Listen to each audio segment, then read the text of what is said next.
Yo, it's your boy Ryan, Northwest Sports Fanatics, back at you with a new video. Today is Wednesday, December 14th, 2022, with your boy Ryan and the Northwest Sports Fanatics. Make sure you guys subscribe to the channel. Smash that like button either now or on your way out. Donate to your boy if you can. Cash App, $ ORION or the YouTube Super Chat right here. We're going to go over the NFL top 5 sleeper playoff teams, according to me, NWSF, and we'll go over a couple other topics. I got the Blazers and Spurs at halftime right now. We'll discuss that. I got AEW Dynamite on in a couple hours, so I'll be watching that. A lot of the people in the Midwest and the East Coast are already watching, and then we'll also discuss Mandy Rose getting fired from WWE, and we'll go into that a little bit further and a little bit more as we get into the show. I hope everyone is doing great. I'll wait for some people to kind of slide through, and so far so good for the Blazers. A good first half. Dame is out there doing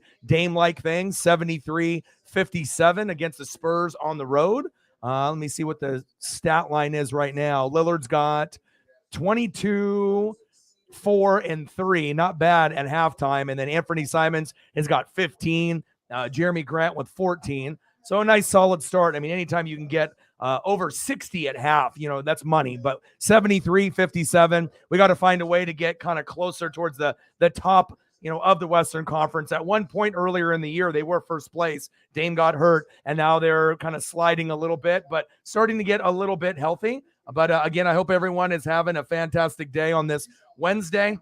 I know Sarah's feeling a little bit under the weather, so I don't think she'll be coming through. She'll get some rest. Got some strep throat and some flu kind of symptoms. So I said, you know, take the day off, and then we'll be doing the Seahawks and the Niners tomorrow, and we can always preview that game as well. But again, we're going to be kind of going over a little bit of everything. We're going to go over the NFL top 5 sleeper teams, according to me, as far as actually getting to the playoffs and can they actually win a playoff game. And then I got the Blazer game. It's, you know, half already over now. Just something in the background for me to watch. Then we'll do AEW, and I haven't got any sleepers with that. And then also we'll talk about Mandy Rose. And I kind of felt that was the reasoning why she got let go. You know, anytime you have like an OnlyFans or you have a website that's kind of like an OnlyFans and, you know, you're doing specific content, if WWE cannot monetize it, or if you're not willing to take that site down and you're getting money from like creepy dudes and you're, you know, taking sexy pictures, eventually the employer or people are going to tweet about it and it's going to get out. And I think WWE, you know, they try to kind of exploit the females and, you know, have them dress sexy and all that. But the thing is if WWE can't make money off of the women that they're doing this, then they're just going to be like, well, we're going to let you go then. So is there a chance that, you know, Mandy Rose ends up coming back to WWE? Of course. Will she go to AEW or another federation? It's possible. But she ended up having one of the longest, you know, NXT championship runs. I think it was like over 400 days as champ. And then she dropped the belt last night. And then the news came out late last night, early this morning, that they decided to let her go. So am I surprised? No. But like I said, it all depends on, you know, how they're going to be able to view the whole thing. Because the main reason that they had Mandy Rose with the belt for as long as they did is because of her looks. It's not necessarily just her wrestling skills, you know, or her microphone skills. Obviously, she is a sex symbol. She's somebody that, you know, did the fitness thing. But anytime you're going to be dipping into sexy pictures or going a little bit further, eventually that's going to come out. And, you know, if they told you that you need to take it down and then you said no, you know, what do you think is going to happen? She can still make enough money that if she only does that particular website, there's enough dudes that are going to be out there, or even females that will pay her, you know, for whatever, you know, whatever goes on that particular site. But it's definitely, you know, not being in the spotlight, not having the NXT championship belt, not being on TV on a regular basis on the program. We'll see what happens. Like I said, WWE fires a lot of people and sometimes they'll rehire them. And then there's also rumors right now that Vince McMahon wants to come back. And I hope he doesn't, because if Vince comes back, I don't really know what direction we're going to go. Is he just going to refire all the people Triple H rehired that Vince fired originally? I think wrestling has been much better since Vince kind of took a step back and let Stephanie and Triple H and Khan kind of, you know, run the storyline aspect of it. But this will be something to kind of keep an eye on, you know, as far as Mandy Rose. and the rest of the wrestlers, if there's any others that kind of get into this. Blazers 73, Spurs 57. So let's see, what do we 39 points in the first quarter, 34 in the second. We got a few more minutes before they get back to action. It looks like 1 minute to go. So I'll be doing that. Finley in the building, Megan in the building. How are you? And like I said, we'll wait for a few more people to come through, and I can kind of go over my top 5 sleeper teams. And hopefully we can get a good turnout. I know it's kind of midweek. I'm not necessarily doing a particular game, but this is the full-time job. This is the grind. So you have to be able to put in the time and the grind if you want to be able to, make your dreams come true. So as we went over yesterday in my power rankings, contenders and pretenders, this team that's 10-3 is the biggest pretender because they don't have a defense. And we went over kind of the stats yesterday, based off the plus minus like differential. I do think Minnesota can win a playoff game, but they're definitely pretenders compared to the other teams that I have that are in my top 6. At number 7, the Minnesota Vikings. At number 6, the San Francisco 49ers, even with Brock Purdy. Okay. Number 5, the Cincinnati Bengals led by Joe Burrow. At number 4, Dallas Cowboys led by Micah Parsons and Dak Prescott. At number 3, Patrick Mahomes and Travis Kelce, the Kansas City Chiefs. At number 2, the Josh Allen, Stephon Diggs led Buffalo Bills. And at number 1, yesterday's show, we had the Philadelphia Eagles. They really don't have any holes today. And Blazers are right back at it. Anthony Simons with the 3. Let's go. And then as far as my top 5 sleepers, Jameson in the building. How are you? I am excited to kind of see the matchup tomorrow. It's going to be must-win for Seattle, not a must-win situation for San Francisco. And the same thing that happened, what we saw last week, we had the Miami Dolphins, the better team, right? But the team that was desperate, the Chargers. And since the Chargers were at home, I was like, okay, well, this could be a scenario where whoever is the most desperate that has their backs against the wall, maybe that's going to be the team that ends up winning. And I kind of see maybe a similar type of game where Seattle is at home. They're not as good as San Francisco, even with Brock Purdy. Okay. We know this, but they are at home. And if they want to make the playoffs, they've already dropped a few games in the last few weeks that were definitely winnable. So we have to be able to get back to business. And I do think Seattle can win at home, but the defense has to step up at least for a couple quarters, because if you don't, it could get ugly. I think it could be a back and forth game, but if you're going to be playing with no defense for 4 quarters, there's no chance in hell. You're going to have to try to at least play an average game of defense, or at least 2 really good quarters of D. But again, Seattle's at home, just like the Chargers were, right? They are the more desperate team.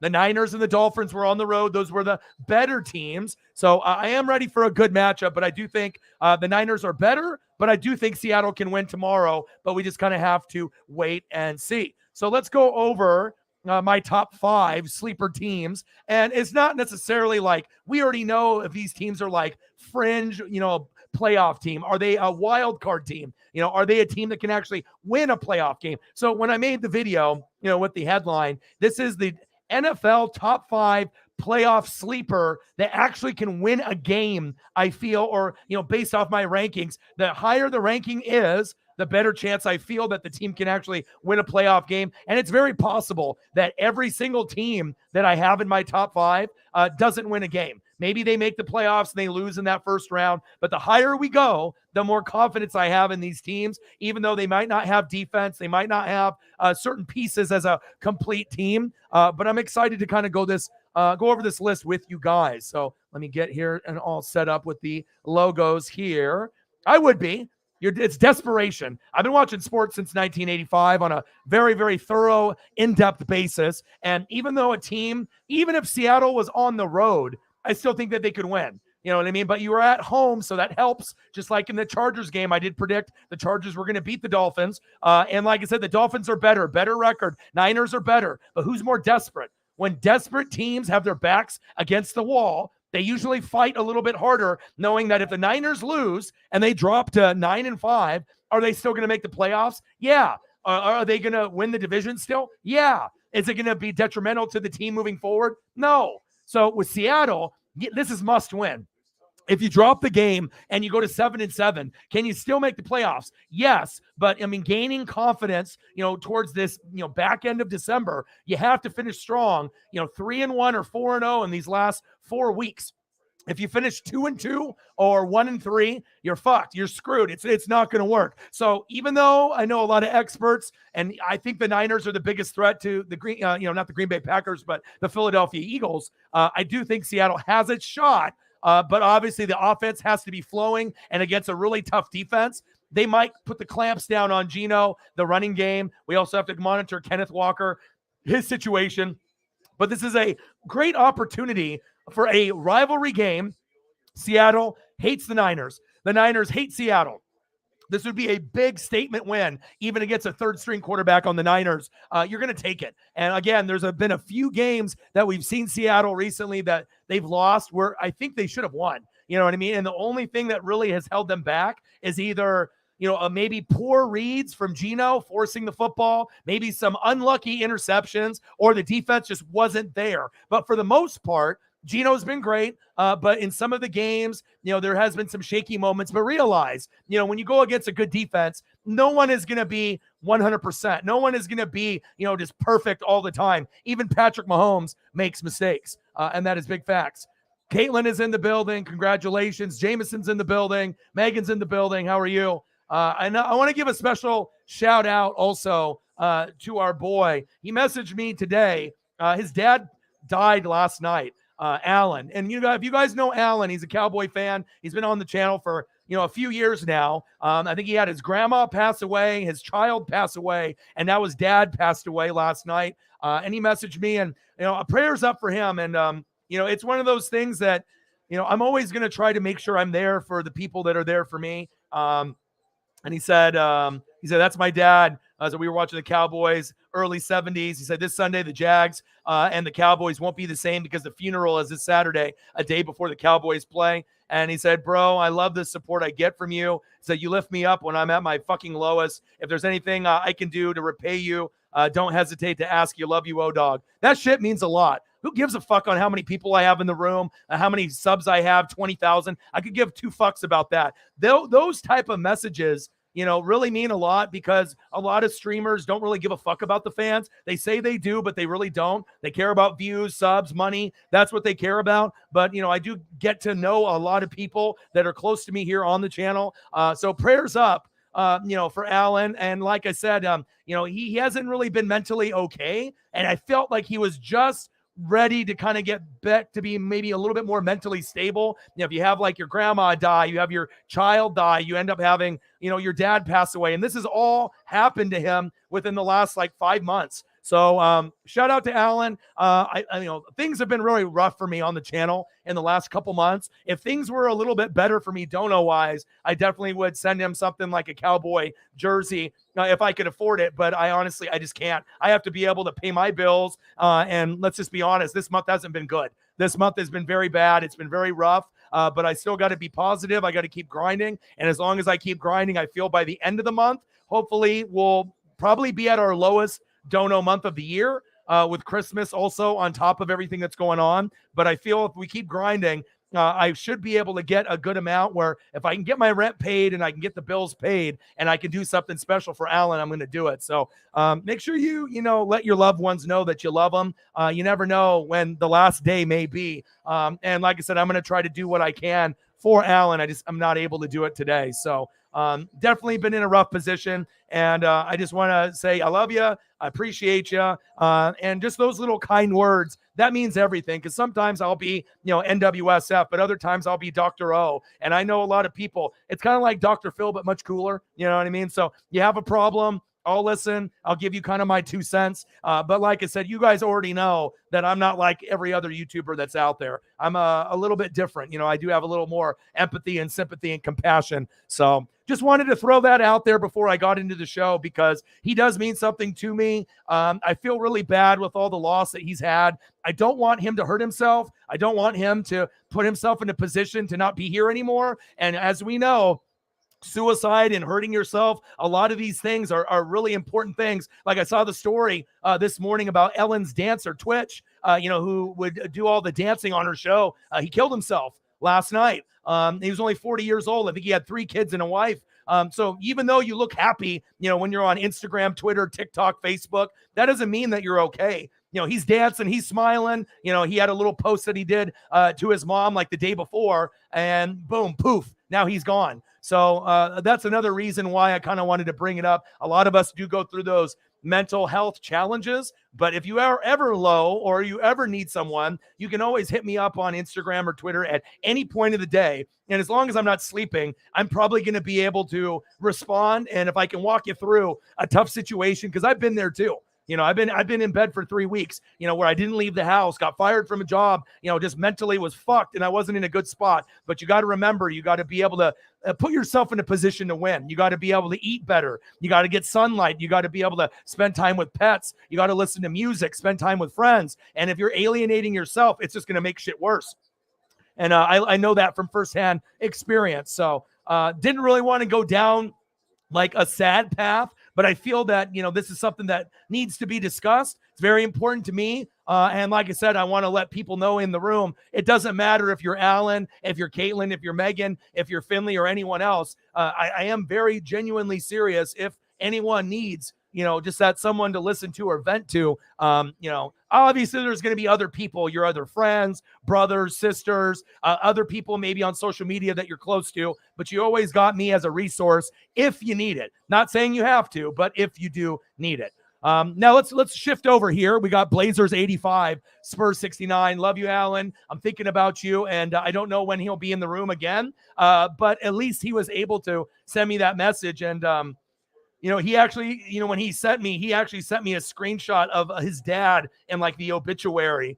You know what I mean? Like, I'm saying, like, certain people that have that kind of trust, it takes a lot of courage. Instead of just telling me, like my dad passed and this and that, he's actually like sending me pictures of like the obituary, like on the phone or like in the paper. So I'm obviously not going to ignore anything like that. And like I said, if we can get back to like our normal dono count from now to the end of the year, and I get it, it's Christmas, people have tight times, but if we can get back to that normal level, I definitely want to be able to try to do something special, because I guarantee no one else is going to do anything. You know what I mean? He's got his little circle, but I don't think anyone outside his circle, people, maybe that don't live in his same state or social media, I really highly doubt that they're going to do anything special for him. So I definitely am going to try my best and grind it out. There'll be some football games on Saturday, football games on Sunday.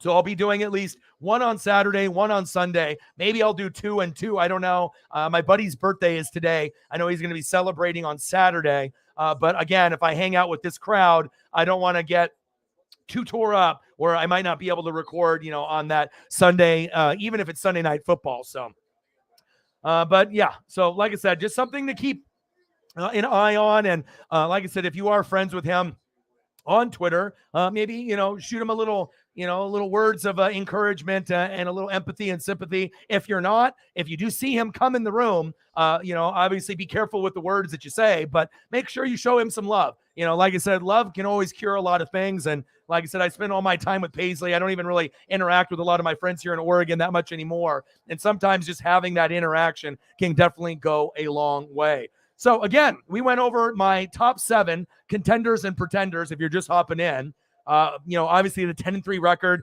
This is the biggest pretender that's in the playoffs because they don't have a fucking defense. And with the defense, it's just kind of crazy if you actually look at, the standings and the teams and the plus minus differential. But I've never seen a team that has a 10-3 record with a -1 differential. All the good teams in the NFL, right, have a plus 70 or more, which means you're scoring more points than the other team. And that means your defense is probably pretty good. And that's the one thing that they're lacking, defense. And that's what worries me. I love Kevin O'Connell. Trust me, I love Jay Jetta. I picked him number 2 in fantasy. I'm 13-1, but the defense is really what's going to hold this team back. But I think moving forward, I think Minnesota could be a team that wins a playoff game or 2 in the next few years. Hell, they might do it this year, but they don't have any defense, so that worries me.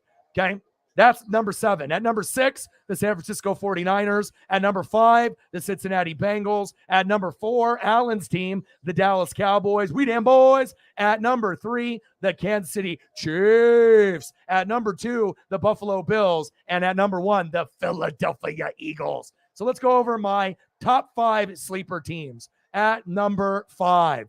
At number 5, we got a team led normally by Lamar Action Jackson, but he is hurt. So we got to be able to get him back in the lineup. They're 9-4, okay? 4-2 at home, 5-2 on the road.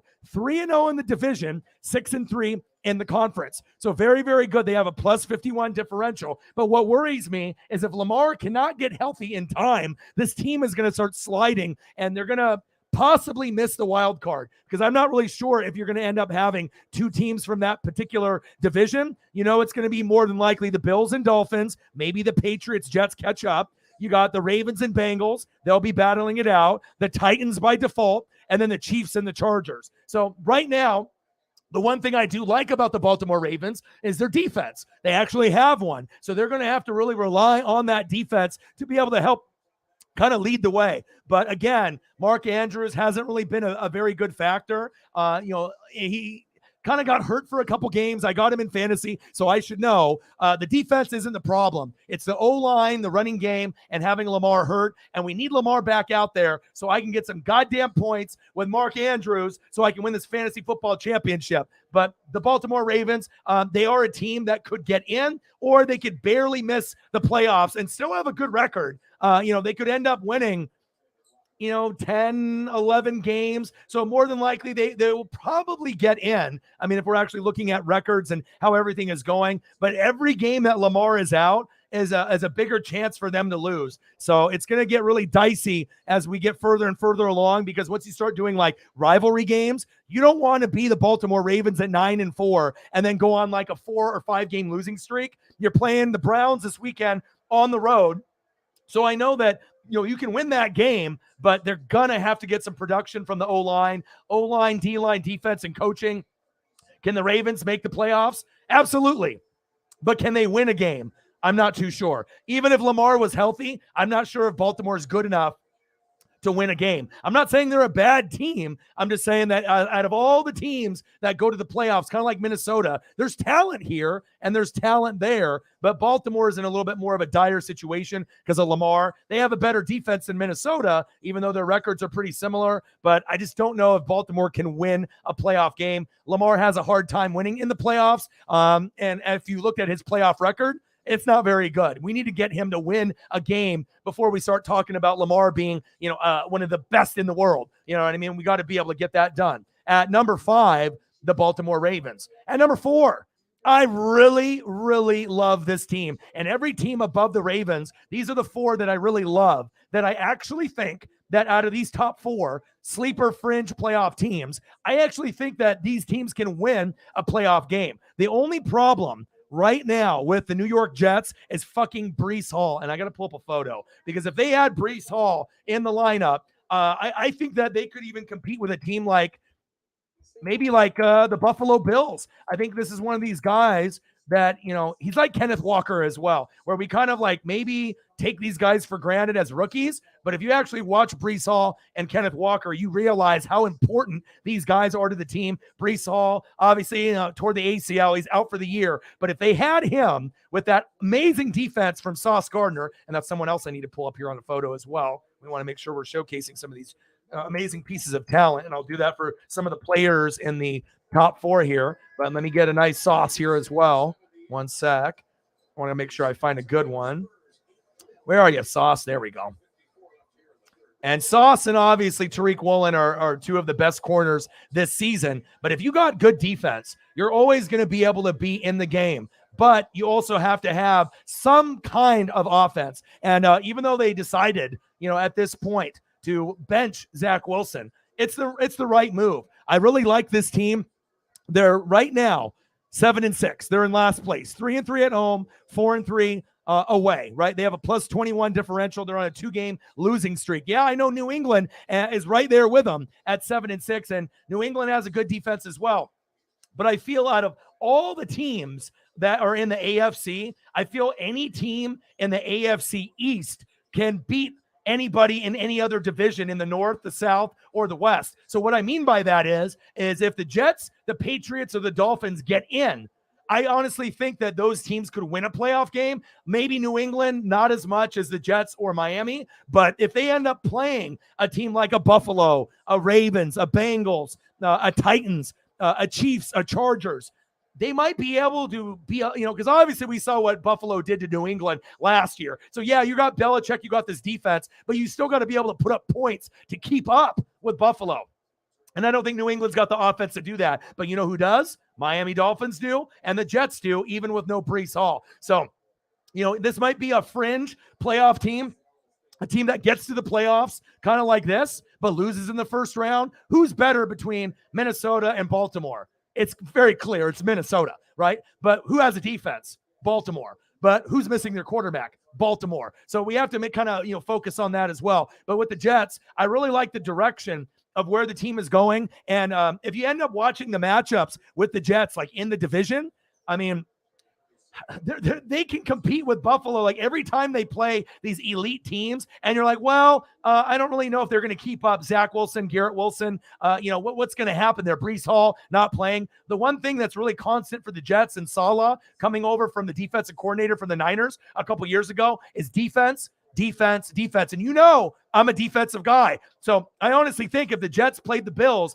if they had Breece Hall, I think they could beat them. But they don't got Breece Hall. So it's more than likely if the Jets make the playoffs and have to play a team like Buffalo, Kansas City, or maybe the Bengals, they'll probably lose. But I think they'll play a lot better than you think. And the Jets are on the up and up. And I've always rooted for the Jets, the Jags, and the Lions. I always root for those bottom feeders, but I really like the direction where people were like, fire Saleh, fire him. And then you had a really good draft with Breece Hall and Sauce Gardner. Now everyone is like on board. And it's really cool to see both New York teams relevant, the Giants and the Jets. But if I had to pick one New York team that I like moving forward more, it's the Jets, unless New York ends up getting a better quarterback. Like if Carr gets traded from the Raiders to the Giants, that could propel them deeper into the playoffs because Daniel Jones, he blows. We know he sucks. So we got to keep an eye on the Jets. And even with the injuries to Breece Hall, I think the Jets are a team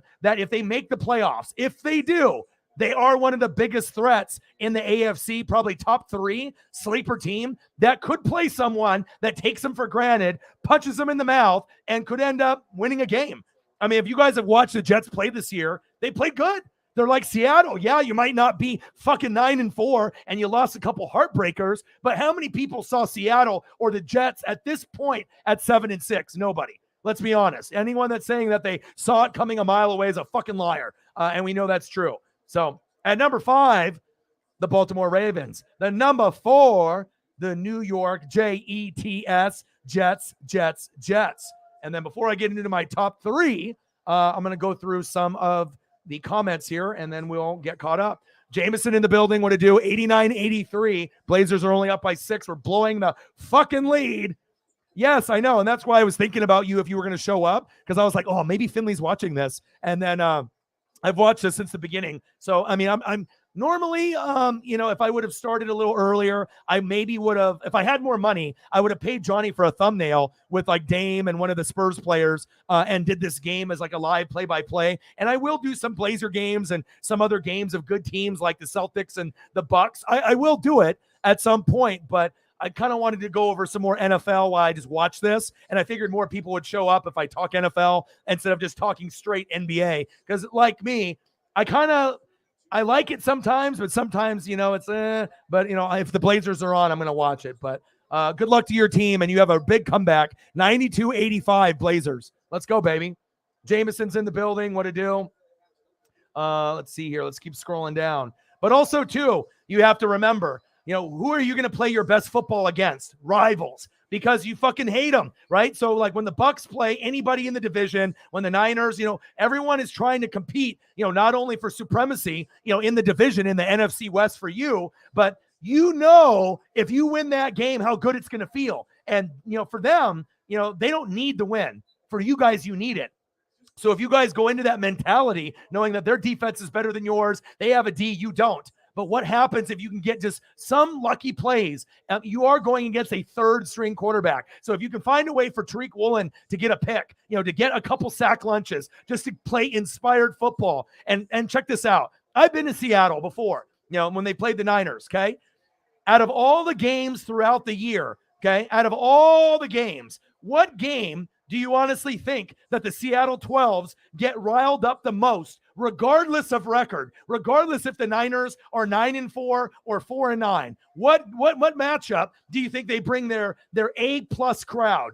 The Cardinals, The Rams, The Niners. Bang, bang, Niner gang. They always are going to have that rivalry, and that's why I feel that crowd is going to be extra drunk, extra lit, and they are going to give everything they have, knowing they've dropped a few games to like the Raiders that they shouldn't have. But when you end up having a guy like Josh Jacobs go off, it happens. But I'll tell you what, even though I'm a Bucs fan, I'm not biased. I keep it 100. I am a believer in Seattle. And I don't have to say that because we have people that are Seattle fans in the room. This is how I genuinely feel. I know there's problems on the defense, right? But they got one of the best kickers in the game. And I want to give you a quick stat because obviously you guys know I do fantasy football. And even, Megan, as a super fan in Australia, I'm going to read off a stat to you that I guarantee that you had no idea.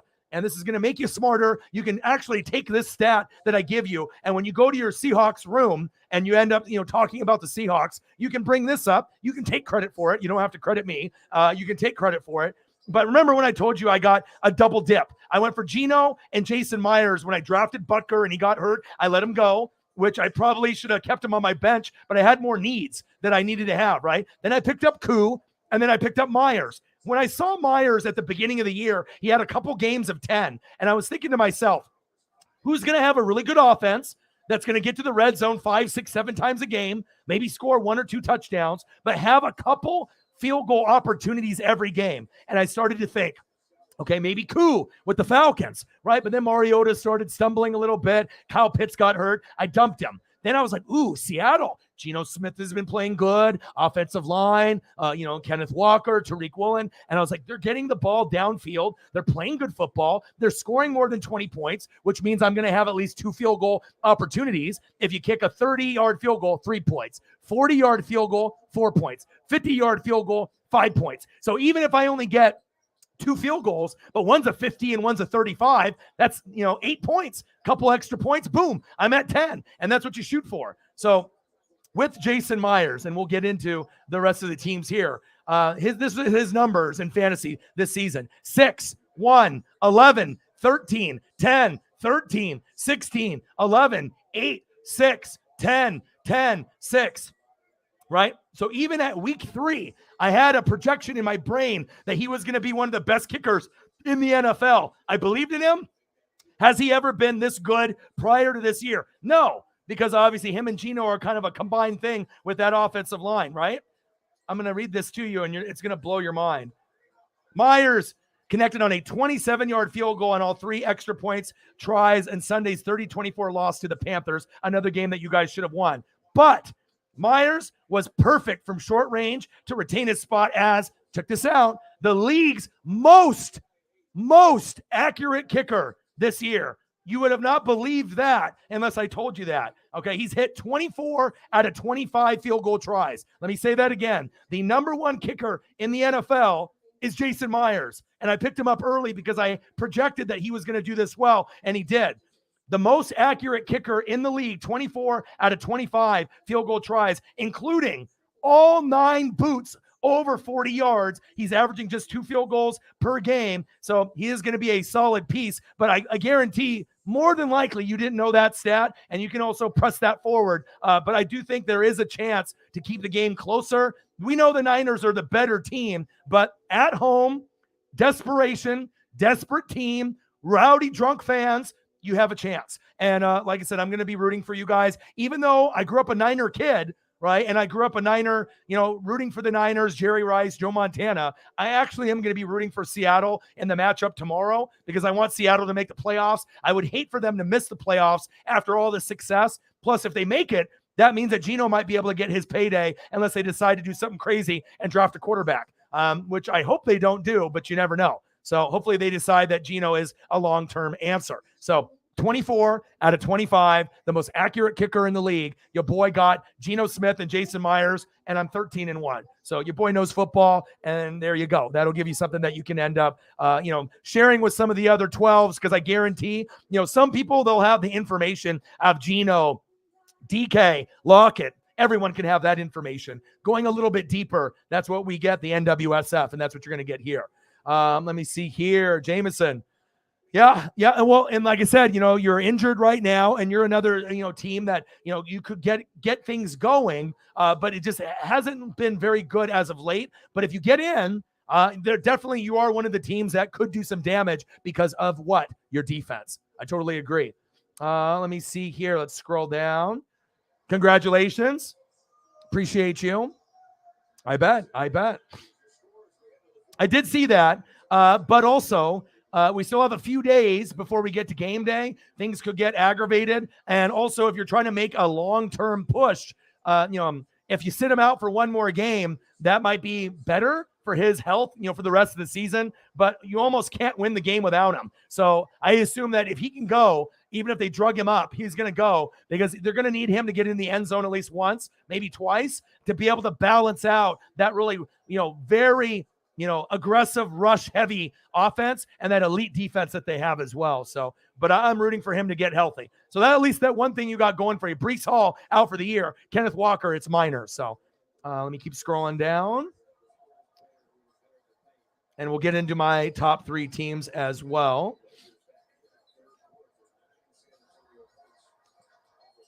See, now Caitlin's, throwing up some stats here as well. And that's all I do all day. Like, if you wonder what I do all day, when I'm spending time with Paisley, I'm reading, I'm doing film study. I'm always reading and doing film study. And that's what I feel puts me above and beyond anybody else on Twitch or YouTube. Because as far as knowledge is concerned, I don't think anyone can touch me. Even people on TV. Because, if people on TV are copying me, what does that say? That obviously, I'm one of the best that's out there, with all the research and the analysis. That's big facts. Let me see here. Yeah, it's been quite a while. I know you don't really follow all the teams in the NFL, but yeah. And like I said, if he was able to be healthy, I guarantee the Jets wouldn't be 7-6 right now. They probably would be 8-5 or 9-4 if Breece didn't go down. All right, let me keep scrolling down. Yeah, and you guys need your defense to get healthy. That is big facts. That's going to be the key for you guys to be able to upset a team. Offense is very up in the air, but the defense, when healthy, they are one of the top 10, top 12 defenses, the Titans. And we've seen them play against certain teams like the Chiefs, and they kind of have the Chiefs number like the Bengals. If you can get to Mahomes and you can have good physicality and you can run the football, that's kind of like the secret formula of beating the upper echelon teams like the Bills and the Chiefs. Do you have aggressive runners? Joe Mixon and Samaje Perine, check. Is your defense aggressive? Check. So if you can have some of those things, Derrick Henry, check. Aggressive defense, Jeffrey Simmons, check. Even though those teams may not be as good as the Bills or Chiefs, if you got some of those pieces, that will even out a team that's better than you. That is big facts. Yeah. And that's another thing right there too. So, very, very solid team. They're plus 21 in the differential. They've lost a few games, nail biters that they should have won, but it is what it is. And obviously Zach Wilson not getting enough offense in the beginning of the year, even though his record was pretty good. But I do like what I'm seeing from Mike White. So that's big facts. Eagles John in the building. What to do? If you guys have Twitter, please do me a solid and like and retweet the live stream. It'll help us get 30 to 300 extra views, and then maybe an extra sub, an extra view, or a new potential donator to the channel. That's facts. Let me keep scrolling down. I know. And that's why, I don't assume to lose this game, even on the road. The Blazers and the Spurs are on 2 different planes right now. It's not like you got Tim Duncan and David Robinson and Ginobili and Tony Parker running around. I know this. And to be honest, most people have no idea who the hell those players are. And that's big facts. But you guys are a team of runs. I've seen that this year as well. So Thunder Dash in the building. You know what? I'm rooting for you guys. I don't want to make the playoffs. I mean, the Saints don't deserve it. Falcons and Panthers, if you guys want it, you guys can take it. I don't want to go to the playoffs by default. Whoever makes it, like I said, whoever makes it, is going to lose in that first round. I mean, the only team in the NFC South that could win a game is Tampa. All right. And that's just not me being a hater. That's just truth. But I think that for the Panthers at this point, even though you're on a 2-game win streak, do you really want to make the playoffs? Or would it be smarter to like fail and just have like maybe I go by default so you get a higher draft pick? At this point, with all the little holes in your team, it's not going to do your team better long term making the playoffs this year. It's going to be better for you not to make the playoffs. And as long as you can hit on your draft picks, so that way you can actually be maybe an NFC South contender next year, or if it's not next year, the year after, and then you will be, in that position to be maybe second place in the NFC South if things go correct. But again, if you guys want to go to the playoffs, go right ahead, because I don't want to go. But I think, long term, it'll hurt you guys. Short term, it looks great. But I mean, do you really think the Panthers can beat anyone in the playoffs? And the answer is no. They're not going to be able to beat anybody. And let alone, I don't think Tampa can really beat anybody. But if Brady gets in, anything is possible with Brady, and we might be able to compete with a Seattle or a Minnesota for a couple quarters. Beat them? I don't know about that, but even the Commanders and the Giants could beat Tampa, so we'll see. But if you want the playoff spot, you can fucking have it. I don't want it. That's just me being real. So let me keep scrolling down. Yeah.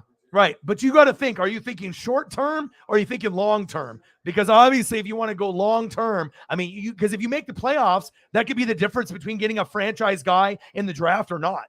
So think about that for a second as well. You know what I mean? Things are nice. In the last couple of weeks, and the division sucks. I mean, the best team is 6-7, the Buccaneers. And then you got 5-8 Panthers and Falcons and 4-9 Saints. So, any team besides the Bucs that get in, that's on them. So, yeah, but again, anybody can beat anyone on any given Sunday, Monday, or Thursday. You know what I'm saying? And I'm not sure if everyone thought that they were going to lose, miserably. Maybe that's what the Panthers fans were saying on chat groups or fans on Twitter or Instagram. But if you're smart enough to know, anyone can beat anyone, or anyone can compete with anyone. I mean, look at Dallas. They're one of the best teams in the NFL. They actually have an offense and a defense. The only shitty thing about them is their head coach and their play callers, right? Not Dan Quinn, but Kellen Moore, right? They're 10-3, plus 131 differential. A team that could be in the NFC Championship game, it's either going to be them or the Niners against the Eagles, right? But then you almost lost to the Texans last week. So every team, even if you're elite, will have hardships, and they're going to have, games where they get down early or their defense just doesn't come to play. And believe it or not, the Dallas Cowboys had 0 sack lunches, yum, on the Texans. And that's the number one reason why the game was so close. Because if you actually go, and the reason I know this, because I got Dallas in fantasy. And I'm like, what the fuck is going on here? I got the number one defense, okay, with Dallas. And I also got the Buffalo Bills.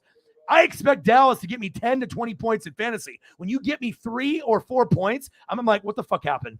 What the fuck happened? Then I got to go back and watch the tape. And the clear thing for me is that the O-line for the Texans did a great job, right? They had 0 sack lunches. 0. And if you're the Cowboys and you're good, right, you have a good game, you have usually 4 or 5. And then maybe a pick or 2. And if you're really lucky, a pick 6 or a fumble for a touchdown. And that's how you get to like 15 to 20 points. So, like I said, if the Panthers want to make the playoffs, Thunder, you can definitely fucking have it, man.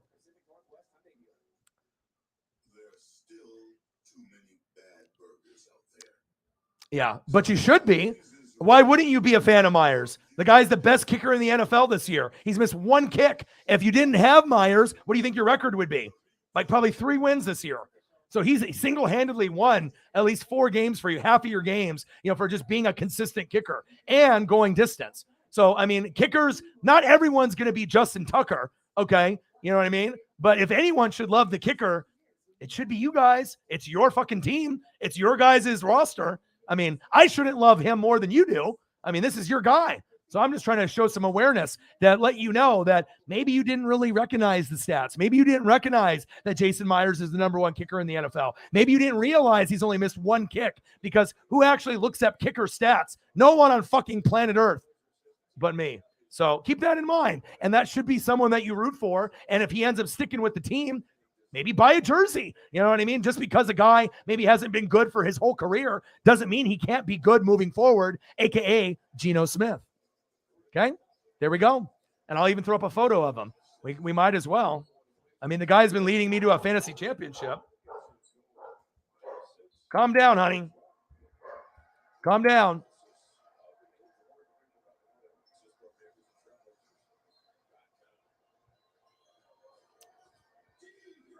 Okay, here we go. One sec. And that's why, I really take this job seriously as being one of the best in the world. If I say that kind of thing, to people here in Oregon, they don't understand because they don't watch. They don't understand my dedication. They don't understand about the Jordan rookie card that I sacrificed. It's worth $30,000. They don't understand that I'm reading and doing film for 16 hours a day. If I'm doing that much work, I can't be a fucking moron. I got to be able to know what I'm talking about. So there it is.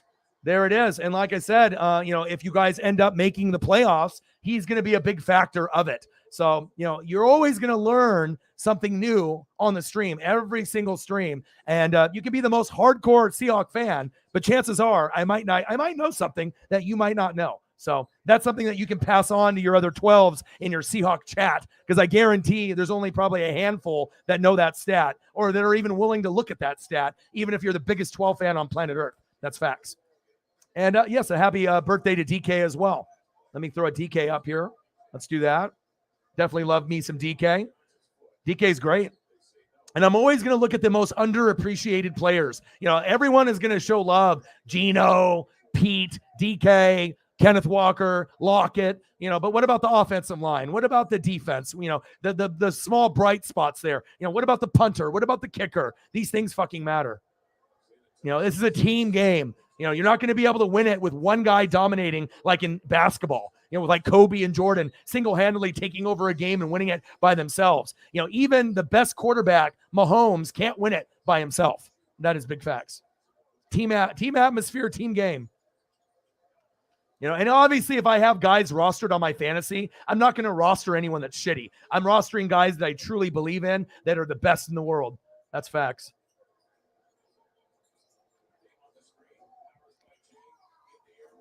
Nice dunk by Nurk. Let's go. 108.96 Blazers. Nice pass by Dame. Happy birthday, DK. Love him. Great player. Tyree in the building. What to do? How are you, man? What's good?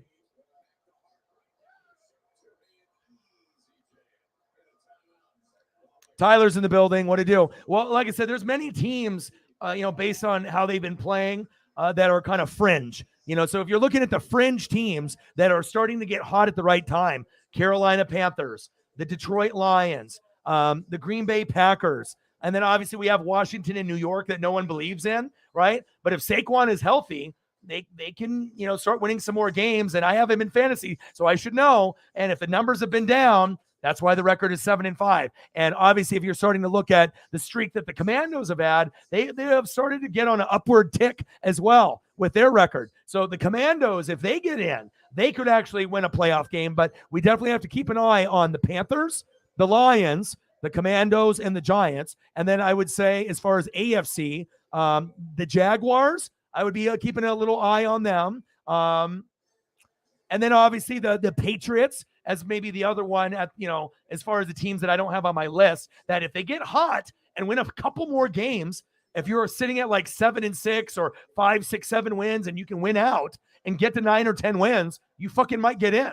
So again, for the people that just got in, I'm going to try to scroll through some of the comments, but I agree. And obviously the emergence of Jameson Williams coming after that ACL tear, first play, first catch, boom, touchdown. Jared Goff has been playing good. He's been kind of going in waves. Really good Jared Goff. I had him, then I dropped him. Bad Jared Goff. And that's really the defense's fault, not him. Good Jared Goff. And we're starting to get that. And you're saying, Jamal Williams, Swift, Amon-Ra St. Brown, stud. Amon-Ra has been so good this year.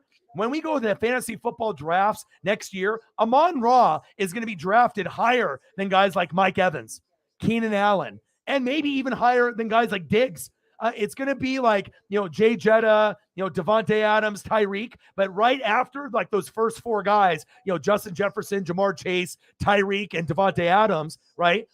Cooper Kupp, if he's healthy, who's right after? I think I would probably take Amon-Ra over guys like maybe right there with Diggs. If I had a choice, and if I'm going to get more targets, maybe I go Amon-Ra, St. Brown. So that really says a lot when you had a guy that was maybe a top 30 receiver, and now he's probably like a top 5, top 6 receiver in the NFL. That says a lot. And, for their progression. So if you got Amon-Ra, and then you got Jameson Williams, and then you got Swift, and then you got Jamal, and then you got Goff, and then you can figure out what you got with your offensive line, Ragnow, and then you got, Penei Sewell from the Ducks. Things are looking up, for the Detroit Lions. They just need a fucking defense like a lot of the teams in the NFC. That is facts. But I agree. But the bottom line is, coulda, shoulda, woulda, right? But the Texans didn't win, and Dallas found a way to win. And the reason why Dallas is so good is that balanced offense, and the defense. You're starting to see like if you actually look at offenses and defenses, who's the best, most well-rounded team in the NFL besides Philadelphia? It's Dallas, because of their offense and their defense. But the thing that holds them back is their moron coach, Mike McCarthy, and their idiot OC, Kellen Moore. They've been better this year, but it's just kind of a stigma. Like we're like, oh, we damn boys, Cowboys. But every year when we think this is the year, just like the Cowboy fans, like this could be the year they win. And what happens? They have the perfect situation. They're at home. This is the best team they've had in 5 or 6 years last year. And then you have a chance to win. And there's 15 seconds left. You're on the 50-yard line. And what does Kellen Moore and Mike McCarthy do? They call the worst play in NFL history, a quarterback draw with no timeouts left. What is Dak going to do? Run for 50 yards and win the game with no timeouts? And that's why Kellen Moore, more than likely, will never have a head coaching job because of that dumbass play call. Now, is this year actually the year they win a playoff game? I actually do think so. I think this is the year. I would love for Sean Payton to go to Dallas or the Chargers because I want Sean Payton to mentor Dak or Herbert. Herbert needs it more, but to take their games to the next level. But if you get Sean Payton and Dan Quinn, you can get to a Super Bowl with those two guys. With that roster, you can get to an NFC championship with those two guys. But with McCarthy and Kellen Moore and Quinn, there's limitations. The furthest they could go, and if everything goes, peaches and cream this year, and a lot of teams they lose or they have injuries and they take advantage, right? It is possible that the Cowboys win a playoff game this year. It is also possible they lose in the first round like they always do. Or, it just no matter what the record is. This also could be the year, right, that they can win 1 or 2 games. And this is also the year that Dallas could, and I'm saying could, not that they will, but they could make the NFC championship game. To me, Philadelphia is the best team in football. They're getting there. But who are the other 2 teams? I would put San Francisco and Dallas as the 2 most likely teams to make it against Philly unless they play each other prior. So this is kind of, where you're picking my brain. So let's go to the list for the people that are here, and also let me scroll down so I don't get too far behind in the comments. And Sarah's not going to be here, so if there is someone like Jameson, if you could take care of the donos for me, I don't think we have anything yet, unless I got something on Cash App or Venmo or one of the other money apps. But like I said, the same thing applies regardless if Sarah is here or not. Let's try to get to a hundo. This is my full-time job. We're really behind the 8 ball. This is the worst month I've had all year. I started full-time in January, and this is by far the worst year. So anything that anyone could help, it'll help with bills, it'll help with rent, and it'll also help me, go above and beyond and maybe do something nice for Alan with some of the issues that he's had to deal with people passing away recently in his life, as recent as last night. So, anything is, appreciated, even if it's $1, every dollar counts, and that's big facts. Nothing on the Cash App yet, but Jameson, if you want to be able to help me with that, since Sarah is sick, she'll be here tomorrow, but I want her to rest up since she is the full-time number 1, and Jameson is the number 2. Elliot is normally the number 3, and then if no one else is in the room, we've had Megan step up before for us, and I appreciate you as well. Let me keep scrolling down. We did this comment here.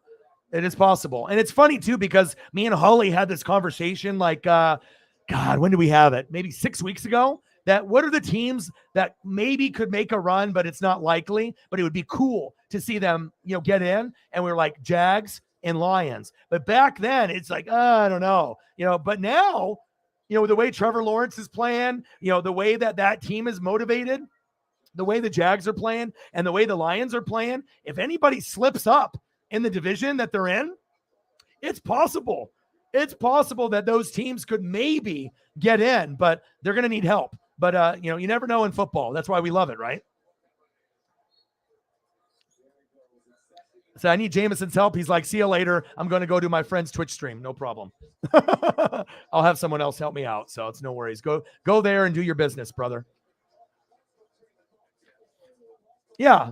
And you guys almost lost to Detroit in the beginning of the year. It was a shootout, remember? So, I mean, like I said, anybody can beat anyone. And then I had to go off on, one of our, subs, because he was saying that, Philly sucks. Who have they played? And I instantly knew, I was like, you're under 18 years old. I was like, tell me your age and don't lie. And what do you think he told me? Tyler's like, I'm 14.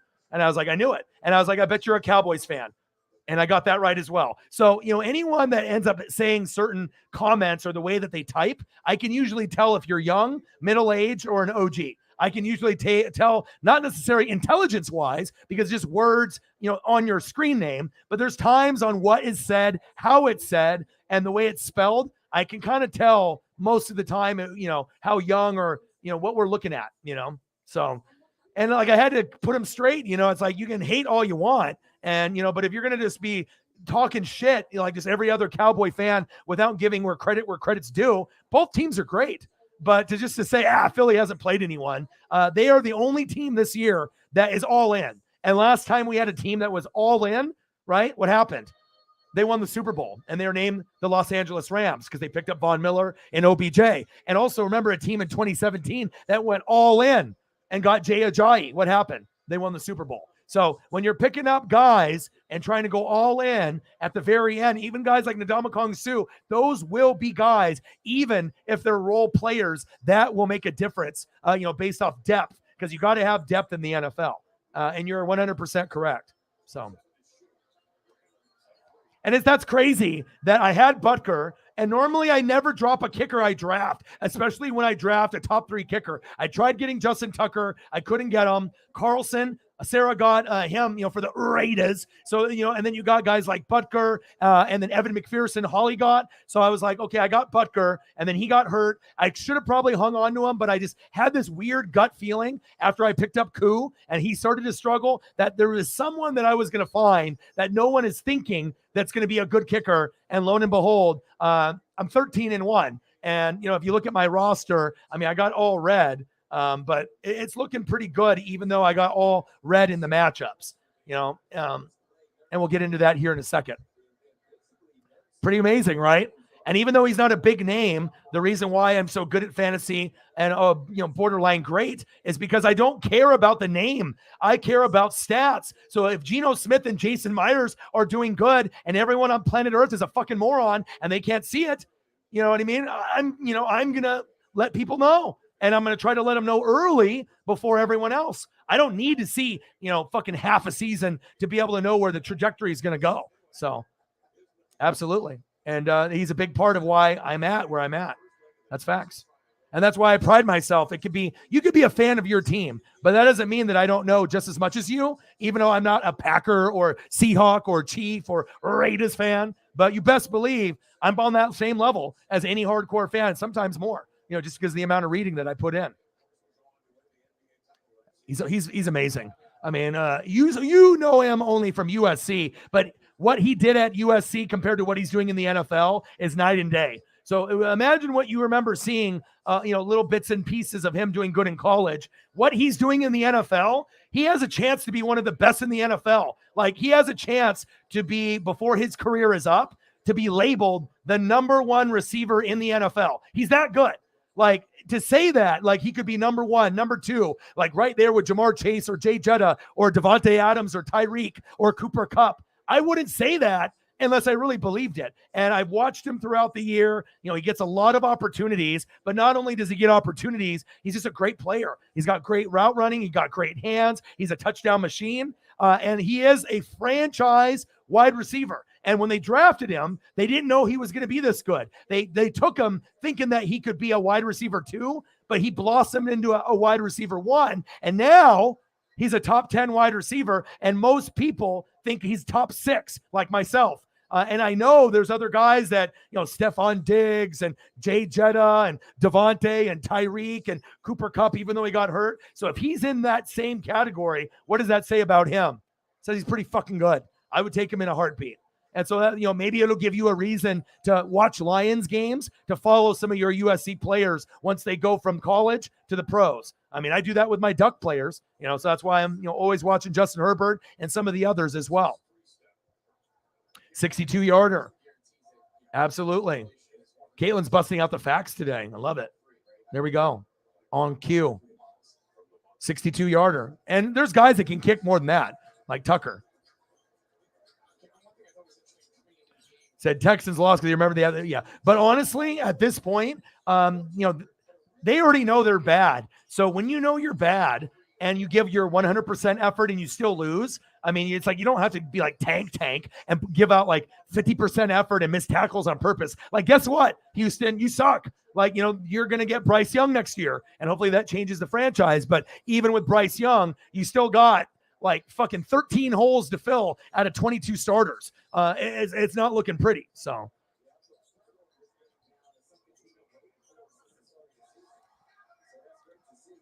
Their offensive line is nice. Their head coach is nice. Quarterback, running back, wide receiver. Now they got to be able to get a Hawkinson replacement, obviously since they did that to the Vikings. But they have a lot of the key pieces that you need. They just need to be able to firm up a little bit more of that offensive line. But I actually do love their offensive line. They need to firm up the defense. So if you can firm up that defense, the Detroit Lions, I'm not even shitting you right now, and Justin Fields, if they could ever build a defense around him, those two teams are going to be a lot closer than the Packers with Jordan Love or without Jordan Love, Aaron Rodgers next year or without, and the Vikings. Those other two teams are going to be closer. So like when you see the AFC East, 10-3 Bills, 8-5 Dolphins, 7-6 Patriots, 7-6 Jets. I think that in the future, we could see the same thing, 10-3 Vikings, and then maybe, a 7 or 8, win team out of the Packers, and then maybe a 7-6, Bears, and a 7-6 Lions, and you're creeping. You're not that behind. So just give it a little bit of time, but it all depends on upper management, GM, ownership, and coaches, if they can draft the right players to surround yourself around Fields and Goff. And, if those are the guys you want to build around, because those two teams just need defense. You get a little bit of defense, you're right there with the Packers and the Vikings. Will you be able to beat them? Maybe not right away. You're going to be little brother, but at some point, the Bears and the Lions are going to win the division. It may be 5 years from now. It may be 10. Hell, it might be next year.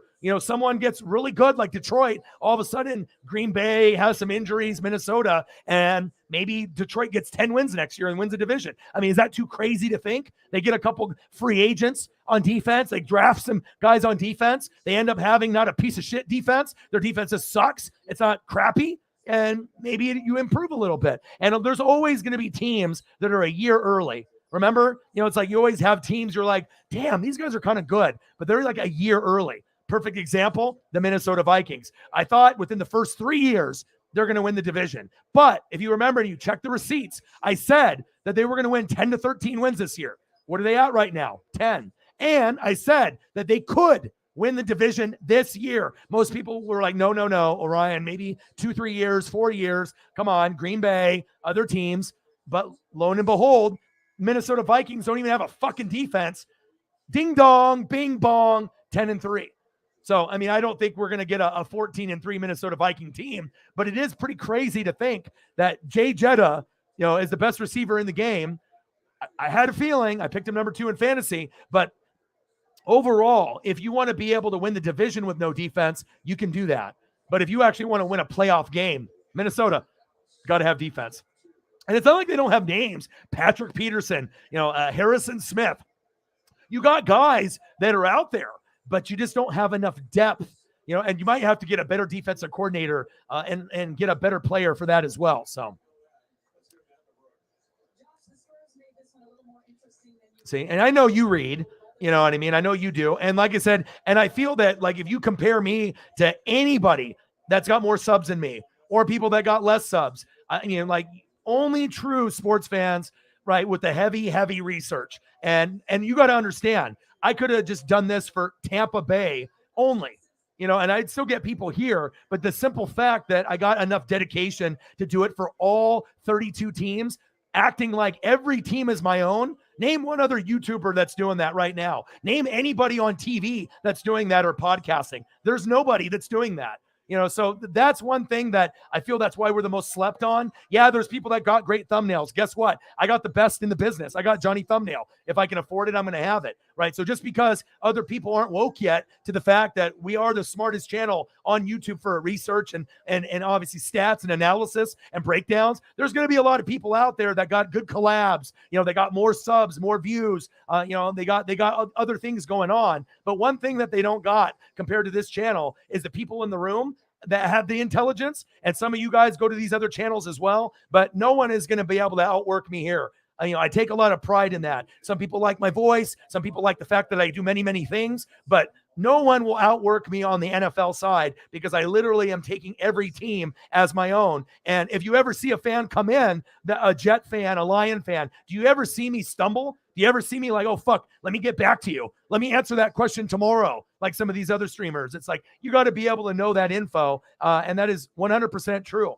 And, at one point, we will get the national and global recognition that we deserve. Because you got to already think of Pat McAfee and their team is watching me. Good Morning Football and NFL Network is watching me. EA Sports and Madden is stealing the material and watching me. Peter Schrager watches the show, steals my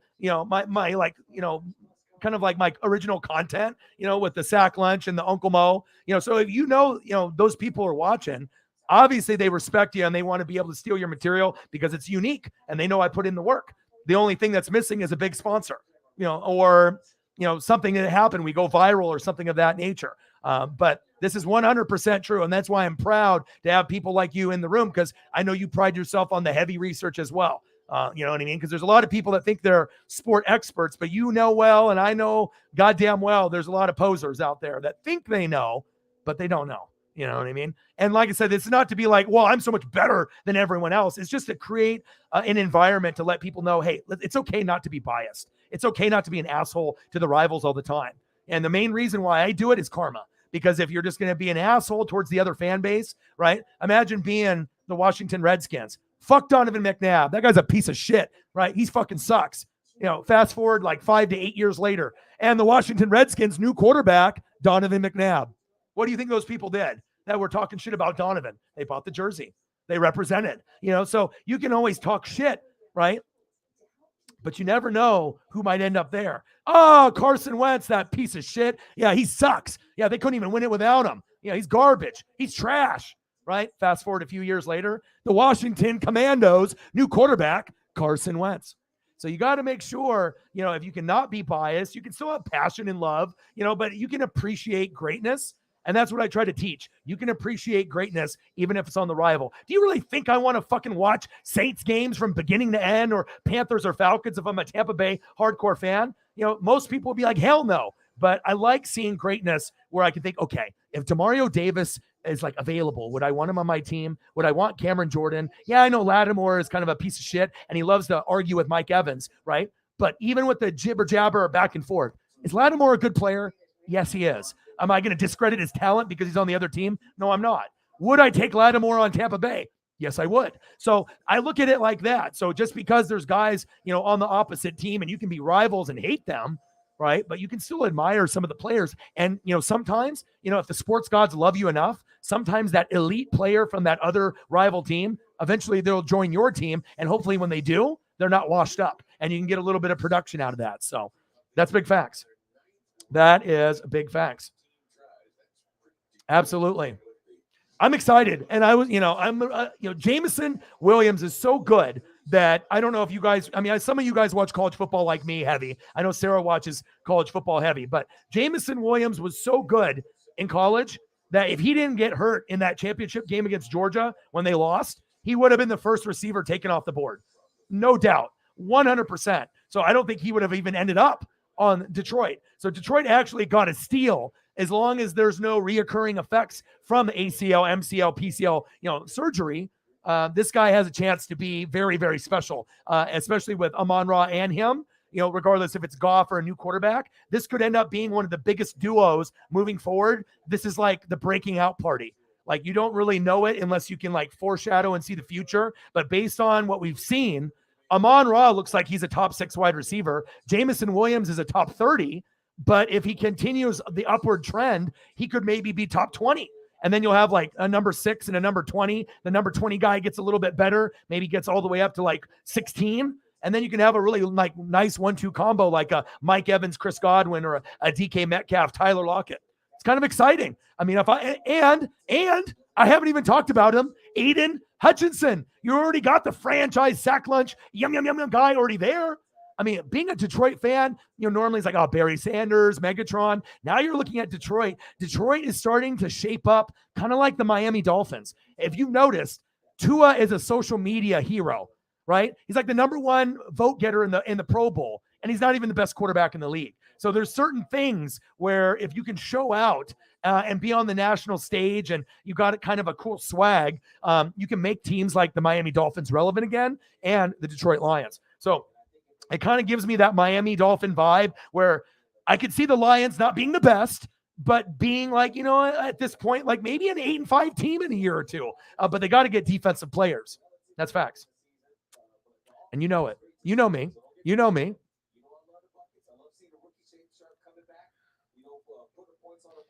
Yeah, you got to give credit where credit's due. Because I swear to you, if you continue to be a hater, if you're going to the 2022, Oregon haters ball, and you got your gown and you're there and just hate, just like in the Chappelle show, right? Nothing good can come of it. I mean, you're going to spend way too much energy, and the sports gods are listening. All the shit that's coming out of people's mouths and just being too much of a hater. It's one thing to do it a little bit, but you know what I'm talking about when you get those people that are just, they never stop. They just continue to go and go and go. And I get it. Cowboys, Eagles hate each other. Niners, Seahawks hate each other. Raiders, Chiefs hate each other. Broncos, Chiefs hate each other. There's no getting around that. I get it. You know what I mean? But there's limitations. You know what I mean? And some people just don't know when to stop. And also like Packers and Vikings and Packers Bears, but it can't really be a rivalry until a team wins. So it's like Packers Bears. They got like all these like historic most wins of NFL history, but the Bears like once they start winning, then it's a rivalry. But it's like the Packers beating their ass every year. That's not really a rivalry. And now you're actually going to get a rivalry with the Vikings because like the Vikings actually can win now. So if Justin Fields and Goff can get a fucking defense, maybe we can see that as well. So.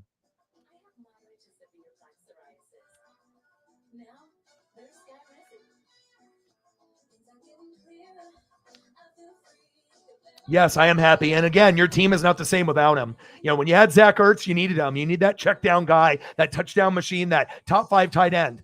And Dallas Goedert not in the lineup. They have other options at wide receiver, but they're not going to go to the backup usually. They'll take their chances with like 3rd string receiver, 4th string running back. Fuck it. Let's give this guy a chance. Like, whoever wants the ball, whoever's the hot hand. You know what I mean? So obviously, if you want to be able to get to the Super Bowl and win the Super Bowl, Dallas Goedert is very instrumental to the success of the team long term. And I think you know that as well.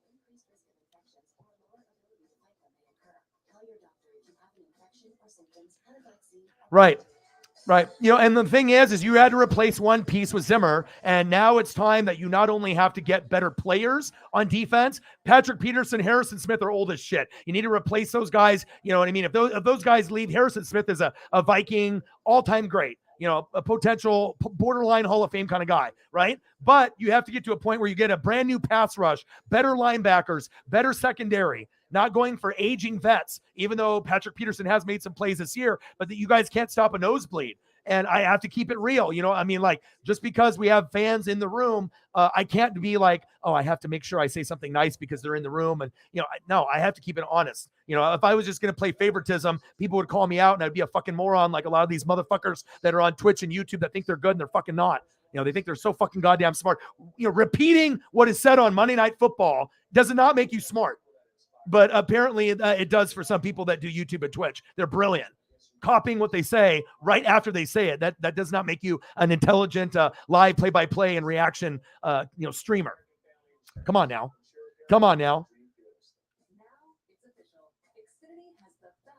I know, that's why you don't dare smack talk me, because I know just as much as you, if not more. And not only you, but a lot of the 12s. I mean, even people that I've met that have been watching them since 1976, from the inauguration when the Bucs and the Seahawks came to birth out of the NFL womb and we came into the league together. I don't fuck around with the film and the stats. Like I said, I take a lot of pride in the voice that I was blessed with, because like I said, with my mom and my dad, being Japanese and Czech, like I always got that comment, even when I was young. They said podcasts didn't exist and it was not like YouTube, but they were like, you got that TV radio voice. So I want to make sure that we got not only the great soothing voice, right, but we got to make sure we bring that heat with the stats. That's what it's about, because you want to make sure that if you're in your friend group, you don't want to be the dumb one. You don't want to be the one that, that doesn't know all the stuff. You want to be able to be the one that can hold their own. So I know. Yeah, GG, bro. GG. Yeah. But look at all the players that you picked up in free agency. How you guys drafted the best players from Georgia. Nakobe Dean and Jordan Davis, even though they're barely getting utilized just yet, it's kind of like we're using this is future. This is just like, we don't even need you right now. Like this is like after Fletcher Cox retires. Okay, Jordan, boom. Nakobe Dean, like I saw one game where he led the team in tackles for loss. The motherfucker played 15 snaps and he led the whole defense in 15 snaps. And a lot of these guys are getting over 50 snaps. Think about that for a second. So stats like that, show you that the guy's not even playing and he led the team in tackles for loss. That's, you look for those little intangibles. And also, like, for me, I'm not a hater. So it's like, I understand what the Eagle hardcore fans are seeing, where I can say that Darius Slay has been one of the sleeper MVPs in the NFL that no one wants to talk about. Because they're not going to ever give him that type of recognition. Shit, most of the fucking NFL fans on planet Earth don't even consider him elite. They're like, he's good. I mean, they don't call him Big Play Slay for nothing, but like the overall vibe of the haters at the 2022 Oregon Hater Ball is that Darius Slay's not elite. He never has been. And he's like, he's okay. He's good. You know what I mean? Like, have you noticed that? I mean, I live here in Oregon and I already know what it is. And I know he's elite, but it's like you all the haters, like, it's like you don't have to do too much besides like watch the game, look to see who's making plays. And I'm not saying you have to watch football like me, where I watch the defense instead of the offense, or I'm watching the offensive line, where you're watching where the ball is being hiked and where it's going. But the guy's awesome. And without him, you guys are not sitting at 12-1. And I know that every Eagle fan that's in the room right now knows that's goddamn truth too. That's big facts. All right, so let's get back to the list. Top 7 teams in the NFL, and then my top 5 sleepers. Yesterday's show, number 7, the Minnesota Vikings. At number 6 in the power rankings, the San Francisco 49ers. Bang, bang, Niner gang. At number 5, the Cincinnati Bengals. At number 4, the Dallas Cowboys. At number 3, the Kansas City Chiefs. At number 2, the Buffalo Bills. And at number 1, the Philadelphia Eagles. E-A-G-L-E-S. Eagles. Your boy knows the theme song. Okay. I got an Eagle bar, one of the Eagles' nests, 2 minutes from my house.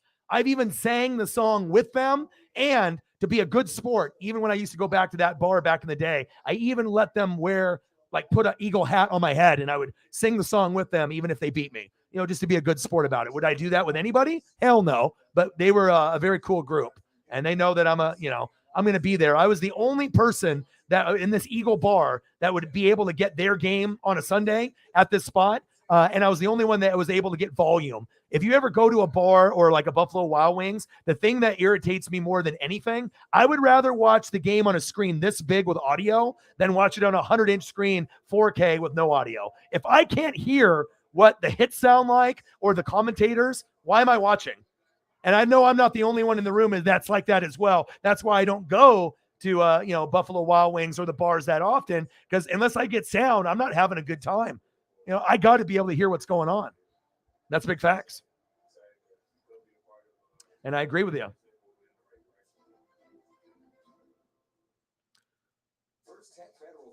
All right, so let's go to the top 5 sleepers. At number 5, the Baltimore Ravens. Now, with the Baltimore Ravens, they're starting to kind of go on a downward trajectory, even though they've won 2 in a row. They are 9-4, all right?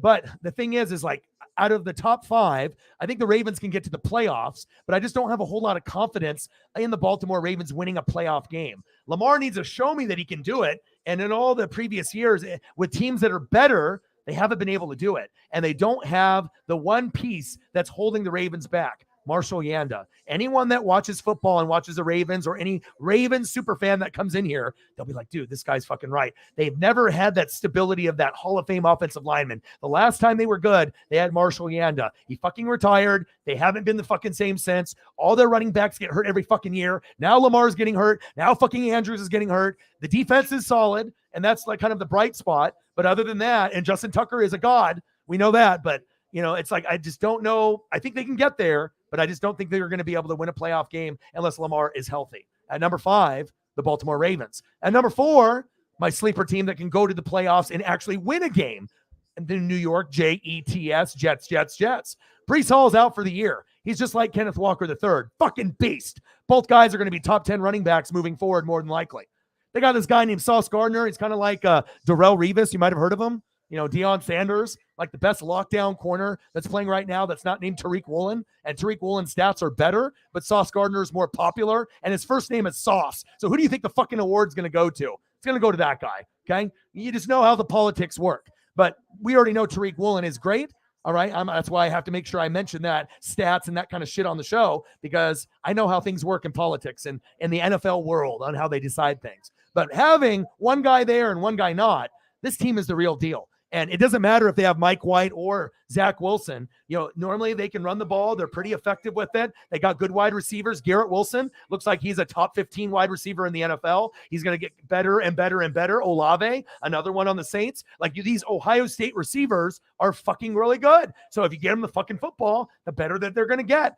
Same thing kind of goes with like Amon-Ra St. Brown from USC. You're starting to see some of the receivers from some of these schools, and you're starting to see like USC, Ohio State, certain colleges that got these guys that are starting to ball out. Garrett Wilson is a guy that I'm going to be targeting in fantasy next year. So if you're watching the show and you're in my fantasy league, you just got a piece of information that normally I wouldn't give out. But that's a guy that I would have on my team, no doubt. And obviously you want to have some stability there, and you're going to come up short against a lot of teams. But even against a team like Buffalo, you're a physical running team. You like to be able to play great defense. You got George Sala, right? You actually have a chance against teams like the Bills, right? The Dolphins, the Patriots, the Ravens, the Bengals, the Titans, the Chiefs, the Chargers, right? Will you win those games? Not all of them, but best believe, if the Jets get off to a fast start, they can clamp down and beat you in the second half. This team could be a sleeper team that goes to the playoffs. I'm not saying they will, but if they go, they're not full strength because they don't have, this. But if they had this, I was like, dude, they're gonna beat somebody. But since they don't have that and they only have this, right, there's going to be limitations. But I have a little bit more confidence in the Jets and the Ravens just based on what I've seen, even though the Ravens record's better. But I need to see Lamar come back healthy. I hope he's healthy. And then, maybe they can win a playoff game. Right? But for today, I like this Jets team a little more as far as the overall roster and the balance that I'm seeing. And even though that the Jets have lost 2 in a row and the Ravens have won 2 in a row, the Jets team, it's a good football team. I think everyone can see it. And they're just as good as my number 3 team. You might have heard of them, the Seattle Seahawks. So with the Seattle Seahawks, I actually think that they can win a playoff game. Just because I'm a Buccaneer fan, I don't have to be a complete fucking dickhead or asshole or hater towards other teams in the NFC. If I think a team is good, right, I'm going to pick their fantasy players. Do I have Geno Smith on my fantasy team? Oh, look, I do. Do I have Jason Myers? Yes, I do. So obviously, if I have players on the team, chances are I probably fucking believe in you more than the national media believes in you. So the one thing that we have to make clear, right, you got offense. You got the most accurate kicker in the game, believe it or not. You learned something new today, even being a 12. 24 out of 25, and he's made all of his attempts from 40 beyond. Okay. Who would have thought Jason Myers could be better than Tucker, Evan McPherson, Butker, Koo? Not a lot. But that's why you have to deep dive into the stats and see what the players and the teams are doing. And it's not just Gino and Pete. It's the offensive line. Defense at time, looks good. And at other times it looks non-existent. And that's why you're at a 7-6 record. Now, if you actually had a middle of the pack defense, you would probably be at 8 or 9 wins. If you just had like 10 positions higher on defense, if Bobby Wagner was still there with KJ Wright and maybe one other player, then you're probably 2 wins better than what you're at now, or at least 1. And then think about that, what that could do for the leadership of the young guys. But with that being said, you guys are still, kicking ass and taking names. So we got to make sure we're showcasing the pieces that need to be showcased. But Tariq Woolen, if I'm just like every other fake YouTuber and Twitch streamer, they're like, yeah, Sauce Gardner, just because they saw ESPN tell them that Sauce is the best. But if you actually look at the impactful stats with interceptions and touchdowns and fumbles and all the major statistics, Tariq Woolen's stats are better than Sauce Gardner, but chances are they're going to go with him and the Jets story. Even if they both get into the playoffs, it's just kind of some recency bias. And the guy's name is fucking Sauce. It sounds silly to say that, well, the guy's name is Sauce and he's going to get the award over Tariq Woolen. Sauce is better than Tariq because of the name. It's as silly as that sounds. It's probably what's going to happen. And watch, you're going to say, and the rookie defensive player of the year, Sauce Gardner. And then he'll get all the hot sauce memberships and all all the deals through all the hot sauce companies. Kind of easy to see. But, if I didn't believe in them, do you really think I would have them at number 3?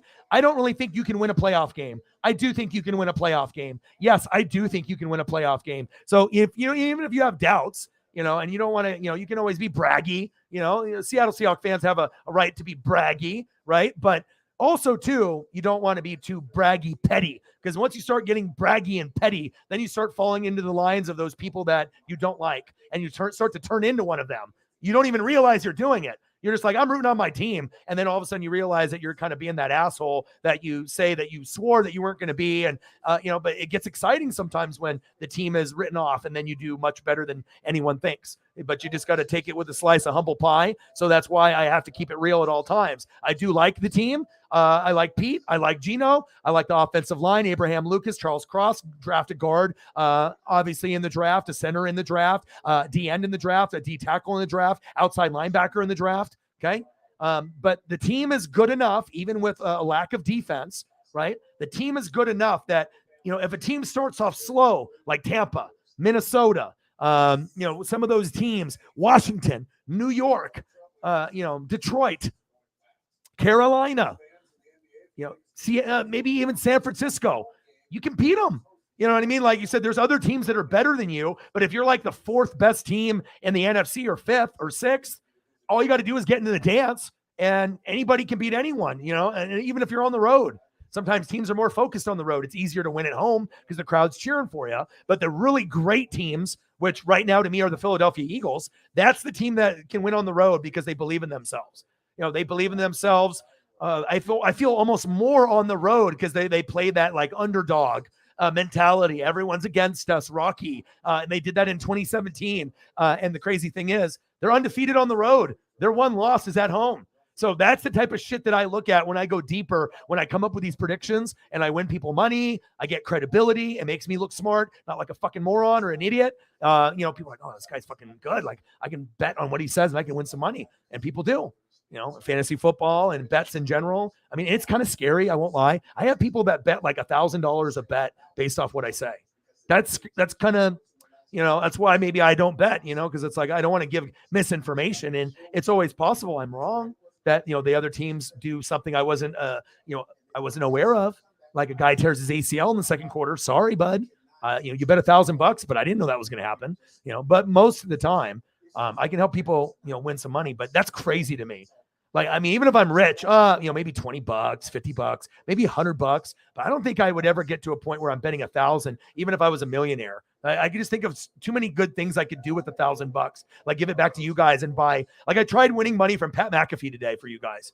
I never respond to Pat McAfee's Twitter thing where they pick 5 people or 10 people for 500, you know what I mean? And you just retweet it and comment, but I only do it like once or twice a year, but I was like, it's Christmas. I know they're probably not going to pick me, but you never know. And I actually retweeted and left a message and told them how awesome you guys are. And I said, if you guys pick me, I will donate all 500 to the fans. And I would have bought 5 people a jersey, or 4 people a sewn jersey, depending on if it's like 150 or whatever. I could always put like a little bit in my pocket in there. But unfortunately, I did not get selected. But one of these days, I probably will. And that'll be a cool thing. And then we can end up doing like a quick drawing and we can end up getting like, 3, 4, 5 jerseys given out. That would be awesome.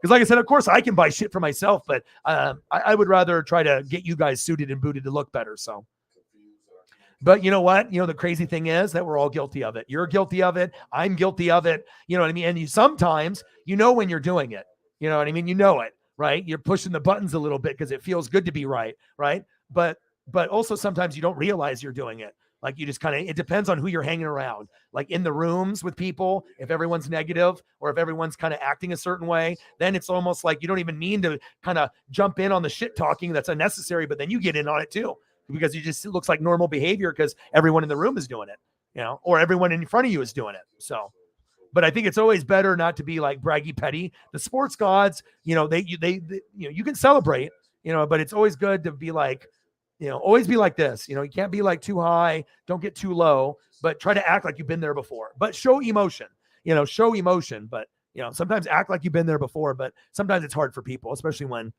you go through a bunch of adversity and you come out on the other end. Yeah. It's something that I don't think he's been able to do very much. Oh my God, Jets and Bills. We were just talking about the Jets. Offering the favorite gift package that includes 4 of our Yeah. But you see like how I know it, I'm real about it. It's like, I can read people really well and I can read myself very well because a lot of us that are, in the room or a part of the channel, we're very similar. There are going to be some bandwagon fans and people that are dumb and people that don't know anything, but maybe people want to learn, or people are super biased and they can come here and then watch and learn and maybe take away something. And instead of being like 100% asshole, maybe you're only a 50% asshole. That's a win in my book, so. At number 5, the Baltimore Ravens. At number 4, the New York Jets. At number 3, the Seattle Seahawks. At number 2, the number 2 is the Los Angeles Chargers. And I could actually flip-flop the Chargers with the Seahawks. They're very interchangeable because I have them in the same level. I have them higher than the Jets and basically the same team. Like I feel that the team's got good offense, no defense, and no defense. Can't stop the run. This one actually has good coaching and play calling. This one does not. So that's kind of the difference. And obviously with Herbert, you got a lot of weapons, but it's never really the offense that's in question. It's always the defense. But I do think that if they can crawl in, right, if you crawl in and get hot and go 3-1 in this last stretch, the Chargers and the Hawks are 2 teams that could beat, some of the other teams that are in. Like, I think Seattle could beat Washington. Seattle could beat the Giants. Seattle could beat the Vikings. Seattle could beat the Lions. Seattle could beat the Packers. Seattle could beat Tampa. Seattle could beat the Panthers. Seattle could beat the Falcons. Seattle could beat even the Niners. You never know. I mean, it's not likely the Niners. That's the one that's like probably not, but all the others, I mean, Seattle's got a chance. Just got to get in. And I think the same thing with the Chargers. They can compete, with the Chiefs. They can compete with the Titans. They can compete with the Ravens and the Bengals. They can compete with the Jets, the Patriots, the Dolphins, and the Bills. We've seen what Herbert can do. And Justin Herbert, I don't know if you guys know, he's thrown for the most yards out of any quarterback of all time. And he's not even done. He already broke the record, of other, past quarterbacks like Dan Marino and Peyton Manning. And how many games does he have left? He already broke the record like a game ago. And he's still got like 4 to 5 to go. Like the stats that Herbert is going to compile up, at some point, Herbert will be recognized as the best quarterback in the NFL. It may not be with the Chargers. It's not going to be with Staley at head coach. And they're going to have a defense. And, maybe he has to go to another team like Tampa Bay in a couple years. Come on, Justin, come over. But I think that, he's got that skill set just like Burrow and Allen and Mahomes, where those are the 4 best in the NFL, and they're going to be for a long time. That's facts.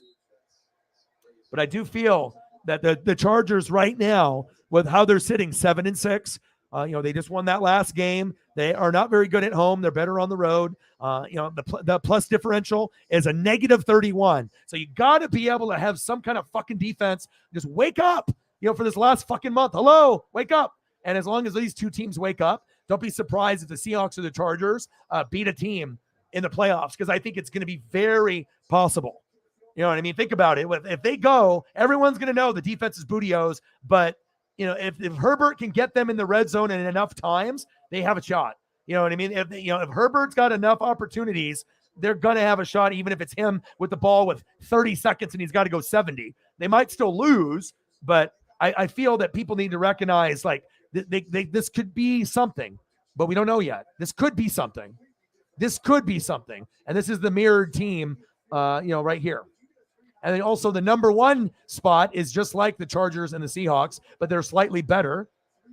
It's the Miami Dolphins. This is the number one sleeper team that's not a sleeper. It's the best team that's not named the Bengals, the Bills, or the Chiefs by far, to me. So even though they don't got a defense, but when they got a guy like Tyreek, and on any given moment, he might score 1 or 2 touchdowns in 2 minutes, then you get a couple field goals and you win. No one else has a player like Tyreek in the league. And on the other side, they got Waddle, and Waddle's good, right? He was top 5 in stats with Tyreek, and Tua's been great. Mike McDaniel's been a godsend, but the defense sucks. I think we can all come to that agreement. The defense sucks. They have some guys like Jalen Phillips, and they got some players that ball out, but the defense compared to some of the other teams, Bills have injuries. Bengals defense can be shoddy at times. Same thing with the Chiefs. But you just want a little bit more there. But the Dolphins, by far, easily, the Dolphins could beat the Chiefs. The Dolphins could beat the Titans. The Dolphins could beat the Bengals. And the Dolphins can beat the Bills. So, if it happens, don't be surprised. That's the number one, sleeper that actually can get the dub. After them, the Chargers. After them, Seattle. After that, the Jets. And after that, Baltimore. If you got another order or another team that you think that you could put in there, message in the comments, please do. I'm always willing to listen and pick your guys' brain. You guys teach me a lot every day too, because like I said, I can be an expert of all 32 teams, but you guys are experts of your team, right? So if you guys are experts of your team, you can always teach me something that I don't know. I'm going to know, the information. They're guaranteed every person that's in the room, that is a part of the channel can teach each other something, sometimes many things. All right, we got Buffalo 20, Jets 12. Snow coming down. Minute 18 left. And this was crazy because this is the day that we had snow in Oregon as well. So,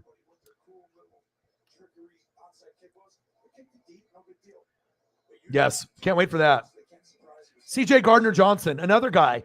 I think most people in the league don't understand how good he is and how good he was on the Saints. So when you have players that are not well known by fans across the league and they get a guy to go to a championship caliber team, they don't realize the impact and you start looking at the depth on the team and you start looking at the stats. And then you're like, wow, a lot of these role players are doing better than expected. And then you got, instead of 2 or 4 or 5 good players on defense, you have a team that's got 9 really good players on defense and maybe 1 or 2 that are average, and that gives you a big advantage over most, teams, because again, most teams will have half good defense and then some average and bad players, or maybe a lot of bad players, a couple good ones like the Raiders, Max Crosby, not a whole lot there, but if you can end up having mid-level guys, like a CJ, Gardner-Johnson that most people don't even think is that good, and he's balling, chances are you're going to probably get a lot more wins than people anticipate.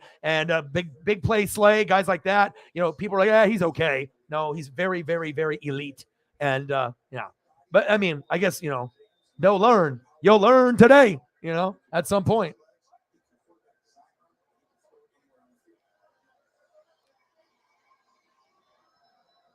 Yes.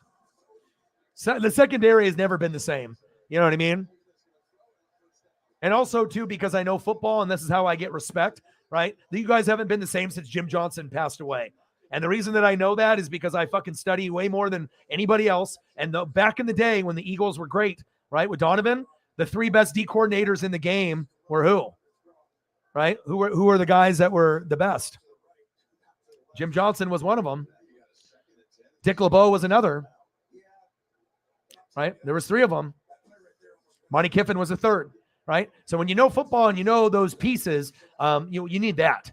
So if you ever get a Jim Johnson and then you can get players like Brian Dawkins to come, then we're going to see that type of football again. And not an average fan is going to know that information. Like even some, hardcore guys, they know who the guys are, you know what I mean? But that's like a part of like flexing the knowledge. So that gives me credibility with any Eagle fan. They're like, okay, like this guy actually, because some people try to pretend that they know things, but you can definitely tell.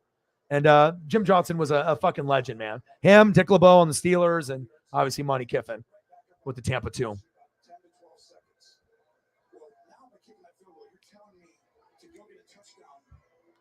Yeah, but also too, you have to realize, a few minutes back, you don't even think you're going to win games in the last month, and then now I say that I think that you might be able to be, 3. Then you're like, I want to be 2 now, So I mean, obviously having the Ravens there, the Jets, the Seahawks, the Chargers, and the Dolphins, there's no guarantee that even some of these teams make the playoffs.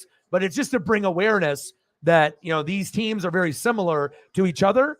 And like I said, because you could be like, well, they should be above the Chargers. And I would have put you guys above the Chargers, but shitty things happen. Like you guys lost to the Raiders and the Panthers. So how am I supposed to give you guys extra credibility and kudos when I'm trying to talk you guys up? But then you fucking lose to the Raiders and then you guys lose to the Panthers. That's why you're below this. You see what I mean? I have a method to my madness. I'm no fucking dummy, okay? There's always a method to what I'm doing. So if you guys would have beat those teams, then you're right there. Shit, you're number 1 with the Dolphins number 2. You're not going to ever be able to like get to a point where you're going to try to like outwit the Witster. We can go at it. You know what I mean? But I got to see W's. I always keep it real. I'm not going to be like a biased fan that's always going to tell you the good stuff and never tell you about the bad stuff or not acknowledging the bad stuff. Real fans have to acknowledge the bad. Real fans have to acknowledge those certain things. So that's big facts.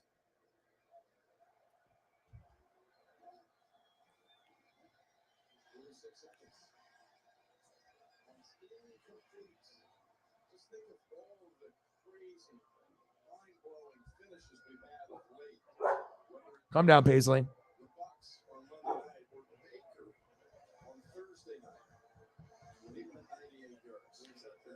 All right, hold on. I got to go get a drink out of the freezer. I got a Mango Madness.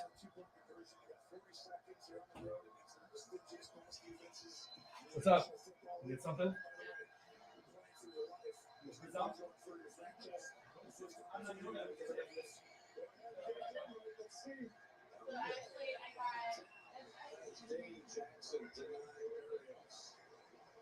Big time plays, perfect technique by Jackson here in the fourth quarter. Eyes on the quarterback, breaks in. That's a too severe one, and he got up a little quick.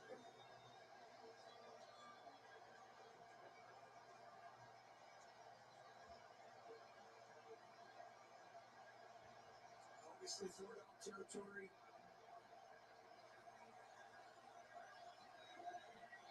Another shotgun.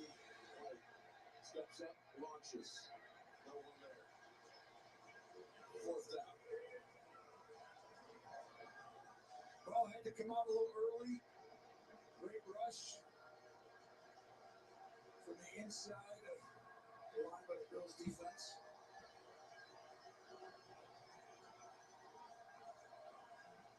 Well, Vikings last week, they had a fourth down. The interception, we also ripped in a couple of throws earlier.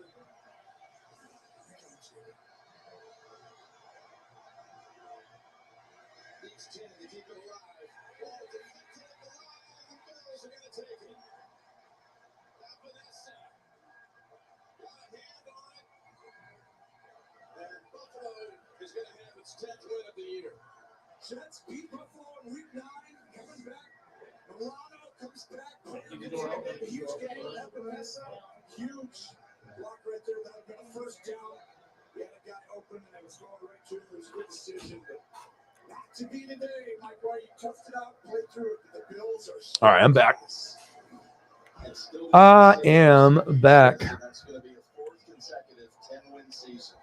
This first time for this franchise since 90 through 93. Yeah. But do you see that though, Tyree? Like, you know, if I come into like an Eagle fan chat, like, you know what I mean? I don't even have to be an Eagle fan. Like, people instantly, like, you can definitely tell that the connection of like knowing that information. It's like you either know that information, but only people that are like were watching at that time and experienced it and remember it are going to be able to go into like those like details. And yeah, I miss the way that he did things. He brought a whole nother. He was essentially Brian Dawkins as a coach. You know, just that passion and that energy, the respect. You know what I mean? What Monty Kiffin did for us, and you know what that scheme with Derek Brooks and John Lynch and Warren Sapp and Simeon Rice. I mean, and what you guys had with Brian Dawkins and what you got with Dick LeBeau, with Troy Polamalu and a lot of those guys. I mean, that shit was really fucking special. And we haven't seen D coordinators like that since, in my opinion. And probably, I imagine you haven't even thought about Jim in a long time. Feels good to hear his name. I'm going to throw a picture of him up here in a second.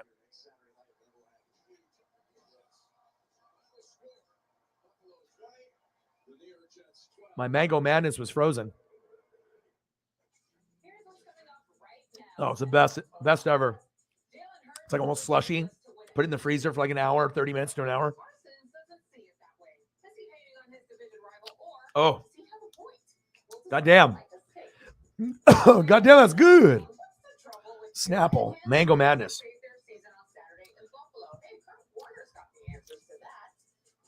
So I don't got any of the mods in the building, but obviously we always have a goal to try to get through the show. We're at 0. We're an hour and 45 minutes in, which is okay. I'm still going to be going for a while because that's what I have to do. And hopefully we can get to a good number. But I do agree, the grit and the attitude for sure. All right, I'm going to get a picture of him here.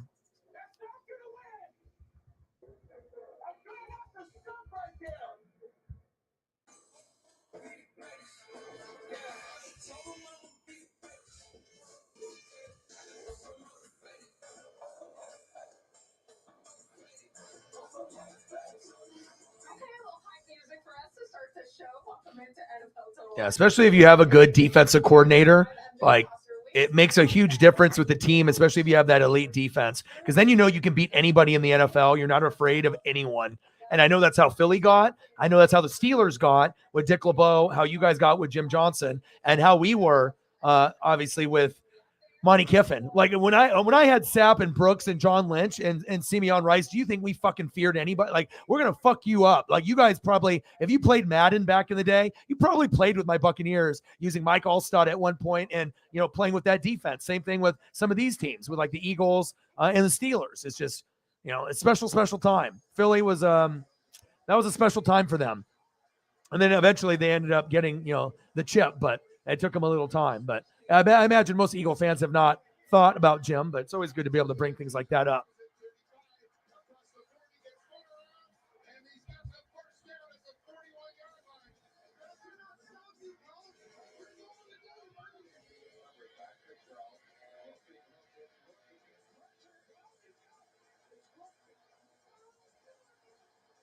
All right, so we're an hour and 47 minutes in, so I'm probably going to go, you know, I have to go, you know, I have to grind. So I'm going to go for another 2 hours. So at this point, you know, we did the show, kind of went over the teams and kind of, you know, gave some information and whatnot. So we already kind of went through that first part. So now it's pretty much for you guys, whatever you guys want. So, you know, if someone comes in and drops something, then we can kind of cater to that person and, you know, do photos for them or whatnot. But in the time being, if there's anything that you guys want to see, just type it in. We can go to food. We can go to nostalgia. We can do video games. You know, we can go any route, wrestling, whatever we want to go. Obviously with the Mandy Rose situation with Mandy getting fired from WWE, we'll get into that at some point later as well. So let me eliminate some of these pictures here real quick, and I'll leave it up with Jim. Haven't had him in conversation or thought in a while. And, you know, anytime you talk football, things will come up. So, all right, let's see. And you put a book out there on what you like to do offensively. And so defensive coordinators are really smart, and then they say, "Hey, we're going to take away what you do well." What the Dolphins do really well is they attack inside the number. You give free releases. Yeah, I was going to try to get that to you at the end of the yesterday, right there at the end. But there's a certain cutoff time that I have to be at, and but I will for sure. All right, hold on here. I'm gonna try to find some new ones, stuff that we haven't seen before, because then it's not only great for me to see it, it's gonna be great for you because it's not something that I've had on the show before, like that one. Well, I'll bring a photo of her up as well. Let me get the Coach Riley. What Coach Riley? Old school? Coach Riley? Like, what are we talking with Coach Riley?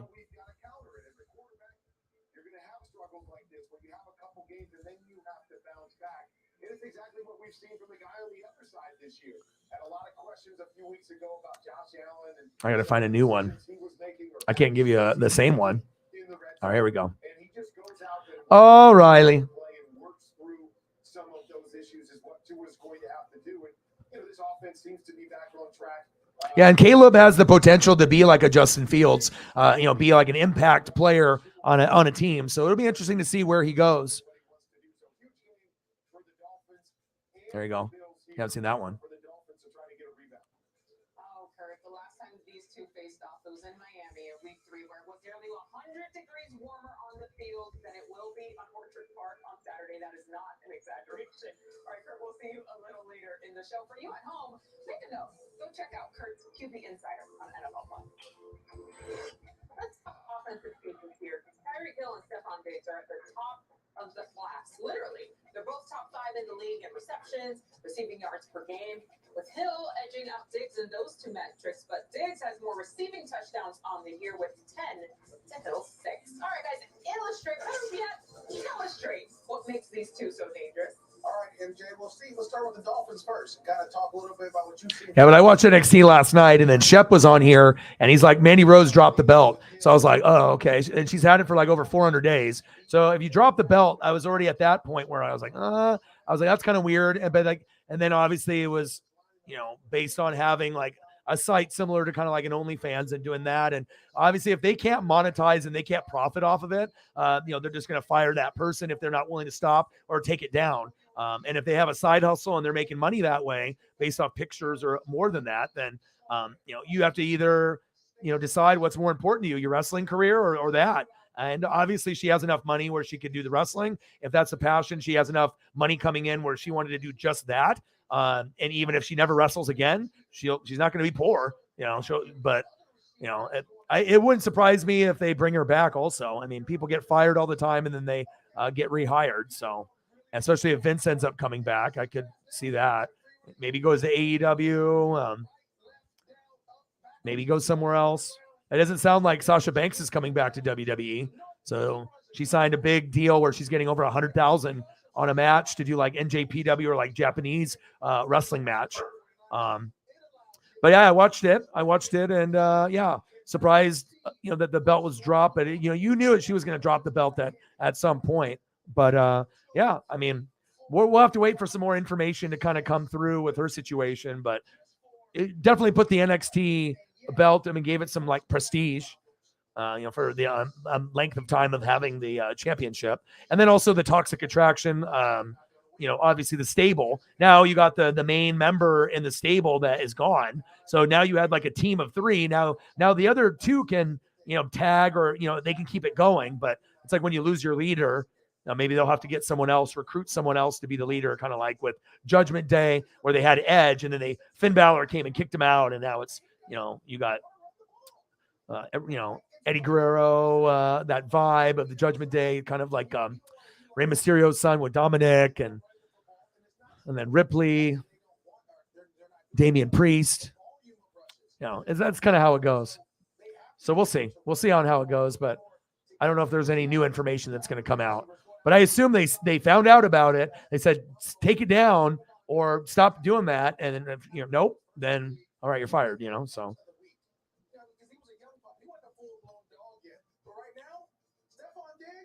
Is a dog. As we saw MJ talk about, let me pause it here real quick. Rock He was in the slot, all right? We got him right here. He's in the slot. We got this guy has his eyes on him, and this guy is watching him as well. Now, how do you defeat a double team? Steve, you've done this before. Leverage. You allow the corner or the safety or the linebacker or all of them believe you're going somewhere else. Here we go. I'm glad you said that. He's going to come here. He's going out. Then he come back this way. I'm going to let it play. Is he crooked like that? It's just like that. Look at that. Bang, boom. He goes right there. Drops it. And this is the thing. You throw the ball. You got to be able to go up and make a play. Is that NWF's channel? That channel's the shit. You know, what technique is that? Yeah, you guys were very blessed to get the quarterback and the coach to come. Definitely helped you guys this year. Still would have been good, but yeah, ended up going to being great with those two. And you never know. You never know where Caleb, might land. It could be one of those things that I wake up on draft day and Caleb Williams is a Tampa Bay Buccaneer. Like, you never know what direction, but I'll tell you what, after Brady, I'm going to need someone. So, and I don't know how high or low Caleb will go. We kind of have to see the combine. And once they do the combine, then they'll start seeing like how tall you are and how high you jump and all your little analytics and metrics of who you are and your interview process. And then, you have to interview with teams and then we'll see how it shakes out. But if he slides in the draft in the first round a little bit, that's going to mean he's going to go to a better quality team. So the more he dips in the draft, past like pick 10 to 15 or 20 or whatever, then you're going to like a playoff team. But if you get drafted within the first 10, then those are probably, obviously non-playoff teams that are, some of them are good and some of them are on the cusp of being horrible. So, no, I would love to have, if it ends up being him, it's better than what I got right now. I got Kyle Trask from Florida, and he is nowhere near being ready next year. Like, I mean, if I start the guy that I got on my bench right now, I'm going to win like 2 games. So yeah, if Caleb comes to Tampa, I'll root for him.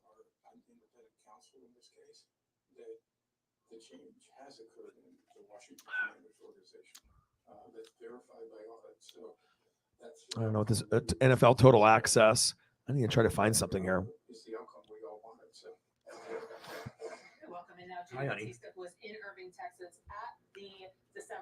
Oregon State. What's this, college football?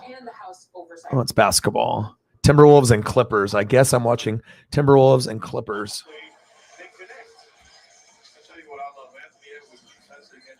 I mean, because you got to think the lower he goes, the better. So if he goes 20 to 30, who knows what team he could go? I mean, he could go to a team and like take a team to the playoffs, like boom, like because obviously, when you go to those like mid-level teams, like when Lamar went to the Ravens, that was perfect. Because if Lamar would have ended up going to like the Browns, he's probably not as good as he is today. So, hi Paisley. Love you. Paisley snugging with Dad. Love you. We'll snug some more. How much does he help facilitate unlocking Gobert at the offensive end? A tremendous amount. Because he sees the game. He's a veteran and plays at a slow pace, but he sees it in a slow pace. And again, McDaniels defensively, aggressive, comes up with the steal and the finish. Great anticipation for the slam. Earlier this year when McDaniels was going through a little bit of a shooting slump, got a couple of encouraging text messages from Jamal Crawford.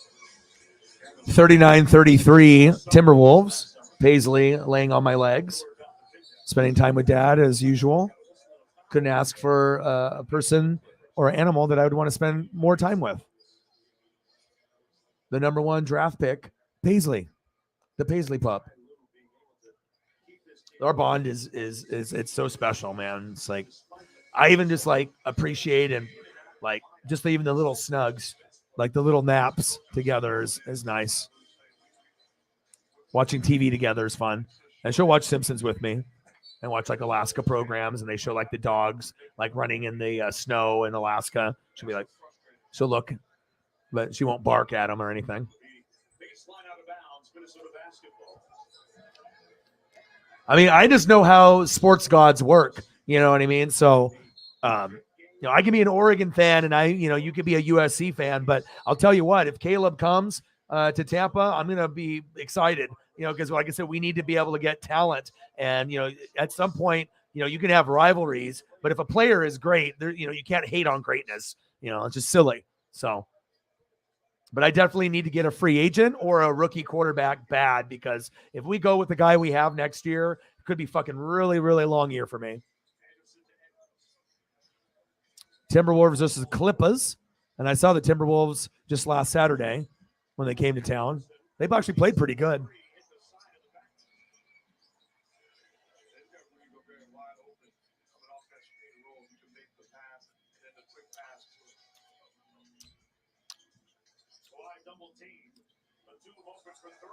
Oh, Nicolas Batum.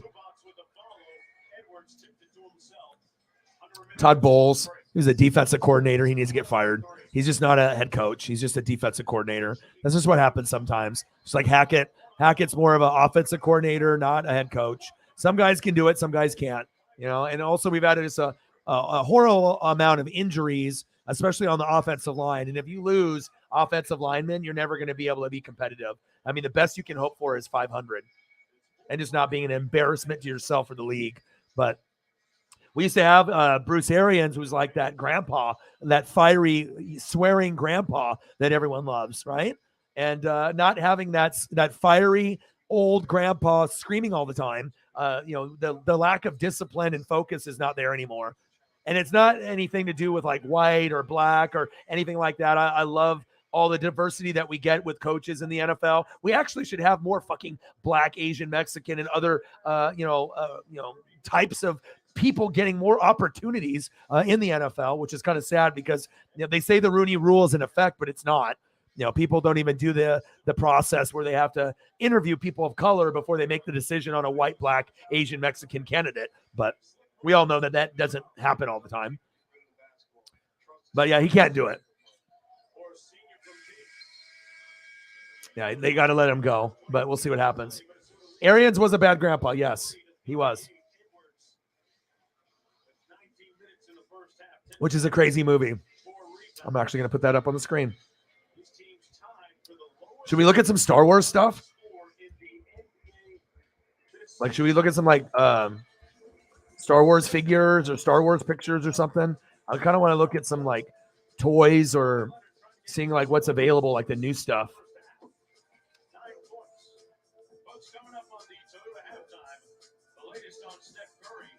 Bruce Arians was the bad grandpa.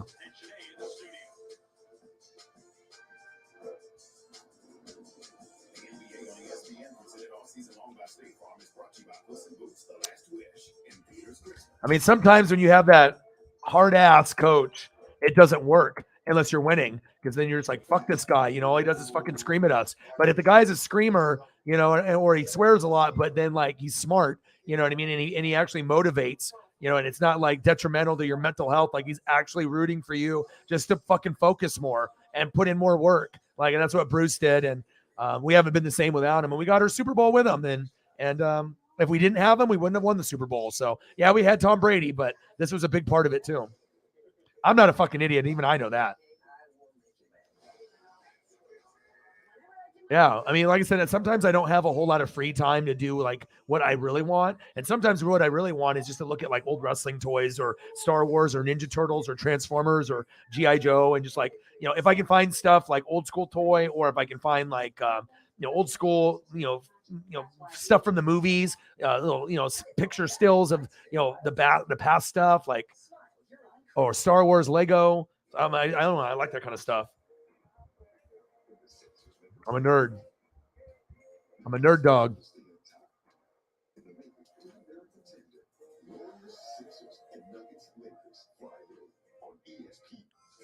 Like this thing, like right here, and obviously I mean, I never spend any money on myself. I'd rather spend it on the fans and other people. But, anytime you can find, any type of like Star Wars set, I mean, anything like that is going to be incredibly collectible through the Lego too. Like, you can buy it for $100 and you can sell it for $150, $200. If you get a mint box of $100 Star Wars or $150, it could be worth like $500. If the box is like 10 out of 10 and it's mint, you can even send toys in the box to get graded and encapsulated. And if you get a high grade, you could have a $100 Star Wars set worth $1,000 or more. So, either or you don't. There's money there. You have to know collectibles. If you know collectibles, you can make a side hustle off that. So Get 0% APR, 0 payments for 90 days, and 1,000 bonus cash on the Santa Fe. and then I like when people actually set them up. I'll show you. Like, you got to have a lot of patience to do Legos and build stuff. Like, most guys don't have the patience. That's why girls are better at it. I feel girls have more patience to I mean, it's annoying to go through the steps and going through piece by piece, but a lot of the people that I've known that have been like amazing at the Lego, they've been girls. They're like very hardcore, but like, not that guys can't put the Lego sets together. I mean, I fucking even seen those competitive Lego shows where they have those dudes that do it like video games and they sit there for fucking 12 hours straight building. So, I mean, I know that. There's some crazy people out there. They love their Legos. An experienced QPC eater knows you should never let the ketchup that falls from the hot and juicy burger go to waste.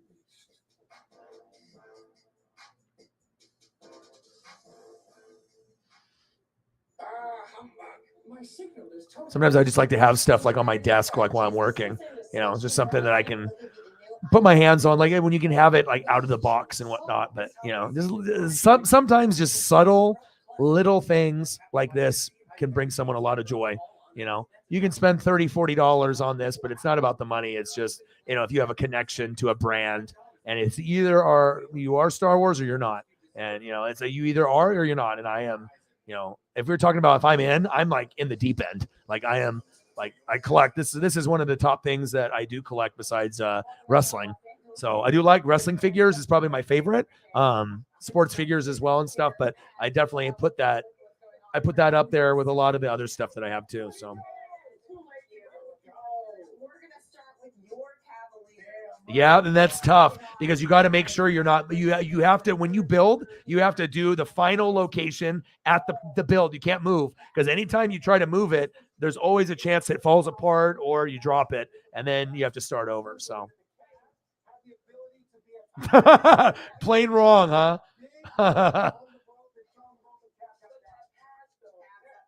Here's a scary moment, though, between the Warriors and the Pacers. Watch Steph Curry here. He comes away holding his shoulder on this play. He would go to the locker room. And I like the action figures for Star Wars. I've always loved them. And then like the play sets and anything that's old school, even from the 90s. Even the current stuff that's out now. I mean, they're going to keep remaking the figures and whatnot. But I mean, like I said, it's or if you get stuff that's based off the movie line, which is always good, because they have kind of different levels of the figures. Like they have the smaller figures, and then they have like the Black Series where it's like a bigger figure, and it's got like 2 sets of hands. You can swap the heads out. It's got different expression on the face, and maybe it comes with more clothes. I like those ones. I like the ones that cost more money, because like you get the standard figure, maybe $8, $12. It's kind of basic, still cool, and it's got that old school look of the packaging. But I like the ones that are a little bit more detailed, the ones that are more expensive, that have more options. Even if I never open it, I just want to, get the ones that like that. And I got a couple cool ones of those too. Particularly defensively, the splits between home and road are just insane to look at. Hopefully it's not too serious for Steph Curry, who is getting an MRI on Thursday. In the meantime, Paul George putting in work for the Clippers. We will have more on the other side of this break.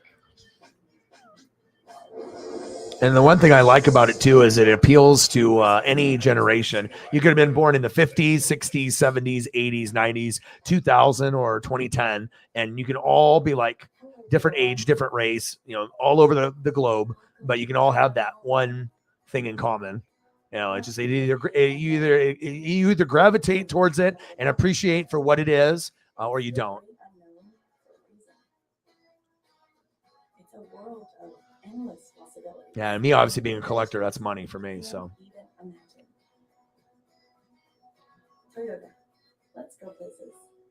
The holidays were awkward for Romeo and Juliet.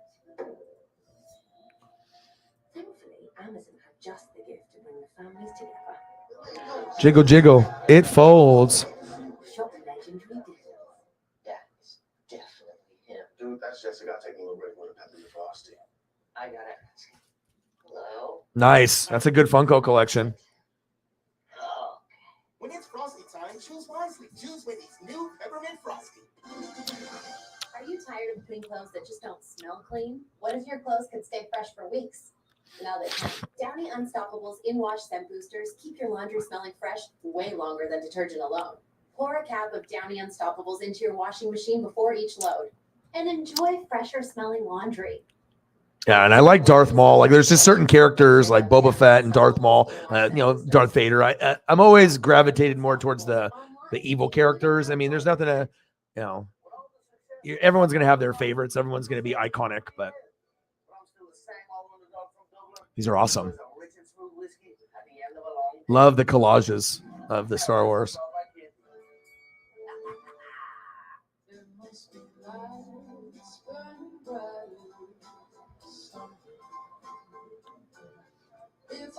It's like you can never run out of options. There's always going to be a new one made. And they all look awesome. Like, I've never seen a Star Wars collage that looked like shit. Like, everyone is like awesome, like way better than anything else. Like, you see a lot of shows, but there's a lot of time and effort and work that goes in because they have a lot of pride in what it is. It's Star Wars. It's not just anything.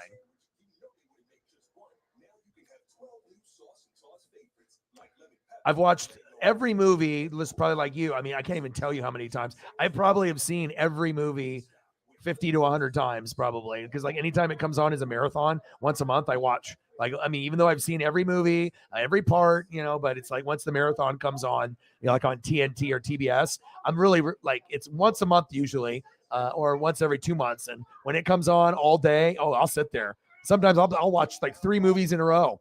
I mean, unless I have something else I really want to watch, or if there's a game on or something, but.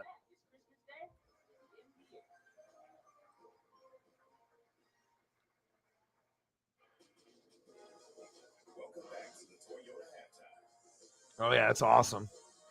Welcome back. Low scoring first half. The Timberwolves lead 43-38. Janae, let's take a look at the Western standings. So these are interesting. It's a wild, wild west if you look at these standings. Get on the blue guys. Okay. Pelicans at 1, Grizzlies at 2. Grizzlies at 2 expected, but look at this.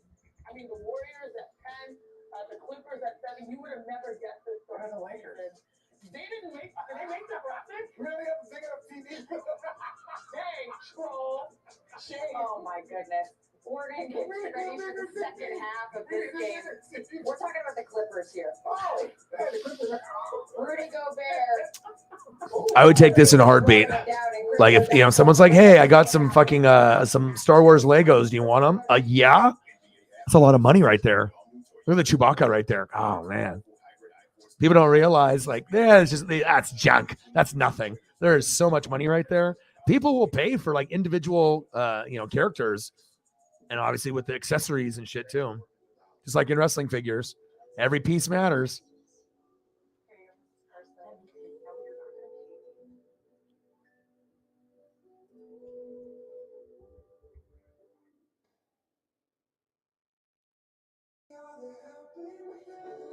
I'll show you the shit that I like, that I collect.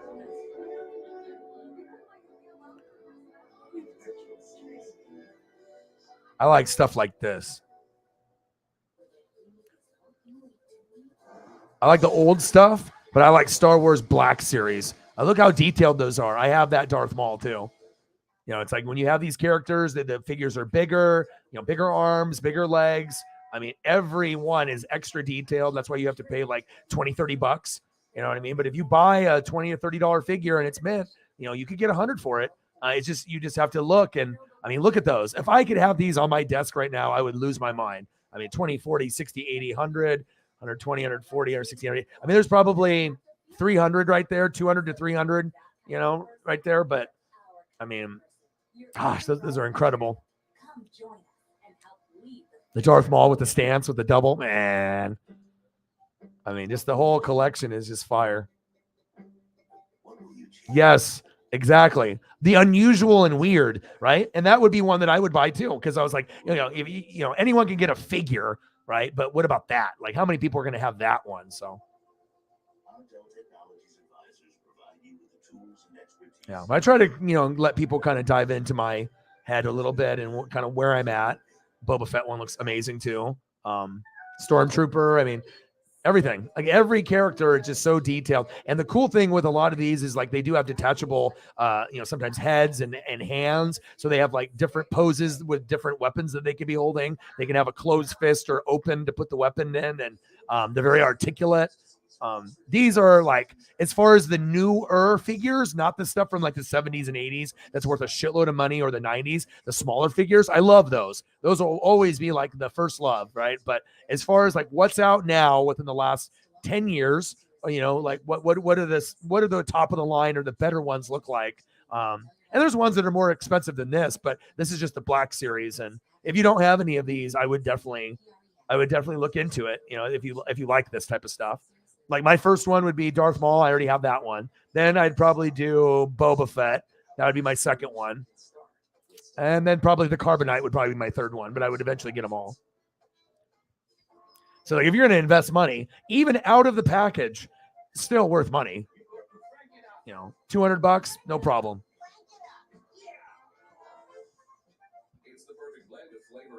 Oh, really?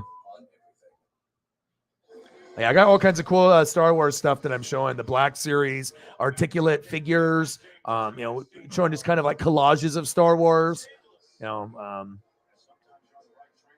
Started off with just kind of, some like movie poster type stuff, like collages, the stuff that they have now. It's like, imagine all kinds of lightsabers, and instead of like on a graphic where it has like one or two people, imagine Star Wars graphic I have on the screen has like, 20 characters on it, lightsabers everywhere, space, you're getting, the dark side, the Force, all the characters. I mean, every one is just so unique and such this one is insane. This one's got like 50 fucking characters on it. And then we get to like kind of a little battle there with Darth Vader and Luke. I am your father. And then characters behind. Then we just showed some Lego stuff. And then we're on the Black Series. This is the stuff that I like. This is actually an amazing photo. I didn't think I'd be able to find something so amazing like this. And we're just chilling. Just trying to get to the goal. Sarah's not here today, so hopefully we can get there. We're at 0, so hopefully we get some people to come through before the night is done. We got to make sure we're in the positive rather than just sitting at 0. Minnesota 43, Clippers 38. I'll let you guys kind of decide where you want to go from here. I got a couple other Star Wars things to go to, and hopefully we end up getting a goat to come through and save the day. Here, I'll show you what it looks like with boxes. I actually really like the boxes and the artwork with the boxes.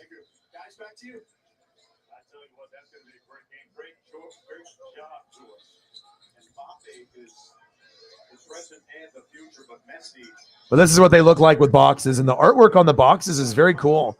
And that's why it's like sometimes you don't even want to take the stuff out of the box. Look at all the accessories and everything. It's just a cool packaging. The problem is on the corners, they get worn. So you're going to see white in the corners. So it's very rare to get these figures in mint condition because those top left and top right corners are usually whited out just by rubbing with other figures. And it's just that material they use for the box. But other than that, these are money. And this is like, if I had extra money, I would definitely have no problem buying stuff like this. This is the stuff that I would look for if I'm looking for something current, not old school. So we're going down that Star Wars rabbit hole. Oh, no worries.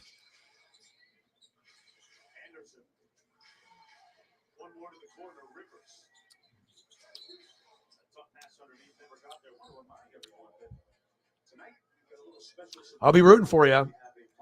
And then, obviously me, watching the Niners as a kid. But the thing is, if the Niners win, it's not going to mean that they're any better than they already are right now. We already know this team's fucking good, even with Brock Purdy. You know what I mean? Like, this is the Cowboys' biggest threat right here.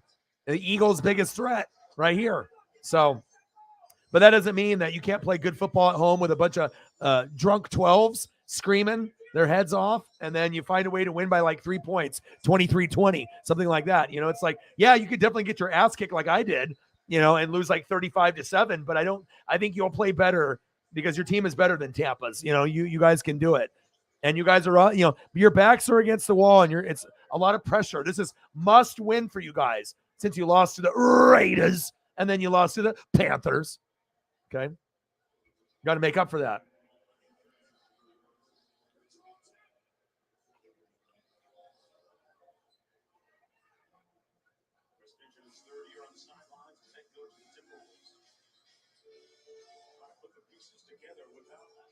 Positive vibes only. One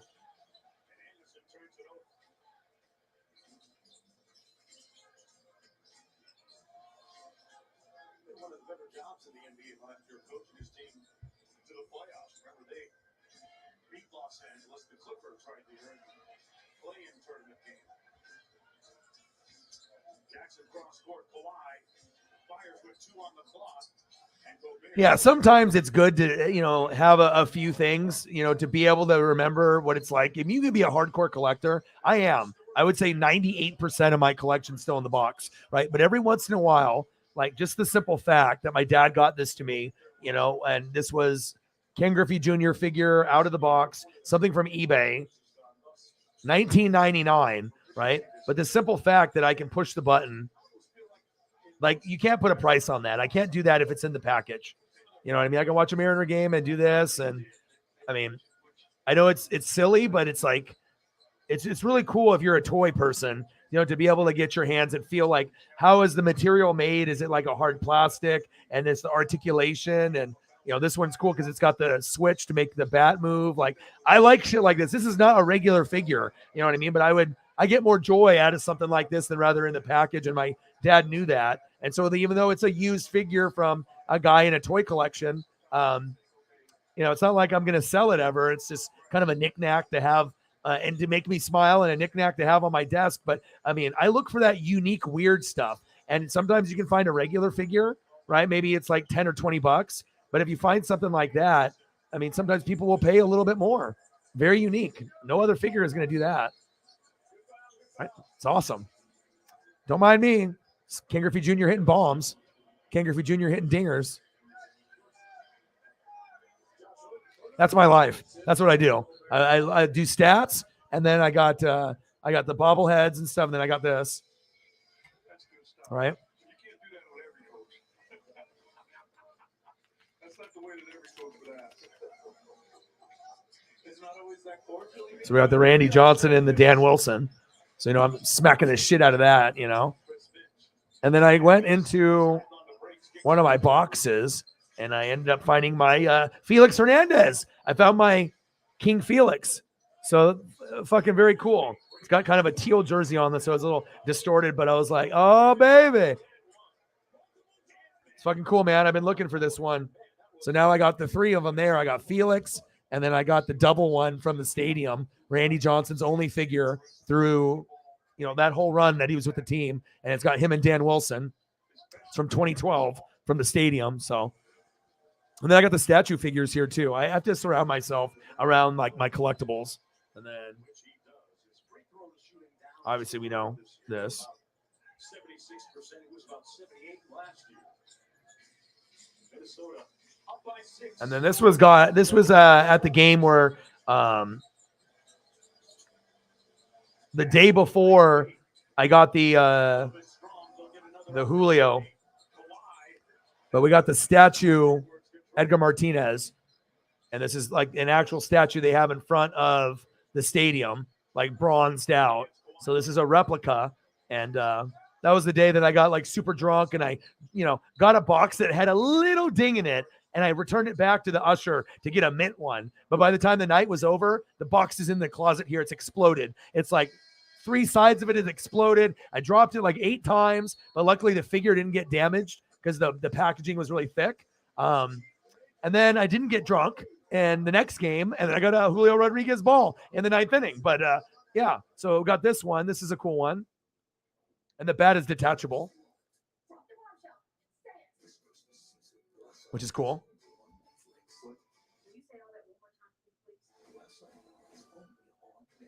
And I got another one from a game, and you know who it is. It's my boy, Ken Griffey Jr. And this was the first statue that they had.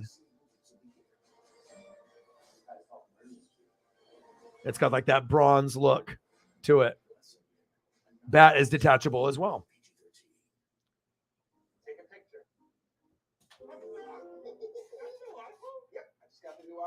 team with this amazing camera at T-Mobile. Wow. For a limited time at T-Mobile, get 4 iPhone 14s on us and 4 new lines for $25 a month. Plus, it's Griffey. I mean, that's my number one. So anything Ken Griffey Jr., I'm collecting. Like if I'm looking for like stuff and like out of any collectible, now I'm looking Buccaneers and all these other, favorite players that I got and like Ducks and stuff. But yeah, definitely if it's Ken Griffey Jr., that's going to be always the number one for sure. Welcome to my world. At Jersey Mike's, they slice your order fresh right in front of you. And let me tell you, watching that can send a rush of emotions to a person. Just flow of the game. Tom Brady being like a fucking sports god over there to everyone over there. Everyone in Germany just fucking oohing and awing over Tom Brady and actually getting to see him. I mean, it was just kind of, scripted that, as long as Tom didn't play horrible, that they were going to win that game. And like I said, if you don't have a defense, my defense, I have players, but we don't show up this year. So even though I normally have a top 5, top 10 defense, in some games, Tampa's played horrible where it looks like we don't even have a defense. So, I mean, you got to think about it.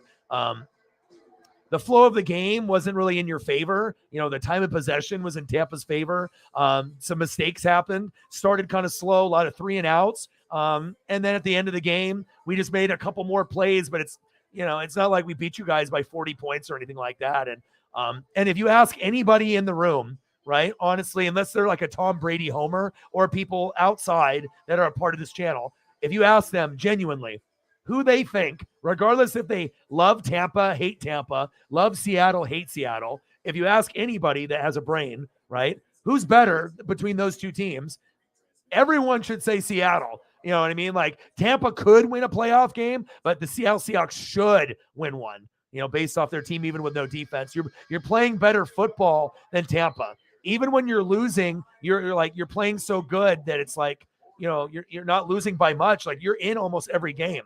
We're not in every game. Sometimes we get fucking stomped and it's over, like in the first quarter. So.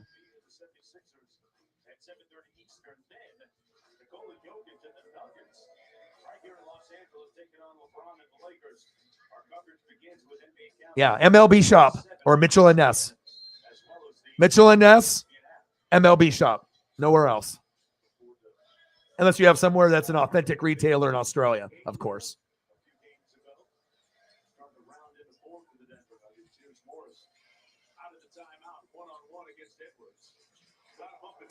Oh, I don't jinx. I just point out things, and I say stuff. And if I say stuff, then stuff happens. I mean, it happens a lot. I'll get a thought. I'll have a dream. I'll think of something randomly. I say it. And then sometimes it happens a minute later, sometimes a couple days later, or maybe it doesn't happen at all. But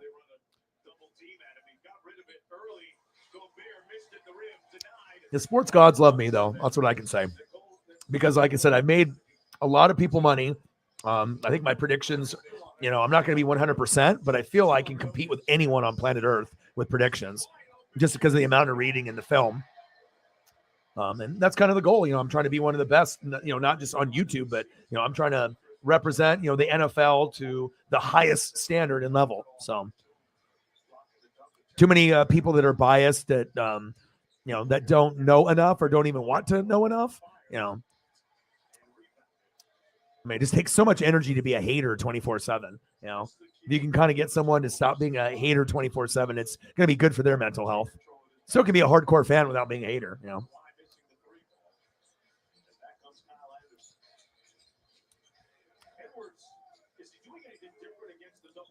Oh, nice 3. 54-50 Minnesota.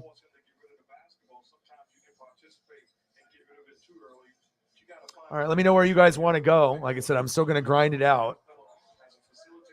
Just let me know where you guys want to go. I got to delete some of these photos to make room for some more. And then hopefully we'll get some goats to come through, get to a good number, and then we'll head into tomorrow for Thursday Night Football. Niners coming to Seattle. Can't wait. Always a good game, no matter what.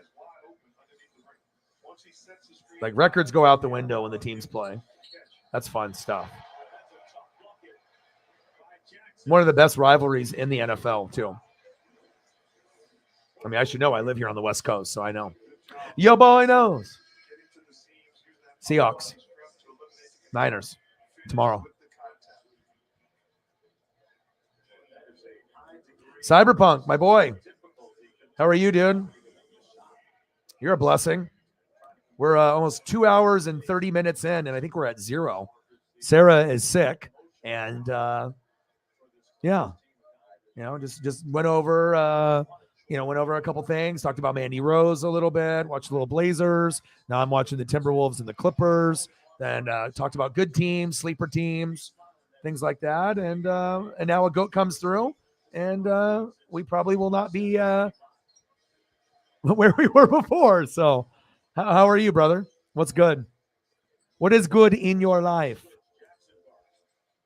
Yeah, man, I told her to take the day off, dude. I really do care about people. And even though I know I need her here, because like I said, because I'm not going to be the guy that's going to say, hey, smash the like button, donate, blah, blah, blah, and say that 50 times in a stream. That's just, I can't do that,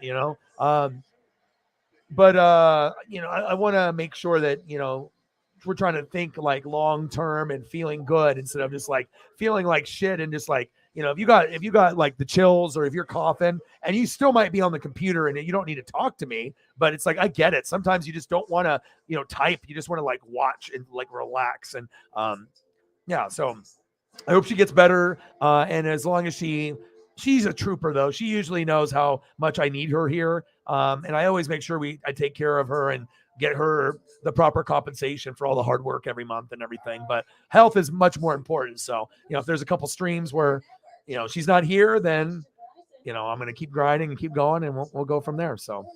This holiday season, Verizon gives you the new iPhone 14 Pro plus an Apple. I had a prediction when we did the Charger game, right, versus the Dolphins. And my mentality whenever I make predictions, if I feel like this could be a possibility, it's who is the most desperate, and obviously if the Dolphins lost that game against the Chargers on the road, we know the Dolphins are the better team, right? But who was more desperate?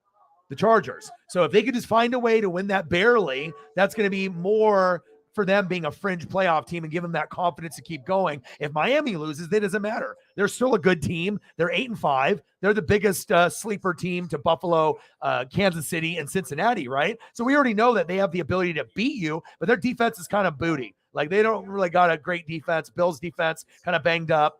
Chiefs defense got some issues, and the Bengals too. So really, everyone got this like awesome offense in the AFC, but all 4 of the defenses of the top teams are really not that great. Like there's moments from the Bills, the Chiefs, the Dolphins, and Bengals, but I don't think anyone is like, oh my God, I don't want to play that defense.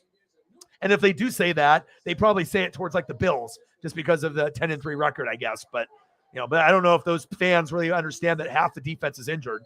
They're still good, but they're not like elite. Like I picked them to be my number 1 defense in fantasy. Luckily, I got Dallas, but I'm thinking that same kind of scenario where, the Chargers were at home and they're desperate. Seattle is at home and desperate. Now, Brock Purdy, we already know that this team looks like, as long as he doesn't get hurt and doesn't turn over the football, that's the biggest threat to Philadelphia and Dallas is San Fran. So I think that San Fran is the better team, right? But if you're on the road, you're going to have a lot of drunk 12s. They're going to be lit. They're drunk. They know this is the biggest game of the year. Not only is it against the rival, but you have to be able to get this dub because right now you're at 7-6 and you fucking lost to the Raiders and the Panthers. How could you, right? And we want to make sure they're winning those games, but you lost those, right? But I still believe in them. So if they can just find a way just to even win 23-20, something like that, and get the dub, that's going to be really good for their confidence. Jason Myers will be a factor, and they just have to be able to play some fucking defense. Otherwise, they might get stomped, like obviously what happened to me, but that was in San Fran. But I think that Seattle has a chance to win. Niners are the better team. Obviously, the Niners can win, but I think the team that's the most desperate will play the best football. And if the team that's desperate playing the best football is at home, then I give that extra, like, okay, I know the Niners can win, but if there is a game that Seattle, their season is on the line, can you get up for that? And if you can get up for that, because I kind of put myself in that situation, like, if you're playing in sports at a younger age, can you get up for the big game? Or, is there nothing that can motivate you? And not only that, If you beat the Niners, you're getting closer to see who can win the division, right? That's playoff implications. Also bragging rights. So trying to get first or a wild card. And also it's your number one rival that you fucking hate. They both want to beat each other. But if the Niners lose, it's not a big deal. If the Niners win, it's not a big deal. They're as good or as bad as we thought they were, which is still, I think, a top 3 team in the NFC, even with Brock Purdy. Dallas and Philly above them, barely. Philly by quite a bit, but I think Niners and Dallas are a lot closer than people think. So I'm rooting, even though I was a 49er, kid growing up and whatnot, I didn't claim them as my team. I have to be real. So as long as Pete Carroll can get them up for the game and they can win the line of scrimmage, that's going to be tough. O-line, D-line. If they can win that battle of the O-line, D-line, Seattle will win by barely. It could be like 3 points. But if Seattle does not contain the line and we're seeing like Nick Bosa sack lunch, yum, yum, yum, 5 times, then we already know how that's going to go. And then Niners would probably end up winning by 10 or more. But so I don't know what's going to happen, but I do hope that me talking it into the universe, that Seattle knows that they're going to be drunk, and this is the biggest game of the year on the line for momentum going into December, that you have to win this game. It's a must-win game, just like the Chargers knew it was must-win. And when you watch that game, did you notice that the play calling and the offense was a little bit more smoother than normal? Like, they knew that they had to make sure everything was like perfect. There's no room to get cute as much, even though Staley's a fucking idiot. But that's kind of where my mind is going. So,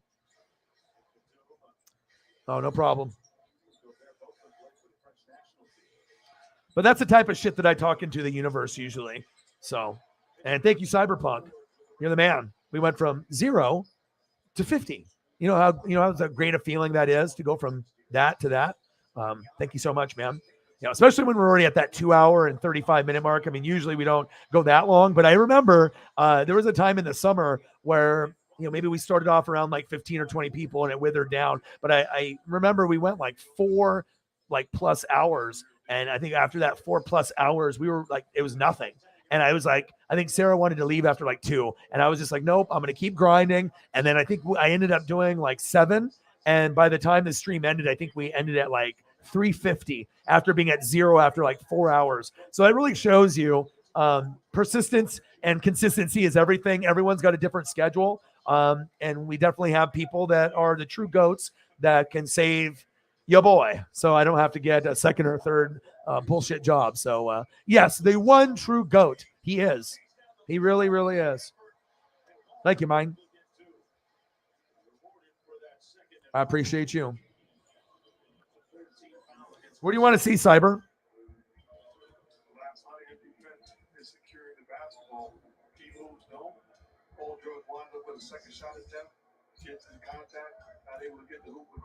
And I can go over the kind of reflecting on the show that I did, kind of give you the recap of yesterday and today, a little brief version.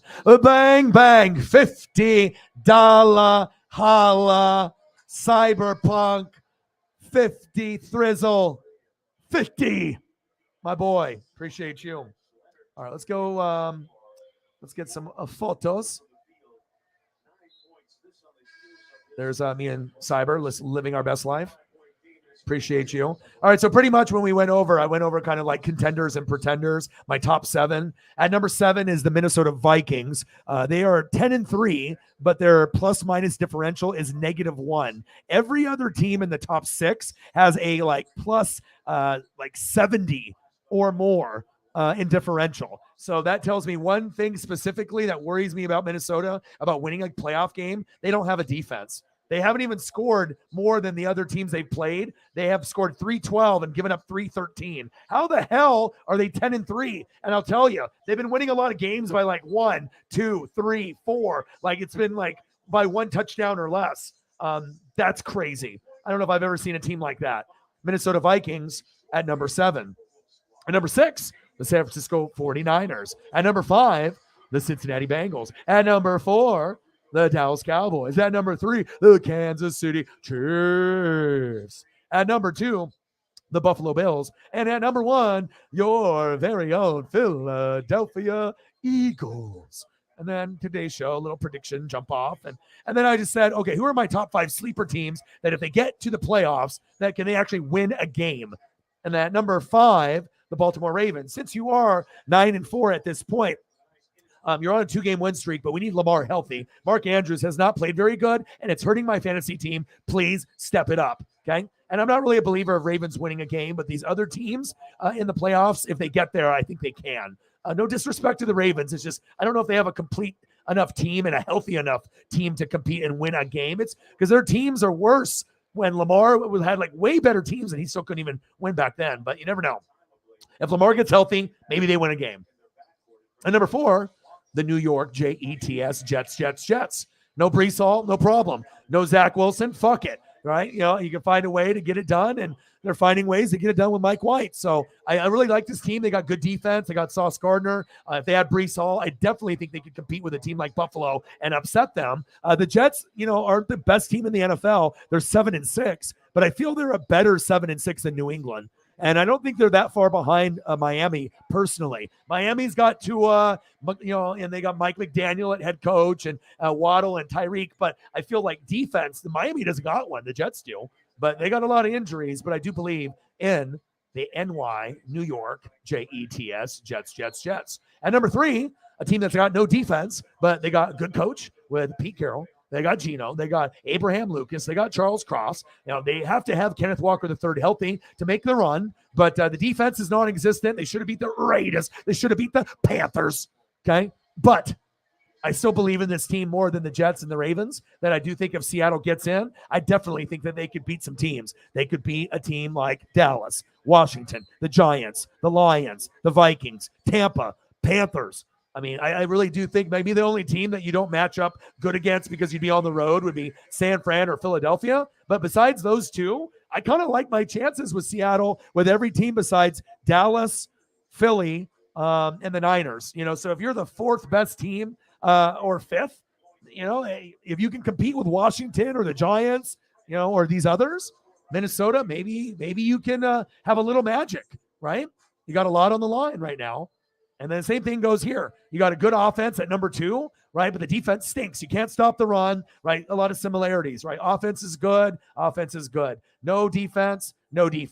On the fringe of the playoffs, both 7-6, just got to find a way to get it done. And not the offense. We already know that's going to be there, okay? Defense, and you got to stay healthy. And these are a mirror image of themselves, as well as my number 1 team, the Miami Dolphins, because we already know they're probably going to get in, but their defense is, where is it? So you're just going to be banking on Tyreek getting like 1 or 2 freak touchdowns, kick a field goal or 2, and then you're just going to end up winning against 90% of the AFC, except for maybe Buffalo, Kansas City, Cincinnati, and then you probably will have battles with teams like the Chargers, the Titans, Ravens, you know, Steelers, Browns, you know, these other teams, Patriots, Jets. It's not going to be as easy for that team. And that's a quick breakdown and rundown. Thank you, Meg. Appreciate you. Bo, baby. Let's do it. Appreciate you. Told you, man. When I told you things were rough, I wasn't lying, man. I mean, some streams, we'll have 20 to 100 even before we start. Other streams, it's, you know, you don't really know who's going to show up or what's going to happen, but I love you. I appreciate you very, very much, my dude. Thank you. Halfway to the goal already from just one person. That's a lot of love. Cheers, bro. Thank you. All right, let me get on my Bo Jackson tip. If me and Cyber meet, we're drinking this right here. I'm trying to like not drink as much, and I'm trying to like be more sober and, you know, be more focused. But I mean, if I end up meeting with some of the goats, I mean, it'll almost be impossible for me not to have some kind of drink at some point. Let's check out tonight's Coast to Coast coverage brought to you by T-Mobile. Bull. Showing off the skills coast to coast. Oh, a little spin move and the jam. Bull doing it all for the Magic. The Magic would win 135. My boy, Cyberpunk, $50 dono, goated. Thank you.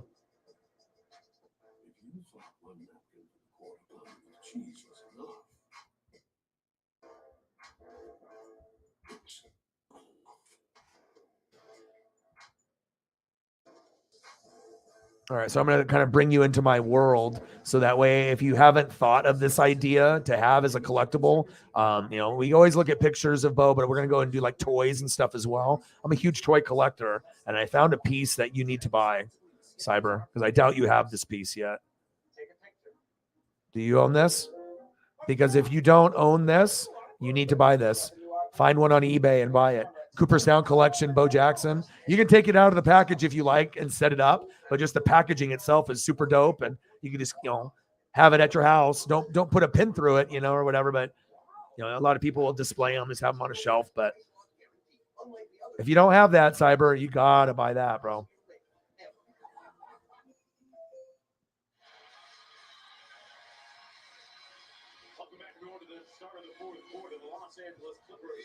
You got to get the old stuff, like the stuff that I got, like this. Check it out. I got to buy that. And then stuff like this. This one's money. This is one of the best ones. The Bo Jackson from 1990 with the double cards with him running. I mean, come on, man. Him looking up to get the ball and then him at bat. I mean, just the little subtle and the packaging. Like, this is my childhood, man. And like, I know there's other figures that are going to be more detailed, but when you can get a starting lineup with a figure, 2 cards, a card and a coin, or a card and a poster, as a fucking kid in the 80s and 90s, this was living on fucking cloud 9. And, these cost like $4 to $8, usually in that general range. And if you go back now, and if you can go back in time and scoop all the WWF figures in the starting lineups, depending on the ones, I mean, some of them are mass produced, but there definitely are ones that are still worth some pretty good money. And I would recommend buying this too. If I'm buying like figures, like having those on your desk at home or in your room, in a spot. If you don't own those two, those are 2 to buy. So I'm always trying to help people out. Have you seen those before?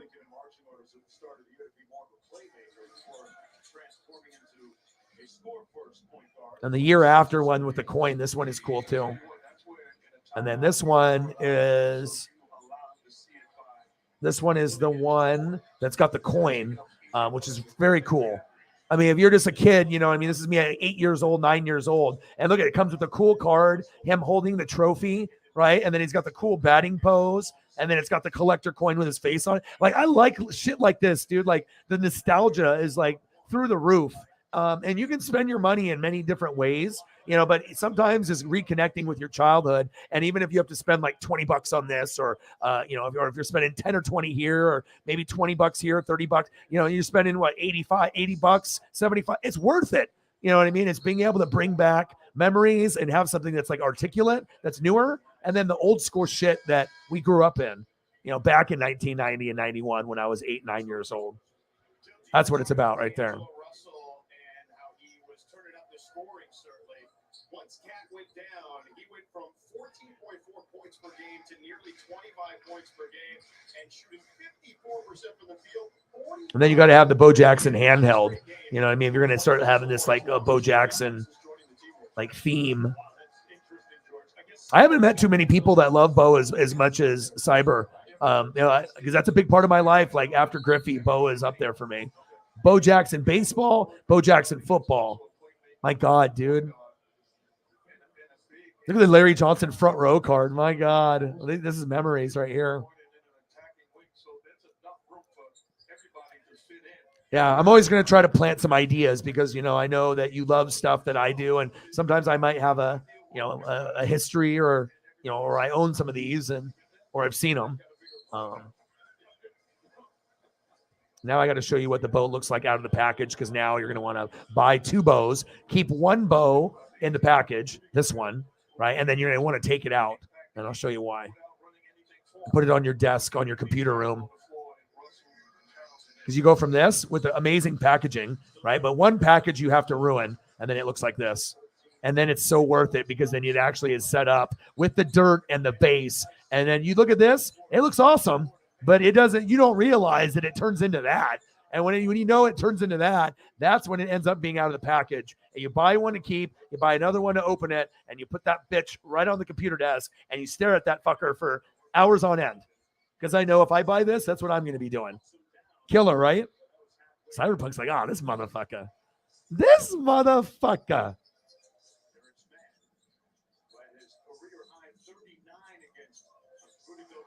And the articulation and the detail here, I'll do a close-up on his face. I'm planting seeds for you to be able to get your Bo fandom on the most ultimate level. Let's do a close-up to actually see if it looks like Bo with the McFarlane line. How good are they? very good. I mean, every figure on McFarlane, I would say probably about 90% are like spot on. Some, like I've seen a Damian Lillard that does not look like Damian Lillard, but most of the time, and the subtle details with the Royals and then the 16, all the decals, the Franklin gloves, I assume. I mean, the wrinkles in the jersey. I mean, that's one of the coolest baseball figures that McFarlane's ever done.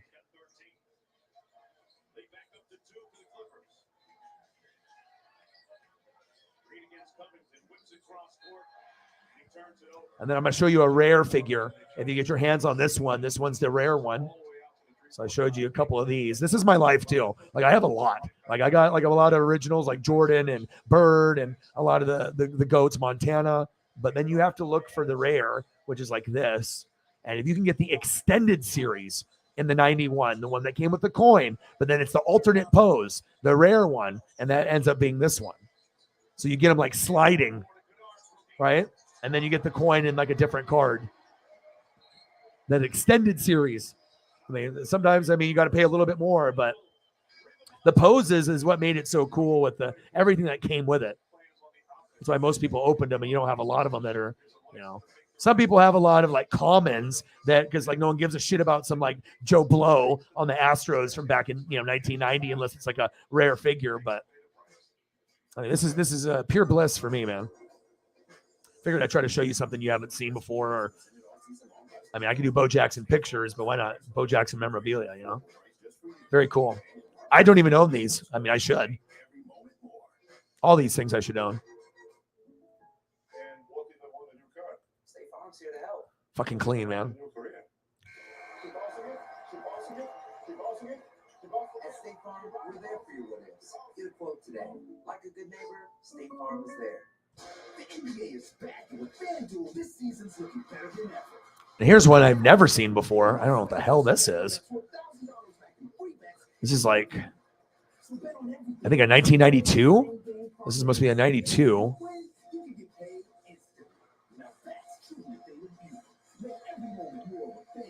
With that pose right there, and then with the card with the green border, it's pretty fire.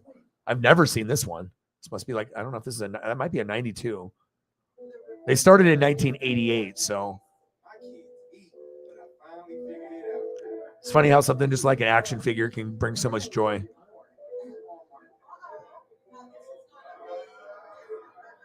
So cool. People who come to cricket stay with cricket.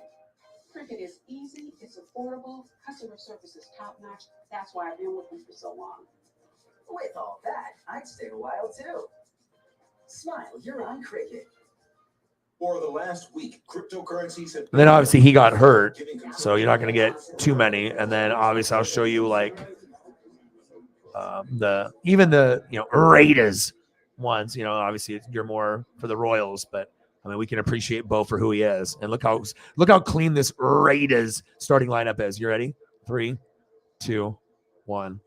Oh my God. It's got like the KB Toys or whatever, Kmart. But look at they got the 2 cards. Cool pose, and it's got the helmet detached. That's what made the football figures the best, because you got the helmet and it was never on the guy. It was always detached. I think that made the figures better than the baseball ones or the basketball ones or the hockey ones, is a simple fact that you get that. You get the helmet separate. Something about that vibe and that look. I mean, and me growing up as a kid, I mean, it's, I got a Deion Sanders in this year, 1990 rookie year. I have a Deion. And the Falcons, but just something about that hat, the helmet being separated like that, just those little subtle details. Fucking love it. Oh, another BK commercial. You rule, but do I though? Not if I have to hear that all the time. Oh, I got to show you another one. And if I'm going to show you the one, I can't just leave it at that, especially if I'm just right here. This is the 1992. Oh, it won't let me do it. Oh, you son of a bitch. Okay, then. The annual NBA on Christmas Day tradition continues with 5 star-studded games on ESPN and ABC. Sixers-Knicks starts the day at noon Eastern, then it's Lakers-Mavs. Yeah, and then there's a couple ones of like him and the White Sox, but it's not the same. And then I have this one.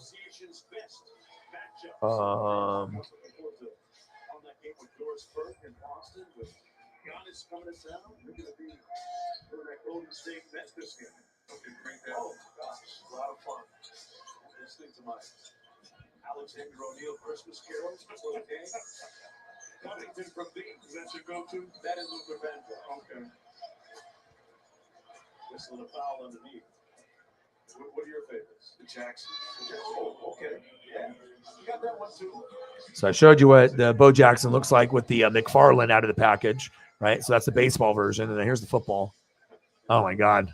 Just imagine him just trying to run over Brian Bosworth, neck roll. I'll show you the package too. It's super clean. Okay, I see what you did there. Leonard with the mid-range. Knocks it home, and Leonard in 27 minutes up to 15 for the ball game. Coming off a 25-point game against Boston a couple of nights ago. Clippers with 2 team fouls, Minnesota with 3. Edwards back in the ball game, fires the deep 3. And it's one and done in the offensive end. It's like almost essential as a sport fan. But look at the box. The boxing is really cool at the field, and it's got the fake Bo Jackson like autograph on the front and everything. Look at the neck roll, all the little details. All right, no problem. Good luck tomorrow.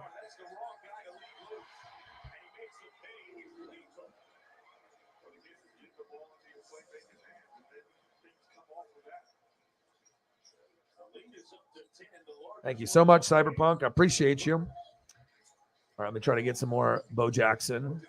Anything else that you want to see, let me know. I'm just going to randomly just try to find some cool stuff here for you. How much time do you have to be able to hang out? Can you hang out for a few minutes, or do you have to go?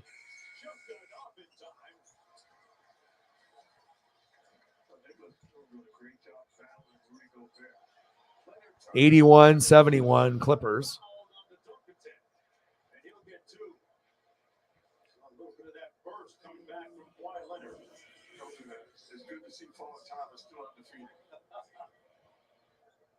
That used to be an N1 dunk and a poster.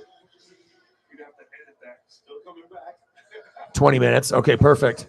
Awesome. Let me know. You tell me whatever you want to see. You want to do food, whatever the hell you want in this 20 minutes. Let me make it the best 20 that we can possibly do.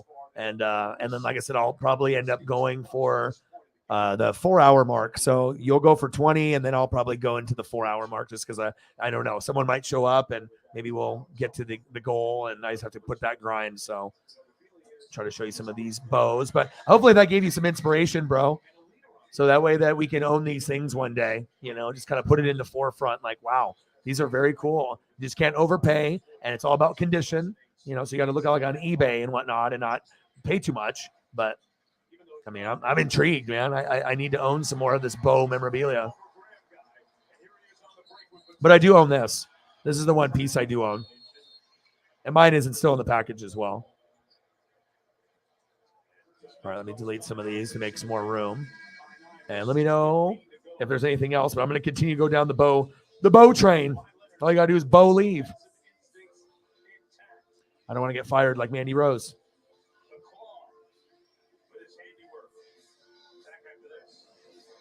Note to self, if you're in WWE, don't do OnlyFans or OnlyFans type of thing. What will you do? What will you change? Will you make something better? Will you create something entirely new? Our Dell Technologies advisors provide you with the tools and expertise you need to do incredible things. Because we believe there's an innovator in all of us. Humbug. My signal is totally ghosting me. You need a better network.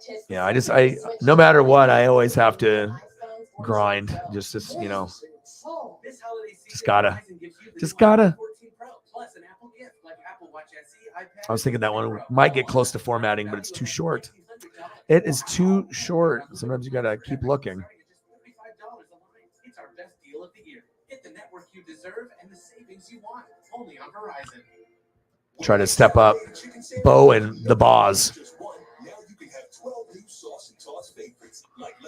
I never get tired of looking at Bo Jackson stuff either. It's like Ken Griffey Jr. It's like such a big part of my childhood. No matter what anyone says, I mean, I'll never get sick of Bo Jackson ever. I just never. It's just way too big a part of my life at that point. Let's go. What's Little Caesar? That's when you place a free bet while eating a Caesar's Rewards meal at a Caesar's Rewards location. It can get pretty intense. I wish I could have watched him play in college live when it was happening. That would have been a thrill. All right. That's out of nowhere. Bunch of tiny Caesars. Yeah, I think we should eat. 10 years ago, we started Untuck It out of my apartment, and today we have more than 80 stores worldwide. We didn't just create shirts designed to be worn untucked. We perfected them. But we didn't stop with shirts. We also created so much more. From polos to sweaters to pants. Anything new in your life or anything? I was trying to look to see if I could find any other options. And that option for that link, I think, might be the best option, for that particular jersey. So if that's the one that you wanted to get double XL. I mean, I'm not gonna be able to do it right now, but I'm thinking that if that's the one that you want, then I can just kind of keep that in the, and look at everything where I'm at, and then if you change your mind, you can always let me know if there's something else. So, but I'll let you know once I'm like on the brink of purchasing it to make sure I get the green light from you, unless you saw something better or if you found something better. And then if you want to switch it up, I'm totally, I just got to be able to have the funds. I tried getting funds from Pat McAfee today, so that way I could give it away to you guys. He was doing a $500 giveaway, and I was like, the chances of them picking you is like slim to none. But I said, you know what? If you guys select me, I was like, shout out to the brand, but if you guys select me and the fans are awesome, I was like, I'll give away all 500, tonight if you guys, choose me or whatever. So would have been cool. We could have been able to give you guys some free jerseys tonight, but maybe another day. Yeah, I did.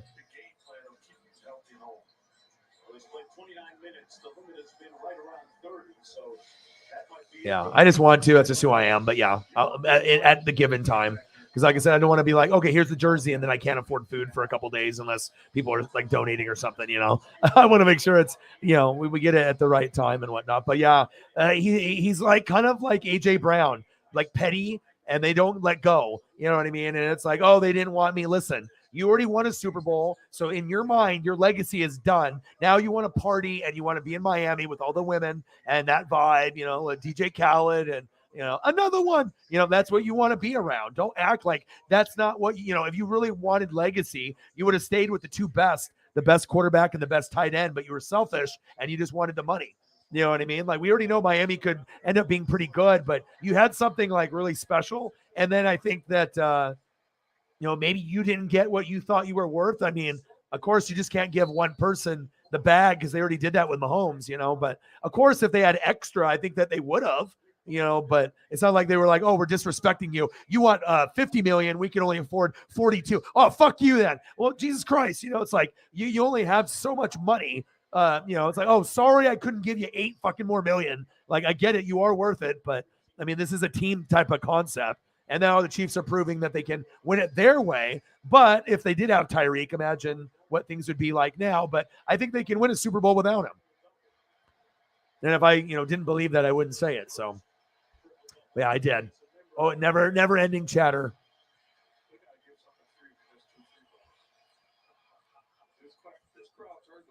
And then you hear about Mandy Rose getting fired, right? You heard about that, Cyberpunk? She dropped the belt last night, NXT championship for over 400, over like 1 year, dropped the belt, and then they fired her this morning. She had like an equivalent to like an OnlyFans, and I assume she was taking pictures and doing videos and getting a shitload of money. And the WWE couldn't monetize it, so they said either stop or you're fired. And she probably was like, "Fuck you," and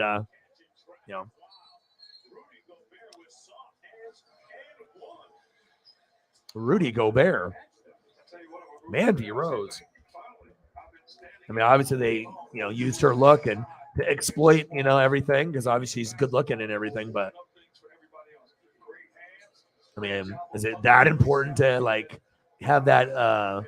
All these people like you're trying to set all these thirst traps for everyone. Is it like that essential that you have to feel that good about yourself like every day? Like everyone knows you're good looking, but just because you're good looking doesn't mean you're a good person. Like, but I do feel bad that it came down like that because I mean, think about all the stuff that went down in the 90s, or even in the Attitude Era. A lot of stuff that went down back then. I mean, if people want to do pictures or video, that's their choice. But if you're attached to a company, or if it's like a private company or a public company, if you're doing a bunch of this nude shit and you're doing like videos and pictures and you're having the creepy guys pay all this money, probably some regular guys and some creeper guys, all kinds of guys, maybe even some girls, right?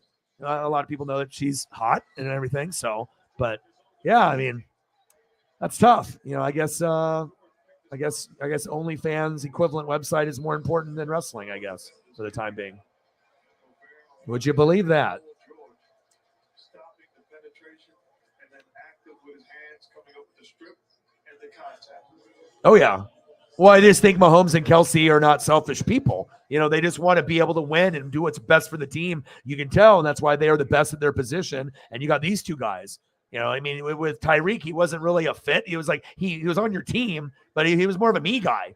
And it's more apparent. It's like, we know you're awesome. You are. Like, where no one's ever debating. No one ever said, no, you're not awesome. Like, everyone knows that you went from being like a top 40 receiver, punt returner, kick returner, to being literally the best in the game, if not number 2 with Devontae Adams for a few years. You know what I mean? The most dynamic, explosive wide receiver in the NFL ever, maybe. So, Euro step, 91-78 Clippers, but everyone's got an opinion on things.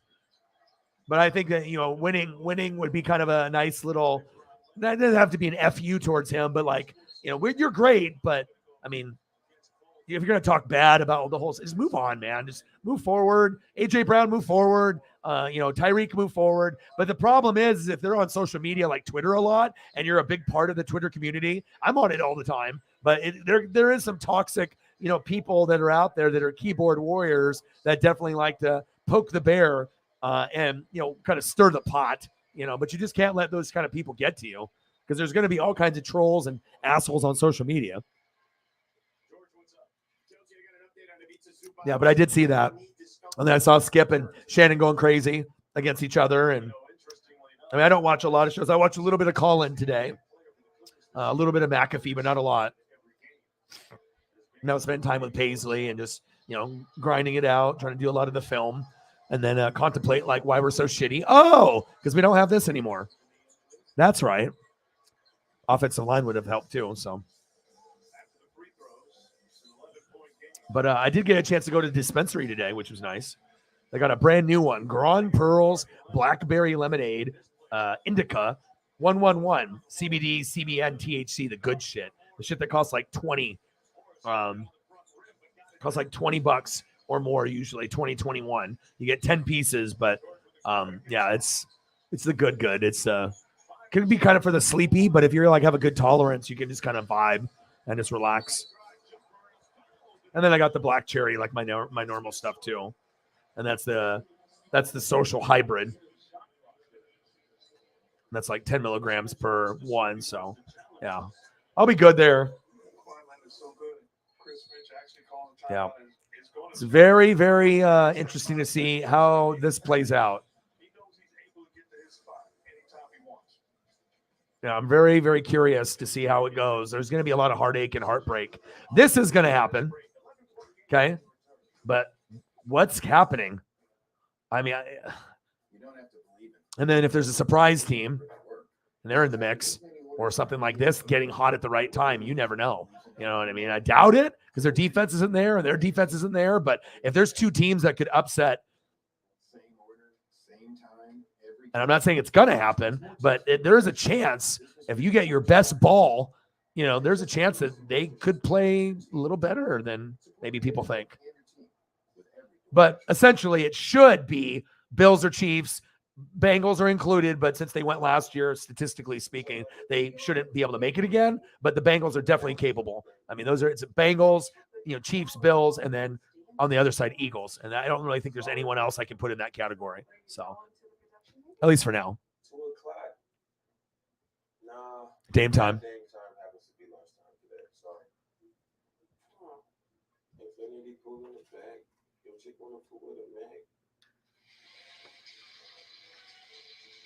Here's another look at the play that's under review, being challenged by Chris Finch and Minnesota. I like this one. Nice outline. That's a foul. That one really pops. I love that one. And let me know anything else that you want to see. I got a 52 more minutes, or I might end it at the 3 hour and 30-minute mark. I mean, I'm just going to keep grinding it out until, it gets to a certain point, maybe 37 more minutes, maybe go 3 hours and 45 minutes. I don't know. I'll see how it goes.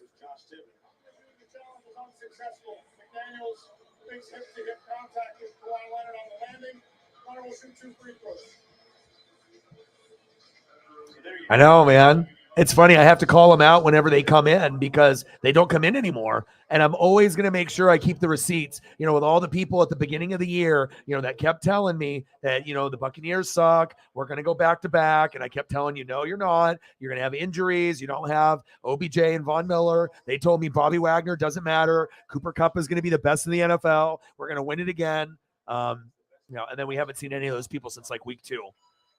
We had one guy come in here last week and I had to give him the business. So, because like I said, if you're going to be all talking heavy, I mean, it's like, I don't want to be like, oh, I told you, but I don't even have to necessarily be the one that tells you that the stats and the history. If you're just not dumb and you look to see like how things have happened, there's usually a pattern, on how things happen. And if you're just going to be like, if anyone was going to go back to back, it wasn't going to be them. It would have been Kansas City or Tampa. We had better chances than they did. But it's very difficult to be able to keep everyone, and it's difficult not to get injuries. And usually, injuries is the number one reason. Kansas City not repeating, the offensive line injured. Tampa Bay won. Tampa Bay trying to repeat, nope, lost to the Rams. Injuries. Ryan Jensen and Tristan Wirfs, kind of hard to replace that. The best 2 on the line, and then the Rams this year, fucking everyone's injured. So,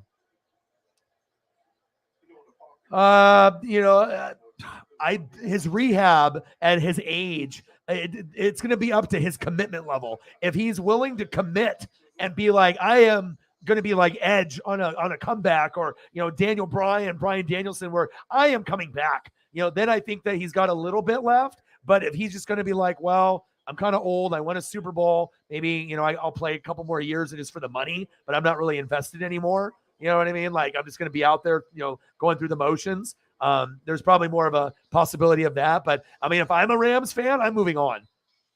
Because at this age and point, you got to be able to find someone else. Could Stafford still be a top 15, 16 quarterback? Yeah, probably not top 10 anymore. But, if he gets healthy, you never know. A healthy Stafford, a healthy Cooper Kupp could be a top 10 quarterback or top 12. But I think it's going to be up to his commitment level. But Aaron Donald is probably gone. After this year, I would assume, unless he can come to an agreement with Stafford and Cooper Kupp that they're going to go for one more together and then call it quits. But after winning a Super Bowl and then looking like dog shit, like 4-9, this is the worst like a Super Bowl team has been after winning the Super Bowl. But apparently they were so good that they were going to, have another championship.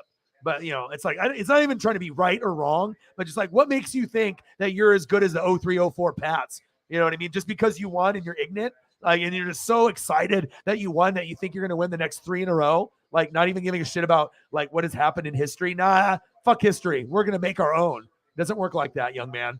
Okay. Injuries fucking happen. And that's what derails it, and also being ignorant and thinking like, oh, OBJ and Von Miller don't matter. Get the fuck out of here. They're the 2 biggest pieces besides Aaron Donald and Cooper Kupp and Stafford last year that helped you win in the playoffs. If you didn't have those 2 guys, you're not winning in the playoffs, let alone the Super Bowl. No. We still would have won. No, you would have not won. It's like, I can only have intelligent conversation with people that have brains, Some people think they know football and they absolutely know nothing. You know what I'm saying, brothers? It's only going to be like a hardcore commitment for him to be, especially if you're going to be that chirpy and talk all shit all the time. Show up. I don't have to be like, hey, I'm right, you're wrong. But at least you can bring your face in here instead of just like running away and disappearing until next season. I know with me, if I was a part of something, I wouldn't just be like, I don't need to apologize or this or that. But at least I would show up instead of just like fucking disappearing like a ghost. Because it's the embarrassment of all the extra shit talking that you can't even bring your face in here because they know what I would do. They're like, oh, this motherfucker is going to just verbally assassinate me on the microphone. Oh, you're going to win the Super Bowl again, huh? 4-9, huh? 4-9. And, coincidentally, 4-9 is the second worst record in the NFL to the Bears and the Broncos at 3-10, which above would be the Texans at 1-11-1. So they're in like the top 4, top 5 of the booty, the booty, the butt, the bad teams.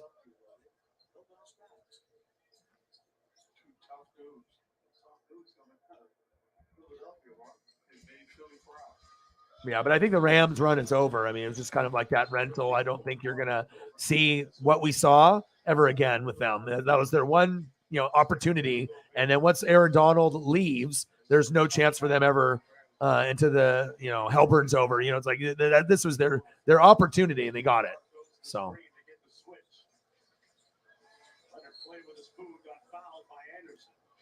And I think they knew it too. That's why they made the trade for Goff, because they knew that Goff could end up getting them to another Super Bowl, and eventually they could probably win one with him. But they wanted the for sure guy that's not going to turn the football over, someone that has better rapport to get the most out of like Cooper Kupp or Robert Woods, and it worked out. But it helped when you had an elite defense too. So helps when you have fucking Aaron Donald, Von Miller.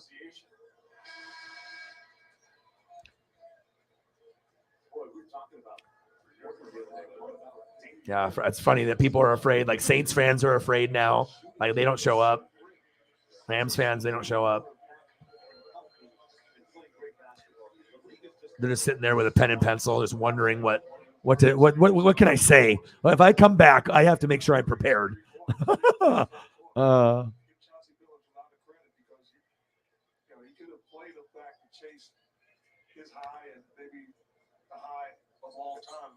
I got it right here. All right, so the Rams schedule that's left is at the Packers versus the Broncos, at the Chargers, and at the Seahawks. So, I mean, you essentially could lose 3 out of 4, and you better pray you don't lose to the Broncos. That might be their only win. But you're probably losing to the Packers, Chargers, and Seahawks. I mean, those are the ones that should. So,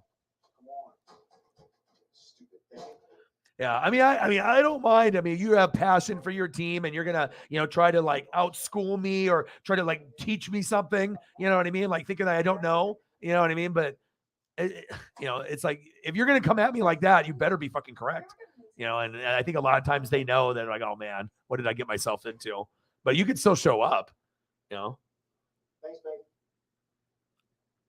And I wasn't the only one that didn't think that they were going to repeat. It's like, all right, man, you can chirp all you want, but yeah, I mean, well, at least he got out of there and he was able to shine. I mean, they might keep him on the roster for the backup quarterback in the future, or he'll get a spot to be a backup on another team. So, I mean, at least he played well in that game.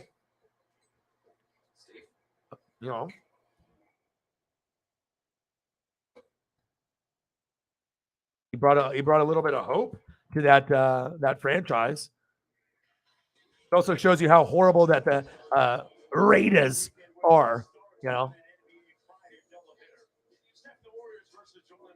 How the hell do you have that one-on-one coverage right there at the end and have Baker go like 80 yards off like 2 days with the team, doesn't even know anything, and then goes out there and wins? And like shows that Baker like got coached up by McVay, but it also shows you how horrible that fucking defense is and how horrible of the coaching is. It's like you don't have the personnel, but you don't even have the guys in the right spot either. So, Tyler in the building, how are you?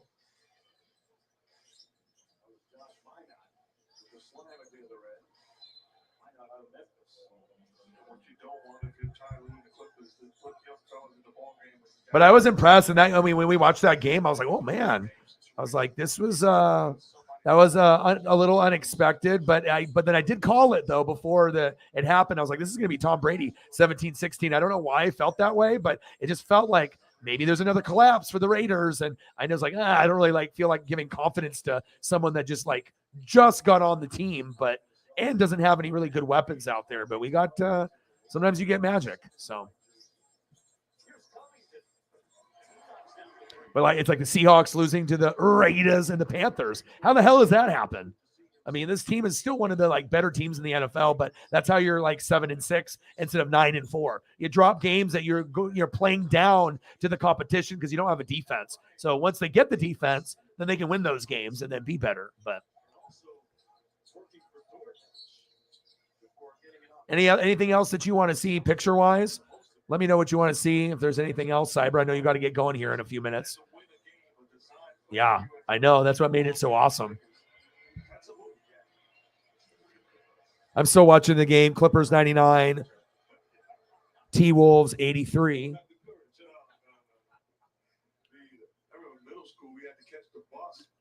And Cyberpunk is a GOAT. Saved the stream. Got us to the halfway point of the goal, which is awesome.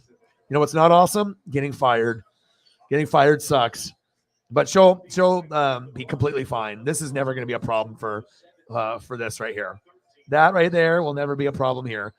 I mean, if she wants to do video, she wants to do picture, she'll probably be able to get her job back. And if not, AEW or someone else will probably, pay her money to be a part of the unit. So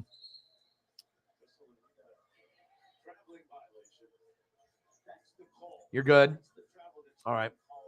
I'm thinking about maybe doing food or something else. I mean, it kind of depends. Jameson, Cyber, any suggestions on anything that you guys want to see? I know Cyber's got to get going, and I appreciate you tremendously for making a save. You know what I mean? You definitely you saved me, brother. I appreciate you.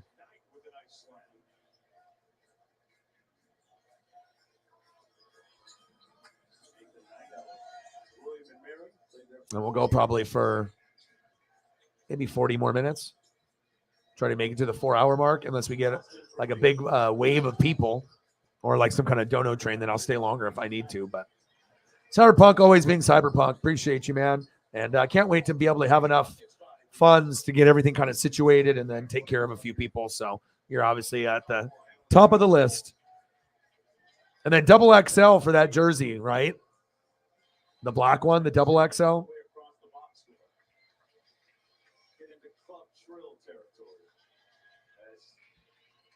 Clippers will run it out. And they'll do it. Los Angeles Clippers win it 99-88. Paul George with 17. Kawhi Leonard leading the way. He had 19 points and 8 rebounds. That was Minnesota's lowest scoring game of the season. Well, that's it from here. For Mark Jackson and George Sedano, I'm Mark Jones. Folks, Sports Center's coming up next. Thanks for watching the NBA Wednesday on ESPN. So long from Los Angeles. And like I said, I've been looking at jerseys a lot for the last few days too. And I've tried to find something cleaner than this Mahomes black Texas Tech. And I haven't been able to really find anything that really pops like that, man. That is a fucking vibe, dude.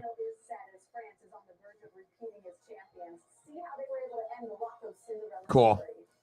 Fuck, I might buy one too. I mean, if I had enough money, then that would have cool.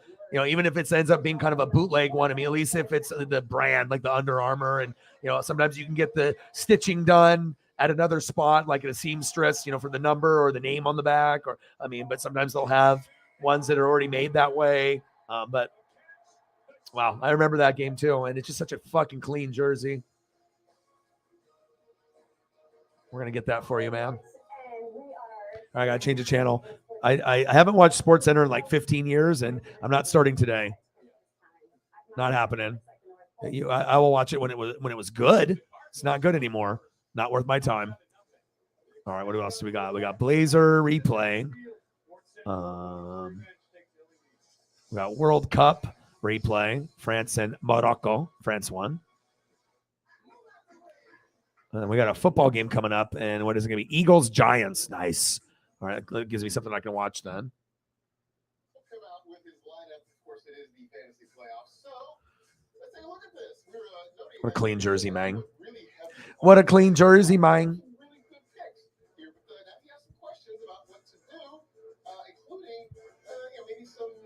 running backs, wide receiver issues, perhaps? Yeah, he went really heavy on New York players, which makes Patrick really happy. But right now, I'm very worried about Saquon Barkley this week. I had him in my My 5 yesterday as the player with the toughest matchup, and I've gone back and forth all week, all day. I mean, on, Fucking Mahomes. versus Bam Knight, and I'm gonna. That jersey has a vibe. Say I would start Saquon Barkley over Bam Knight, and in fact, in the NFL Fantasy Live League where we are playing each other, Marcus, this week in the playoffs, I have this exact decision, and as of right now, I'm going with Saquon. Look, I'm worried about him, but he did have a good game the last time he played the Commanders. He still is Saquon Barkley, and as good as Bam Knight has been, the Lions have been really tough against the run the last 5 or 6 weeks. So both have tough matchups. I'll take the shot on the player who I know his name among them.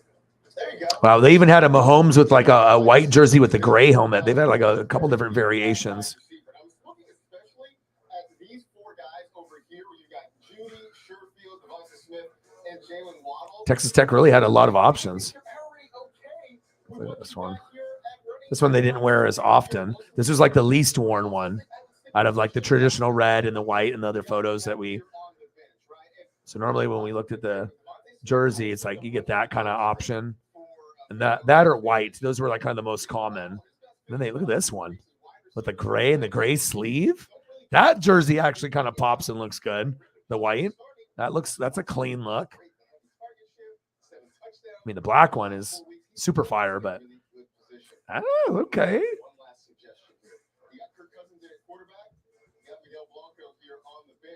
Already starting Garrett Wilson.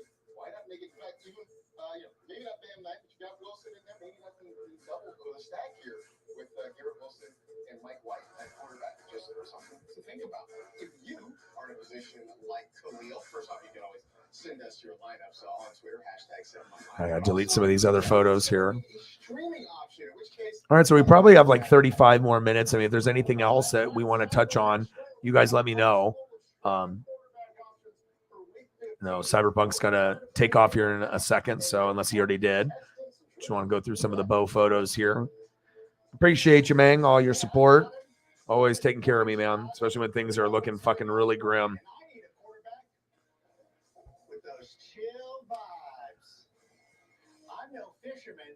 All right, I got 19 minutes left until I get the Eagles and the Giants, and I got the Fantasy Live, and trying to think of where I want to go. Do I want to go food? Maybe I want to go food. I love to travel, which means I'm ready to jump aboard the hype train. Choo choo.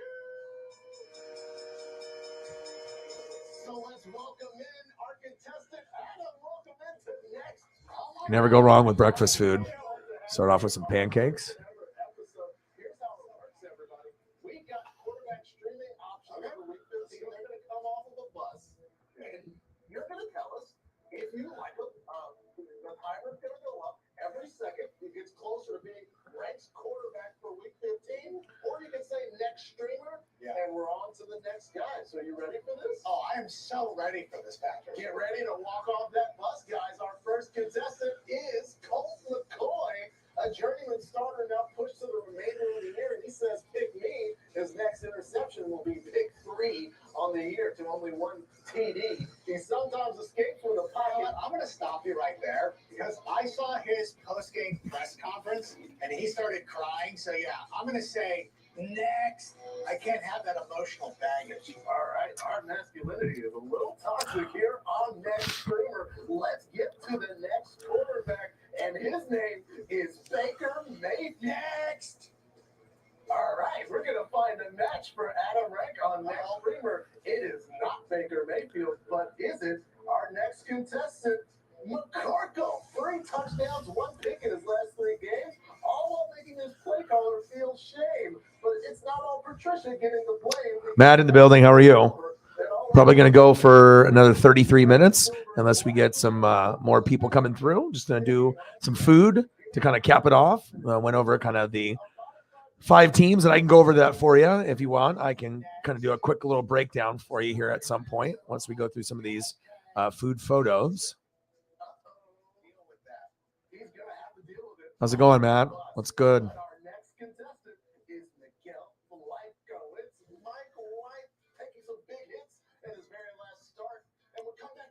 And then with the show, went a little bit of Mandy Rose getting fired. We got to look at a little bit of Bo Jackson, and then went over the teams. So the 5 teams to me right now that I feel that are like sleeper teams that can make the playoffs and actually, compete. At number 5, the Baltimore Ravens. At number 4, the New York Jets. At number 3, the Seattle Seahawks. At number 2, the Los Angeles Chargers. And at number 1, the Miami Dolphins. Obviously, a lot of these teams have something in common. Number 1, number 2, number 3, they don't have fucking defense. The Jets do and the Ravens do, but then the offense is sometimes the problem there. But, those are teams that, if they get in, specifically, I feel Miami, the Chargers, and Seattle. I feel that even the Jets, they're kind of like tricky. Like, I feel that if they get in, I feel more confident in those 4, but specifically these 3. And then this one above the Ravens, just because of Lamar's injury right now and everything. But you never know. You never know. If you still have symptoms of moderate to severe rheumatoid arthritis or active psoriatic arthritis after a TNF blocker like If there's any type of food or anything that Jameson or Matt, you guys want to see, I know Cyber has got to make his exit here pretty shortly, but I figured we'll throw up a few different photos. If you guys want to go to something other than breakfast food, I can go off of that as well. It's something that's good for my visuals and good for the mental health. Revoke can lower your ability to fight infections, including TB, serious infections and blood clots, some fatal, cancers including lymphoma and skin cancer, death, heart attacks. Oh my God, this next one is insane. This waffle is just off the chain. Look at this. This should be illegal. This looks way too good. What? What am I looking at? This Belgian waffle jump off is syrup and butter and I don't know, powdered sugar. I don't know. Wow. That's something right there.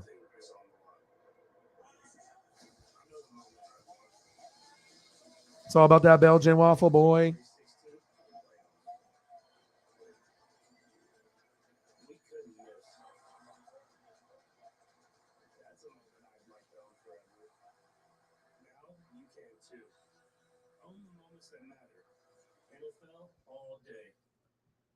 Everyone loves an underdog story.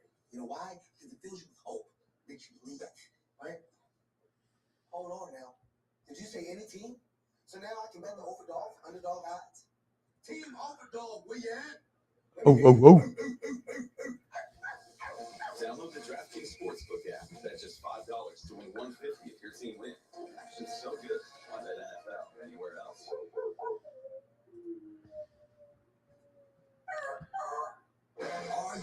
We were at 0 for like 2 hours and 30 minutes or 2 hours and 45 minutes, but we Cyber came in and got us to 50. Sarah's sick, so she didn't come through today. All right, man, no problem. I'm going to be on for probably like 29 more minutes or so just to try to see if we can get anybody to show up here in this last like half hour. And in the meantime, I can just look at food and we can hang out. Anything that you want to discuss or go over with the people that are here.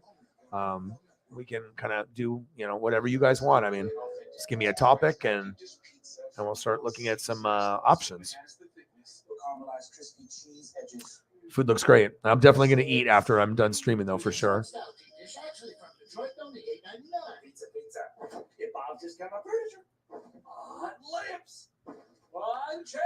Yeah, especially when this is your full-time job and you're grinding every day.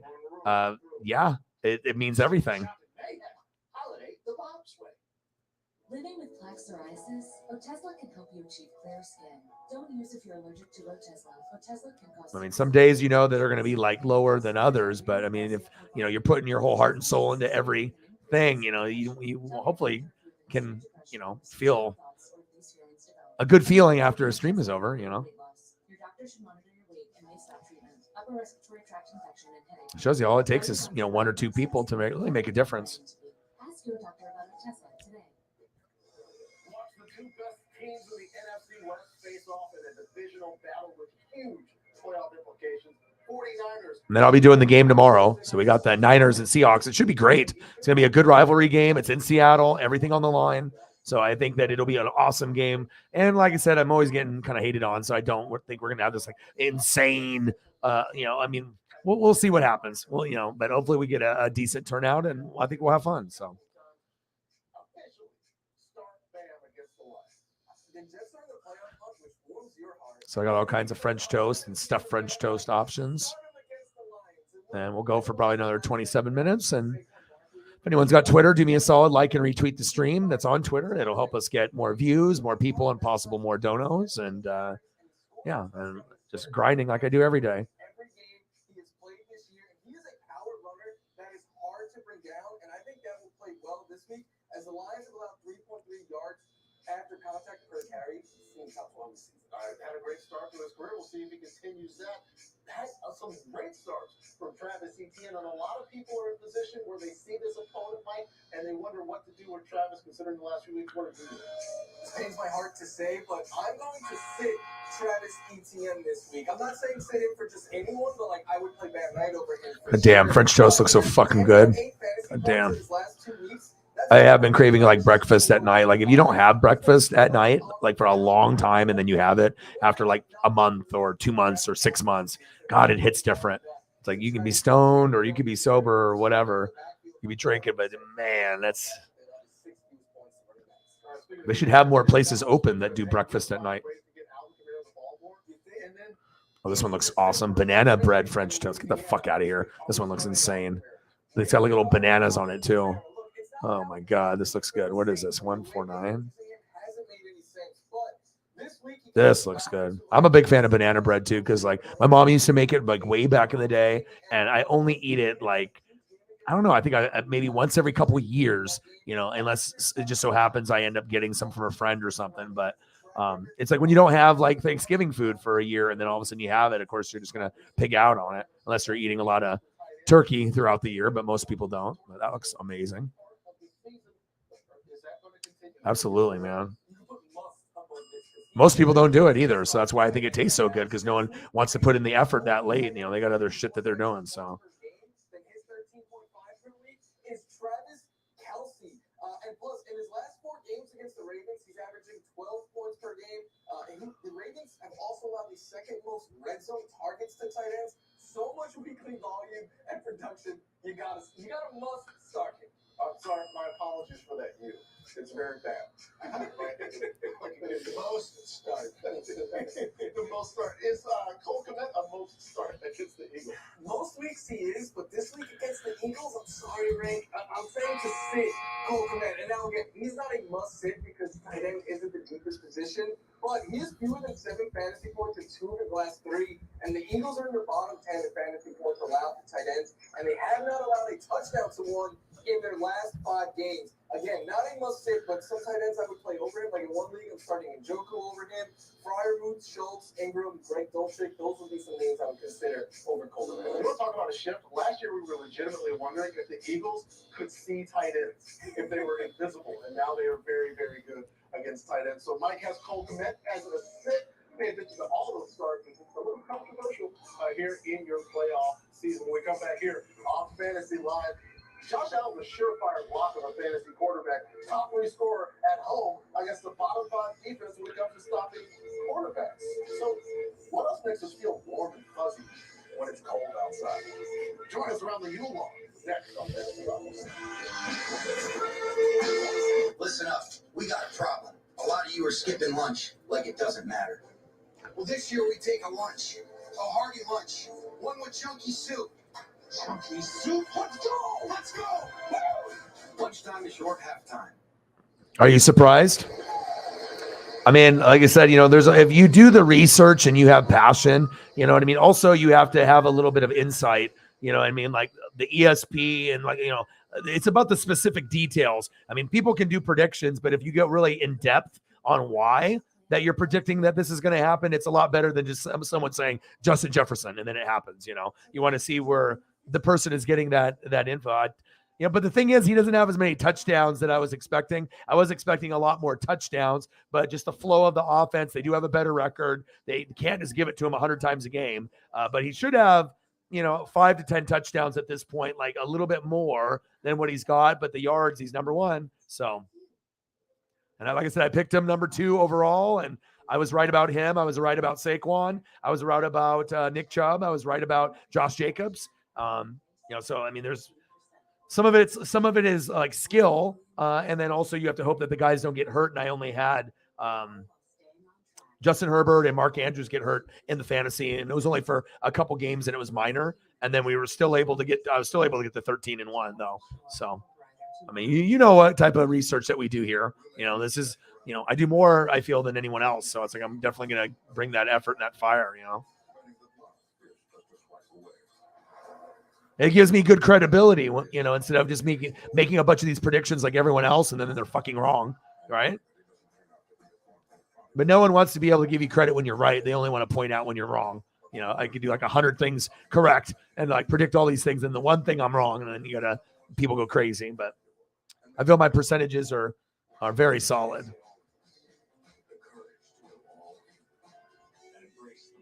Yeah, I take this shit so serious, man. Like, the shit is like my life, my legacy. Like, I'm trying to be the best.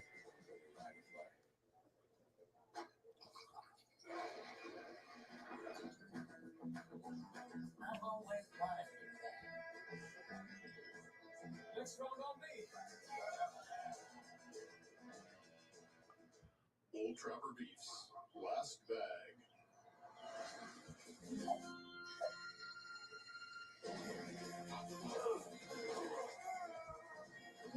plenty for both of you. Old Trapper, what's your beef? Game day kickoff is your pregame headquarters for game 1 of week 15. The Ravens are down to their third string. The Browns are down to their last hope. It will be dramatic. It will be defining. Who wins it and how do they do it? Answers Thursday, 6 Eastern. Youth football is all about swag, style, fun. 3 things Peyton has none of. Busted, dope, fit, yassified. These are just the words we use. What's up, fam? Hi. Gold.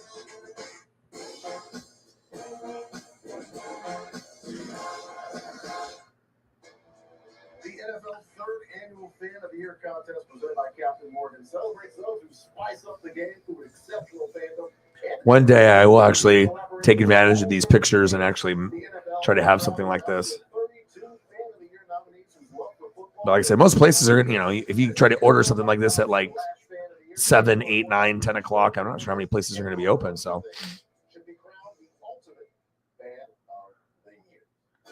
as we get further into December, it's time to cozy up around for a little fireside chat. And yes, we literally have the heart on burning because we're looking at week 15 and players who just make us feel all cozy. that's the biggest form of flattery. You just want to be able to get credit if people are stealing the catchphrases or stealing your material without, like, if you're not going to pay me or acknowledge me at all, you know what I mean? At least you could do like a shout out. I mean, that you stole my shit, it's like, but no one wants to be able to admit that they're not original. So of course, all these other people that steal things from everyone else, then, they, don't want to act like they can't do it on their own because it makes them look weak, fake, fugazi. It's like, I don't ever watch anyone and like, I have to get their catchphrase or their, like, I'm too busy researching on my own. I don't have time to watch anybody.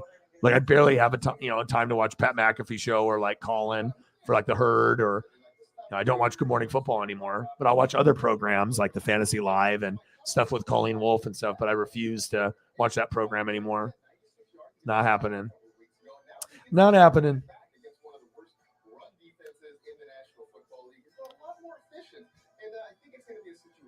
Commanders lean on Brian Robinson and that running game this week. It's very true. By the way, it is so, like, that fire is so warm. It is. It's spicy. Goodness gracious. I'm sorry. I'm going to get comfortable here. Wait, where is I get here? I know. Look, my arms.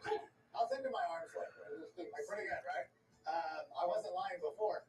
But I mean, it is flattering, you know what I mean, to know that people, they might not sub to you, you know what I mean, but they're watching you and they know that who the best are on YouTube. I mean, there's like a lot of people that are on YouTube, but I mean, how many of the people that are on are considered like great? I mean, I don't think there's a lot of people that are out there that are great. I mean, there's a lot of people that are doing it, but obviously people have their favorites, their top 3 or top 4. I do love the matchup this week against the Detroit Lions because they are not a very good team. when you get them outdoors. They're all nice and cozy. They're like, oh, they're from Detroit. They should be rugged, but they don't. They play in that little dome of theirs.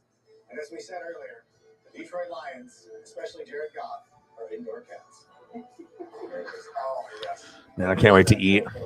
Fucking hungry. There's a comical amount of marshmallows in here, so I'm going to avoid spilling it all over myself. But as we approach draft season, I'm reminded of All right, delete some photos. Make some more room for more breakfast.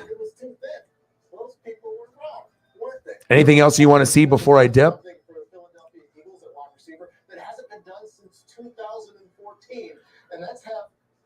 I'm going to be doing food, so anything food-wise, if you have any other options, we can actually go into like meats, like steaks and burgers and stuff like that if you want to go that route. I just like sometimes starting off with breakfast. It's nice to look at. It's warm. It's got me feeling. I gotta kind of sit like this so my armpits get a little air movement. You know? No, I got a class to teach them in. Or I gotta administer a final. All right. Man, I wish I had options to get something like this, like right now. I'd be fire. Ah, the French toast. Big old stack. All the gummies, all the French toast. Also wishing his lovely bride a happy birthday as well. So happy birthday. We're all fall babies. That's right. No, because there's people who he gets it.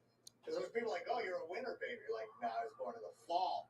It's still fall, whether it's snowing where you're at or not. This was a topic of conversation while we were interrupted by the commissioner. Yeah. And it got heated too. Speaking of the Flyers versus right. How hard we're looking at Thursday night football. No, he missed what we'll see you then. And this year they'll meet twice over the final 5 weeks of the regular season. All right. Now we got on NFL Network. I got the Eagles and the Giants. It's just like some football, something I can watch. I still got other shows that I got to watch, though. But just it's always nice to have a good football game in the background. I mean, pretty soon we're going to get to a point, Matt, where football's over, and we're going to be just salivating at like anything college football or NFL. And like the draft and the combine is cool, but it's like it's not the same. You know what I mean? Like it's like once we actually get to football season, people take it for granted. Like appreciate it for the first couple months, and then they stop like really focusing and paying attention. What's up? Okay, I'm almost done. Is she getting bitey? What are you doing? Are you go outside or are you inside? Outside for a little bit? Okay, I'm almost done, so. About to go to, okay. Okay. All right. I'll take care of her. I'm going to be done here in like 14 minutes, so. Hi, Paisley. I love you. We're going to hang out in 14 minutes, and we're going to snug.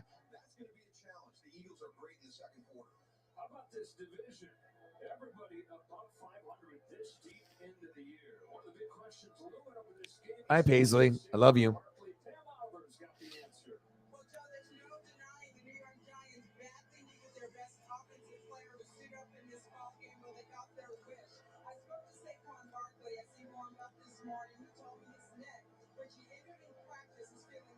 Yeah, I'm definitely going to have to take advantage of this in the next couple days.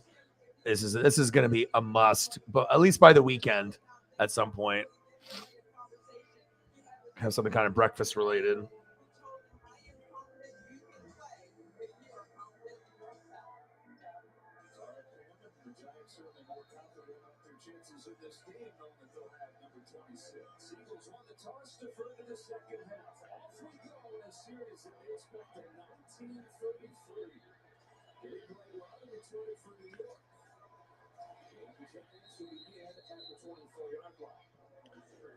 Jones, quarterback's efficiency numbers for him. He's also already set a Giants record for quarterback run of the ball. And as the Giants have struggled lately, Daniel Jones has not been the problem.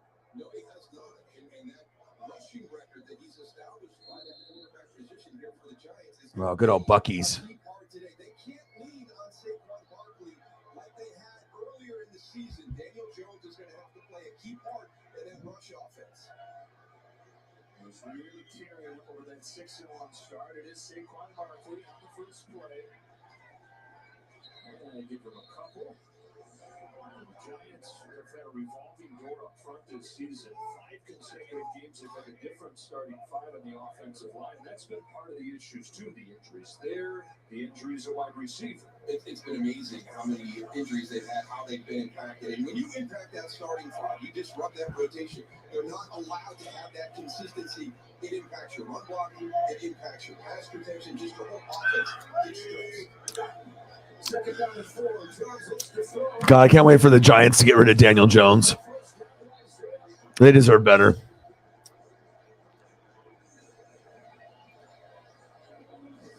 This is what it's going to have to be today. It's going to have to be in these small windows, right? You're not going to have a lot of time to throw it. That's a really nice pass by Daniel Jones right there. Good Yeah, I think it just depends if you have a personality to be able to express. For me, I think I just have a huge advantage over everyone else because I just did phone sales for, half of my life. So you got to think if I'm doing like sales and I'm on the phone and, they can't even see your face. So they have to really like your voice and trust you. And, so being able to do that and take people, swearing at me and screaming at me and, being able to just handle every situation. That's why I feel like I'm so comfortable on the microphone because I've been doing it for 20 plus years of my life. So, but everyone's got their own style, what they like and what they don't like. That's going to be concerning right there. When you give up a sack, when Andrew Thomas gives up a sack early in a one-on-one. All right, we got 11 minutes to go, Matt. Anything you want to see? You want to see some Hawaiian food? Maybe I just want to look at some Hawaiian food.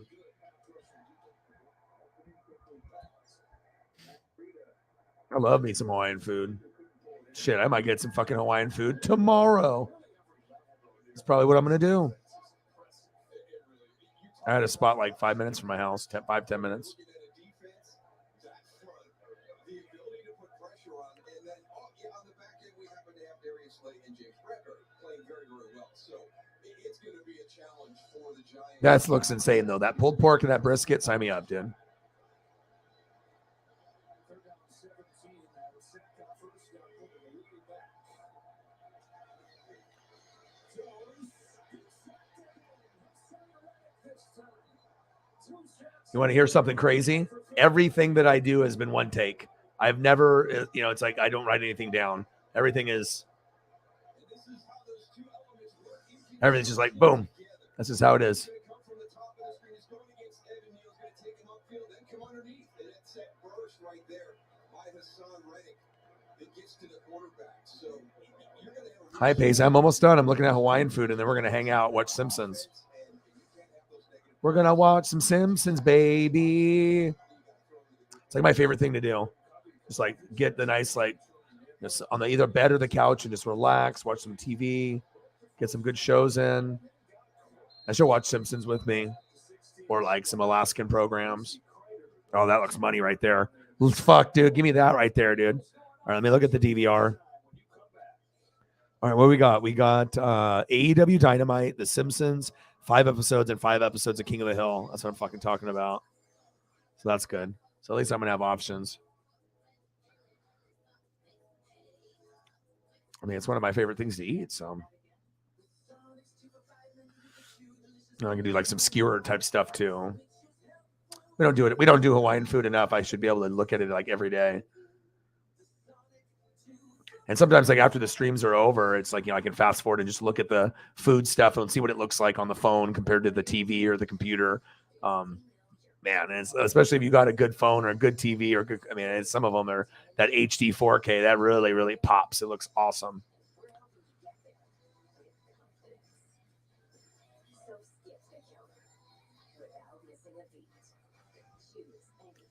What's your favorite thing to eat?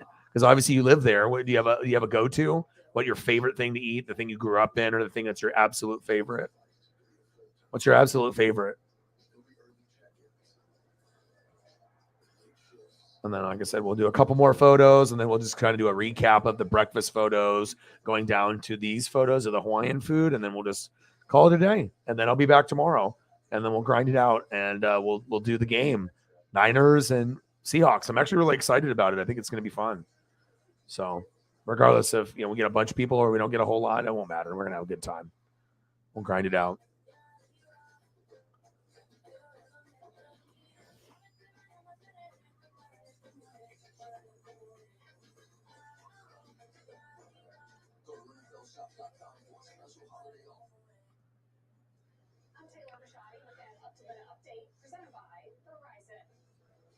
this week, Seahawks head coach Pete Carroll said it would be a, quote, great comeback for Kenneth Walker to play Thursday night after missing Seattle's last game Sunday with an ankle injury. That great comeback is now nearly complete. The rookie running back is expected to play against the Niners after having no injury designation for the game. Walker has run for 649 yards. Walker's a beast. For San Francisco, the Brock show may be on hold. Rookie quarterback Brock Purdy is questionable to play with rib and oblique. Oh, Brock Purdy's injured. Jesus, everyone's injured on the fucking Niners. Oh my God. Everyone's injured.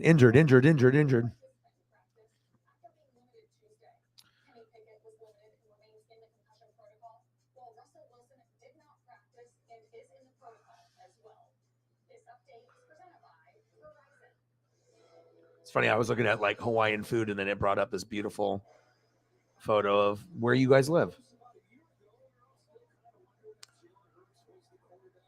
Man, I can't imagine just waking up to that, man, or having it not be too far from you.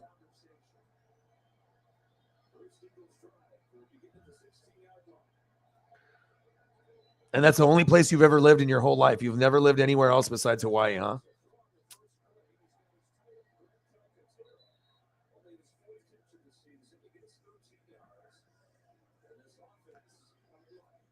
And it's like the Honolulu cuisine compared to like the other places, if you haven't been there, but like based off stuff that you read, is it like a different kind of taste and like vibe depending on like the different island? Or is it all kind of a similar type of vibe no matter what island you're on?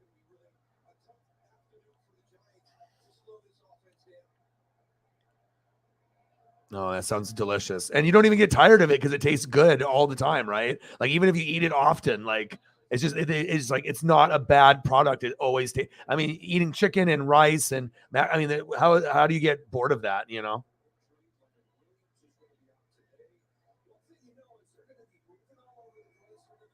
Oh, for 4. Nice. Where in Oregon for 4? Is it like when you were really, really young or?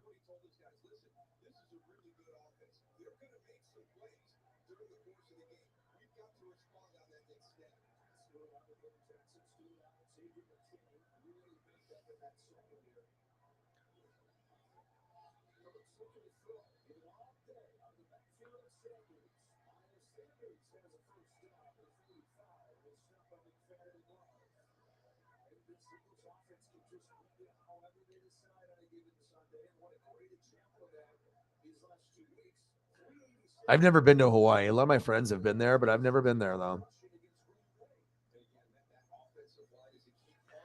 All right, well, let's go through some of the photos here. Oh, fuck, you're right in my neighborhood then. You know, if you lived in Beaverton, you were like live not that far from, so you know exactly what all the little things like Nike and all that stuff. Wow, that's cool. The rec center in Beaverton. That's awesome. Obviously in Portland. All right, let's go through the photos here, and by the time I'm done, we'll call it a day. Thanks for chilling and hanging out. And like I said, hopefully we'll end up getting some, more people, so that way we can have more conversations. And it's just always grinding, and no matter what, and it shows you never know when things are going to happen. We could sit at 0 for hours, and then if someone comes through, then maybe we end up saving the stream, instead of ending at under a certain number. So that's always good when we can get someone to do that, like Cyberpunk, always saving my ass. So that definitely is nice. Oh, dude, trust me. I mean, I watch a lot of the food programs, and I have a lot of respect for like the preparation and switch up the protein, the sauce flavor. But obviously I'm half Japanese, so I can eat rice every day and never get bored of it. Plus the mac salad and the different types of chicken and beef and other options that you have there. I mean, of course, I'm not going to get bored of that ever.